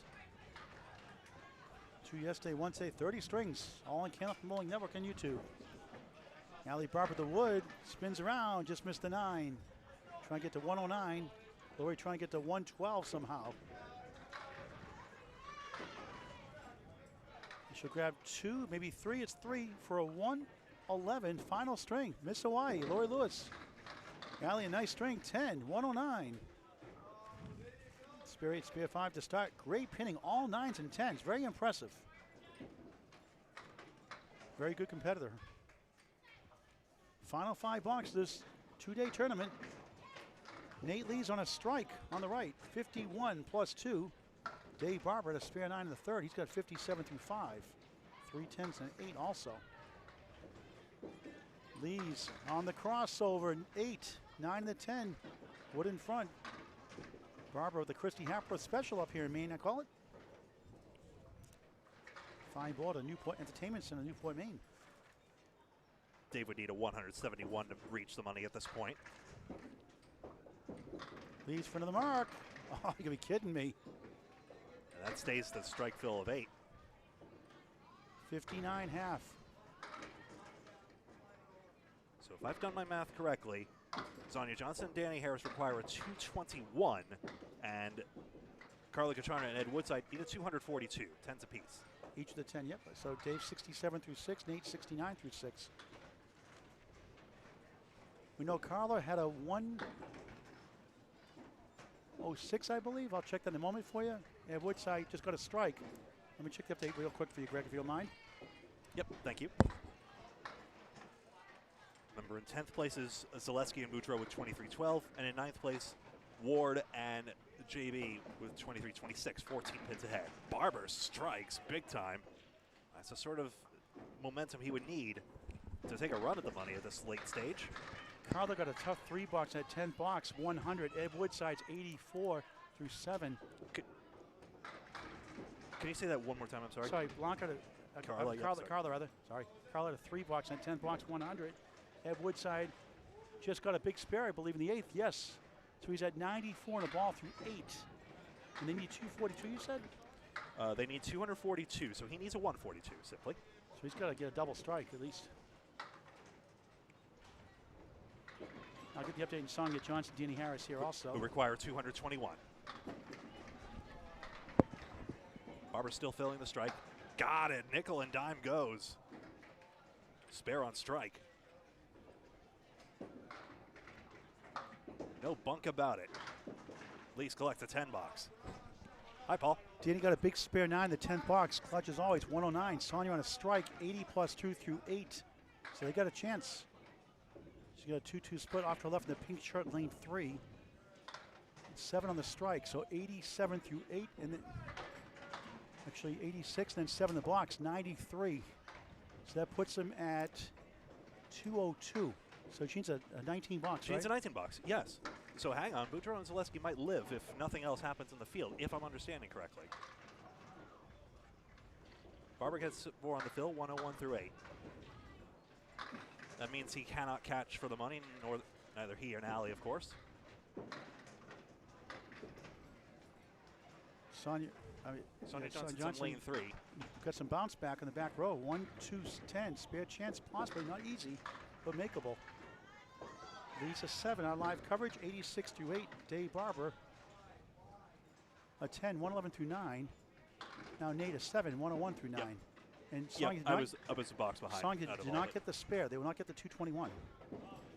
So there could be life for Jonathan Boudreaux still and Caitlin Zaleski. We'll find out officially before we sign off.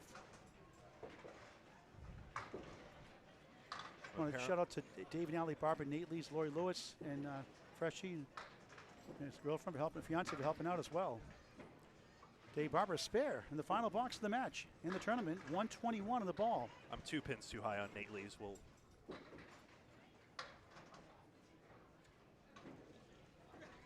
Nate trying to get to at least 110 with one of these pins. And change up for a 9. 110 final string officially for Nate Lees. Yep, 110. Dave Barber 7. 128 final string. We're going to stay live till we get the final results of all 30 strings. We'll keep you live and give you the totals as soon as we can within the next 5 minutes or so. Thank you for watching this great game of Candlepin Bowling on Candlepin Bowling Network. Stay tuned for the results in just a bit. I can see Carla and Sonia from here. I'll just go with that here. Okay. So Carla and Sonia, that's them. So 212 they did not catch. That's right. Because 212 for them makes 2,303, and they do not catch, therefore.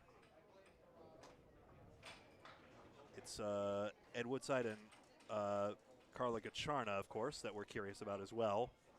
The rest of the field is back below 2,000.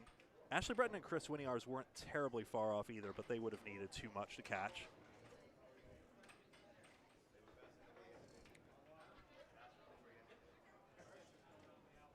Yeah, nobody else had a realistic chance to catch 10th place in the money, so Boudreau is despondent, but I think he actually may well have survived right here.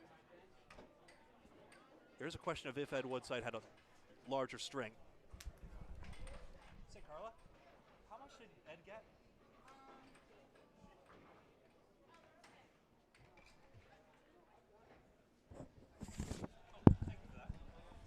Okay, waiting for the final results here.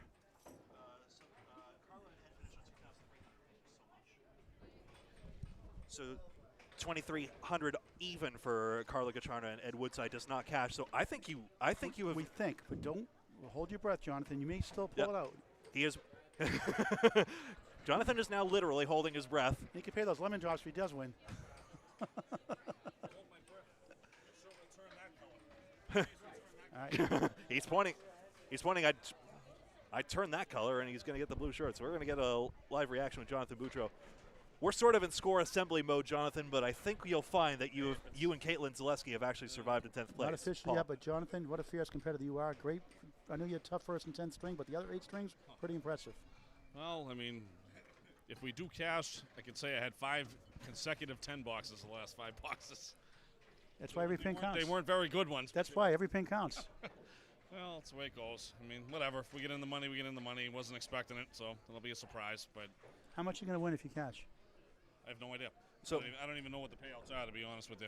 I would assume the last spot. I would assume we'll get our entry fee back. and to be fair, the payouts are determined late. Like, it wasn't even known it was top 10 until the last moment there.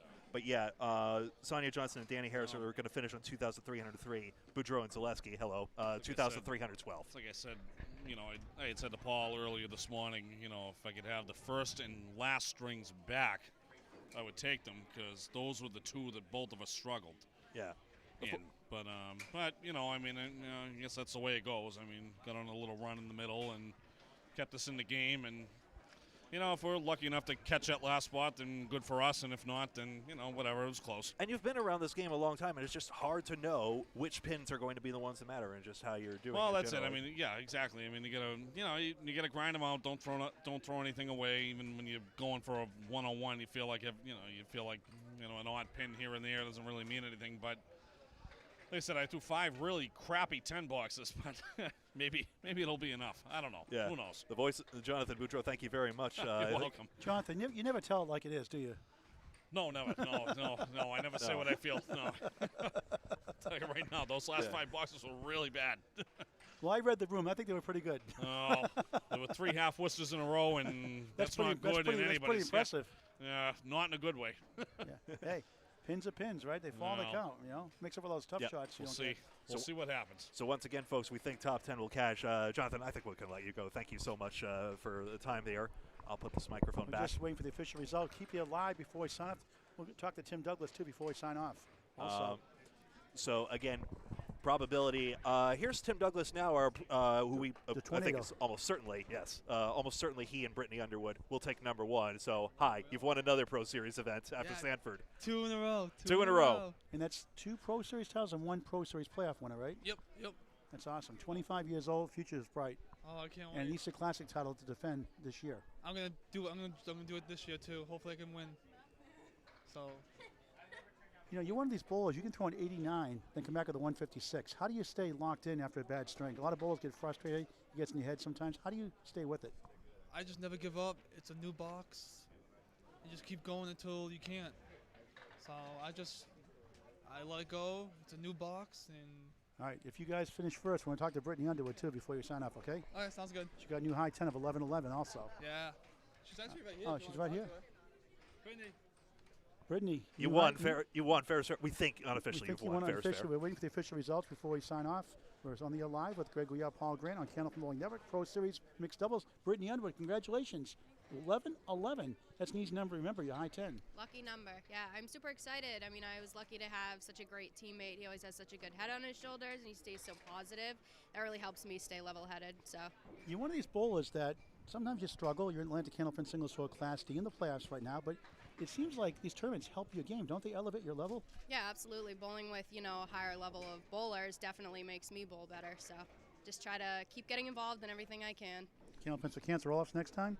Yeah, I'll consider it. Okay. Now we got Sharon Burton, the 100 average in the finals 2 times in a row. Yeah. All I right. don't know. I'll think about it. All right, so good luck. Hope you get the #1 spot. Yes. Thank you. I'm so excited. Brittany Underwood at Webster Timberlanes, Abington, Mass. Always a bevy of professional tournaments to choose from. Hopefully, we'll have that. So again, the top 10. We do believe right now. We do believe nobody in the 10 a.m. shift has caught any of the top 10 cash. So we believe, to answer Mark Weber's question directly, 23-12 should be the cash point, and therefore the standings unofficially we have as Brittany Underwood and Tim Douglas 24-79, Amanda Carroll and Nick Zuffalato 24-54, Madison Riva and Bob Whitcomb 24-01, Laura Dorfler and John Winchell 23-88, Mario Johnson and Nick Norcross 23-58, Aaron Merrill, Aaron St. Cyr 23-50, Vanessa Huff, Mark Weber 23-39, Glennis McKinley, Joe Smith 23-37. We weren't sure about Jenna Ward and JB, Jason Gothier Jr., but we believe they will cash 23-26 in 9th place. And Caitlin Zaleski and Jonathan Boudreau, a very relieved Jonathan Boudreau, in 10th place, 23-12. We're going to get the results. We're going to keep it live till we find out who wins the final top 10 spots, who cashed, who won the Pro Series. Looks like Tim Douglas and Brittany Underwood. Again, waiting for the official results. Results will also be posted on Candlepin Chat on the Pro Series page as well. So stay tuned for the results. Should be with you in the next 4 or 5 minutes at the latest, I believe. I have Nate Lees, one of the tournament organizers. I don't need to interview you formally, but do we have they're still generating the results at the current moment, right? I assume they'll be announced in-house as well. Exactly. Thanks so much. Sorry, Paul. I can't resist petting Baloo, one of Nate Lees and Laurie Lewis's wonderful dog. Can we interview the dog? Will he bark? Say speak, will he bark? All right. That can't be good for training, but Yeah, I great can't job resist. helping out with the tournament and bowling. Yeah. Did Lori carry you again today? She did, yeah. Wasn't a good day. All right, waiting for the Fantastic. official results again. Yep. So again, suspended animation here, so we're just waiting here for the official results at this point. To those of you still here, thank you so much for watching, however much you could this weekend, of course, in this 3 times 10-string doubles tournament. We really appreciate having you all along, because we had a triple-digit audience pretty much throughout here, and I don't mean that to as puffery. We're proud of the numbers because, of course, it's the bowlers, it's them we're showcasing right now. And it's just really glad to have the bowling community and our extended bowling community abroad tuning in for this. And you catch your rebroadcast in high definition on Candlepin Bowling Network on YouTube also. Get your friends and family to subscribe. Always free. That's right. You can donate some stars if you'd like to help us out to cover more streaming and more equipment upgrades. Yeah. So at the current moment right now, we have suspended. I wonder if this camcorder can slide all the way around so we can see what's going on back here. But essentially, that's the scene right here, behind here. You see the WoW shirts right here with Justin Scally and Dom Draker standing around. And in the back there, Nate Lees' blue shirt presiding over Dave Barber at the current moment. And Paul doing his intrepid reporting work, trying to do all that. Again, it'll get done when it gets done, of course. Of course, the Barbers were bowling at the current moment. And, Paul, what's the latest? Nate Lees and Dave Barber are putting the scores manually in the computer from all the scorecards. They're double-checking the math, and they're going to print those out momentarily, so stay tuned. We should know in the next few minutes, so stay with us live for the final top 10 results. We'll read all the scores off if we have time, but at least the top 10 anyway, and the ones on the outside, just so you know who cashed and who won the Pro Series titles. Again, looks like it's a slam dunk for Brittany Underwood and the Tornado, Tim Douglas of Marshfield, Mass. Yeah. All of this just housekeeping. We also owe it. Many thanks to 1710 Sports Center, Kobe Carrier, Nathan, Samantha, Mona Lamar, and Provincial, yeah. I think that mentions just Kobe Carrier, yeah. That's right. For their hospitality, of course, towards all the bowlers, and for allowing us the space, including to sprawl the WOW shirts across the counter here. And Dave Valhan's New England's flooring the backsplash has put new wood in the floors, I believe, and Mark Carrier has had a lot of work done here in the lanes. Looks gorgeous. Yeah. And a great place for a birthday party, a corporate event, or any occasion. 1710 Sports Center in Augusta, Maine. Splitters Restaurant, a pub, full bar here also. Great food as well. And, of course, for main money matches, we have those here on Candlepin Bowling Network as well. We've really enjoyed watching that. The the Mark show, of course. Okay, this is the post-game show. We're waiting for the final scores to be printed out. And as soon as we get those to you, we're going to hear instantaneously. So stay tuned. So, of course, the big headline, of course, Nick Norcross, score-wise, the big headline was Nick Norcross with a 201, which will stand as one of the very few 200s we have here. Indeed, one of the very few in Candlepin. That's his third. He also has had a 202 and a 210 in his career. It stands as the biggest lane record. It's, again, perhaps I've put undue fascination with this, but 1710 does keep individual records for each of the lanes. And considering that Mark Ritchie bowls the house record of 207, it isn't a single lane record, even though, of course, the house record is far more prestige. But the 207 was split across multiple lanes. So therefore, 201 becomes the highest pinfall delivered on a single lane here in Augusta. Multiple house records fell, and I know for certain that Tim Douglas also set a record on lane 4. I believe it was Cole Fry who formerly had the lane 4 record, and Evan Riva who currently had the lane 8 Greg, record. just checking in. They are still putting the scores in the computer. They take all manual scorecards for all the 10 teams, two bowls each, obviously. They check every string individually. They make sure it's double-checked and put in the computer. And then once we get that print, I'll have a few live. We expect it to be any moment now. So, again, thanks for your patience. We want to bring it to you live. Yeah, and again, this is all just housekeeping at this point, and the results will be posted here later, so there's really no expectation either way. But we still have a few dozen of you. There are still a few dozen, absolutely, who still want to see the scores live, so we'll just do our best here. Yeah, we're glad to bring it to you live all the time. Don't forget the Friday Night Pro League every Friday night during the regular bowling season. Regular 21th match this Friday night, 7:30, featuring Academy 1, Justin Scally's Academy 1, 7 seed, taking 11 seed Central 1, 7:30 live on Candlepin Bowling Network on Facebook and or on YouTube. And then we'll have Bob Lee recording the Hingham match, number 3, hosting number 1 seed, Central 3 at Hingham, well, the Country Club, whatever it's called in Hingham. South Shore Country Club in Hingham. And then that's right. Position match on February 16th, 1 versus 2. I'll have that for you live also. And don't forget the Candlepins for Cancer Roll-Off. Open for men and women, final 2 shifts next Saturday, February 3rd, 12 p.m. and 3 p.m. Register Candlepins, number 4, cancer.com. Chance to get the $2,000 first place prize 1 week later on the Top 5 live show, February 10th at 12 noon at Butwell's Bowling Center in Concord, New Hampshire. Register Candlepins, number 4, cancer.com. Make a donation if you can also. Candlepins, number 4, cancer.com, a 501c3 registered charity for bowlers and their relatives going through cancer treatments. Don't forget the Scarborough scratch bowlers handicap bowlers out there, Big 20 Scarborough, Maine, February 28th, 12 o'clock Wednesday. Thursday, leap year day, February 29th, 12 p.m. Saturday, March 2nd, 12 p.m. and 3 p.m. Sunday, final shift, 1 shift, 12 p.m. Sunday, March 3rd. Big 20 Scarborough, Maine, and Route 1, Mike Walker's house. That's any doubles, 2 men or 2 women, 1 man, 1 woman. $60 a person, $120 a team, 95% handicap based on the 130 average. Must have a league average based through January 31st, 2024. Candlepins, number 4, cancer.com. The Top 5 live show, Saturday, April 13th at 12 noon at the Big 20 in Scarborough, Maine. Any doubles? Greg. Thanks for helping out all weekend long. Great job. Sounds as always. And just again, waiting for the final score. Should happen momentarily. They're going to print those out, bring it to us. As soon as we get them, we'll bring it to you live. So thanks again for your patience. For those watching out there, spread the word about Candlepin Bowling. Get your friends and family out there. Let's get the youth involved. Mike McIntosh does a 3:30. Yeah. Every Wednesday at 3:30, $10 for a kid, for about an hour and a half, 2 hours. Free shoes, $10 a person. Not bad. Could We get- had 9 last week. Could get my shoes and balls out of the cars and do an anti-exhibition match. I'm just kidding. Nobody wants to see me bowl. And this place flies here too, so a lot of good scores. Yeah. It's tempting to think if I should stay here or beat the weather, but, you know, if you're more local here, hey, the lanes are open here at 1710. They have actually been since the first shift as well. And check out Splitters Restaurant and Pub here. Great food, great people as well. I'll check Greg on the printout here.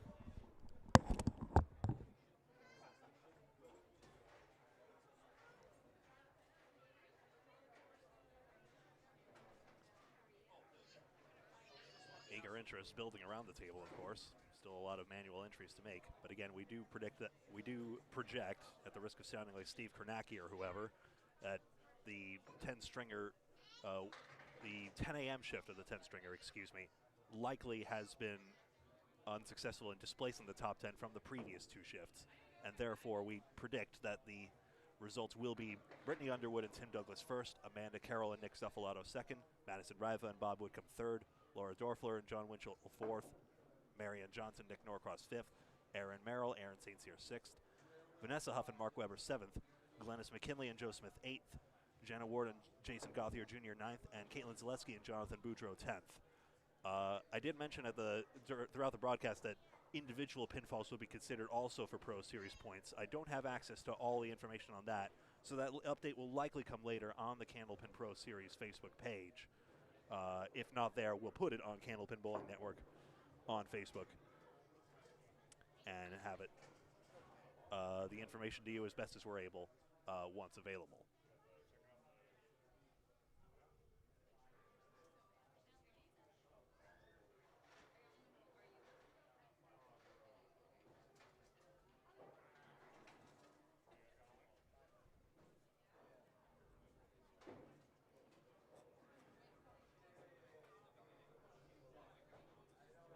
Again, I do stress that all these score sheets are entered in manually by paper, so it will take some time, of course.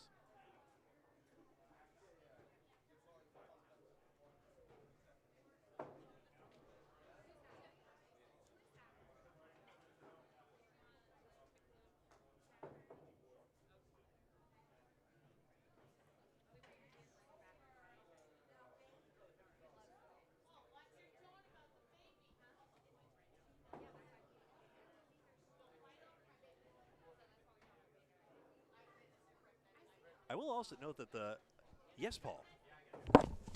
Okay, breaking news. We have the results of all the bowlers from all 3 shifts. Greg, why don't you run those down? The top 10 get paid. Let's congratulate the pro winners, first of all.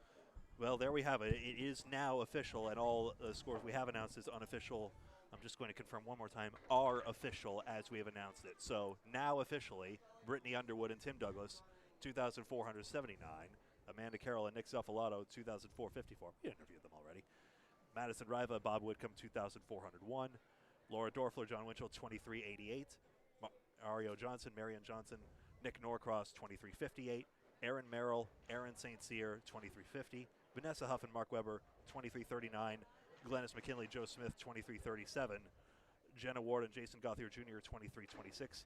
And Caitlin Zaleski and Jonathan Boudreau survive from the 2 p.m. shift, 2,312. Commiserations to Sarah Simmons and Chris Merrill, Sonia Johnson, Danny Harris, and Carla Gacharna and Ed Woodside, who were north of 2,300 and north of a 115 average. How close was the 11th spot to the 10th? But did not make that money. Sarah Simmons and Chris Merrill were -6 on Caitlin Zaleski and Jonathan Boudreau, Wow, okay. and that's the line. And that's why we've been saying throughout that every pin matters, especially in these 10-string formats. So, Greg Gouillart, thanks for helping out as always. Thank you for watching this great game of Candlepin. Why don't you sign us out, Greg? I think that's a good time for that. Thank you all very much, and especially if you patiently waited for the results at this point. Of course, you can all skip on demand. So, on behalf of Paul Grant and also on behalf of Kevin Burns and John Bunker from earlier, my name is Greg Gouillart. Thank you very much for watching this presentation of the Candlepin Pro Series and Candlepin Bowling Network. And until next time, so long.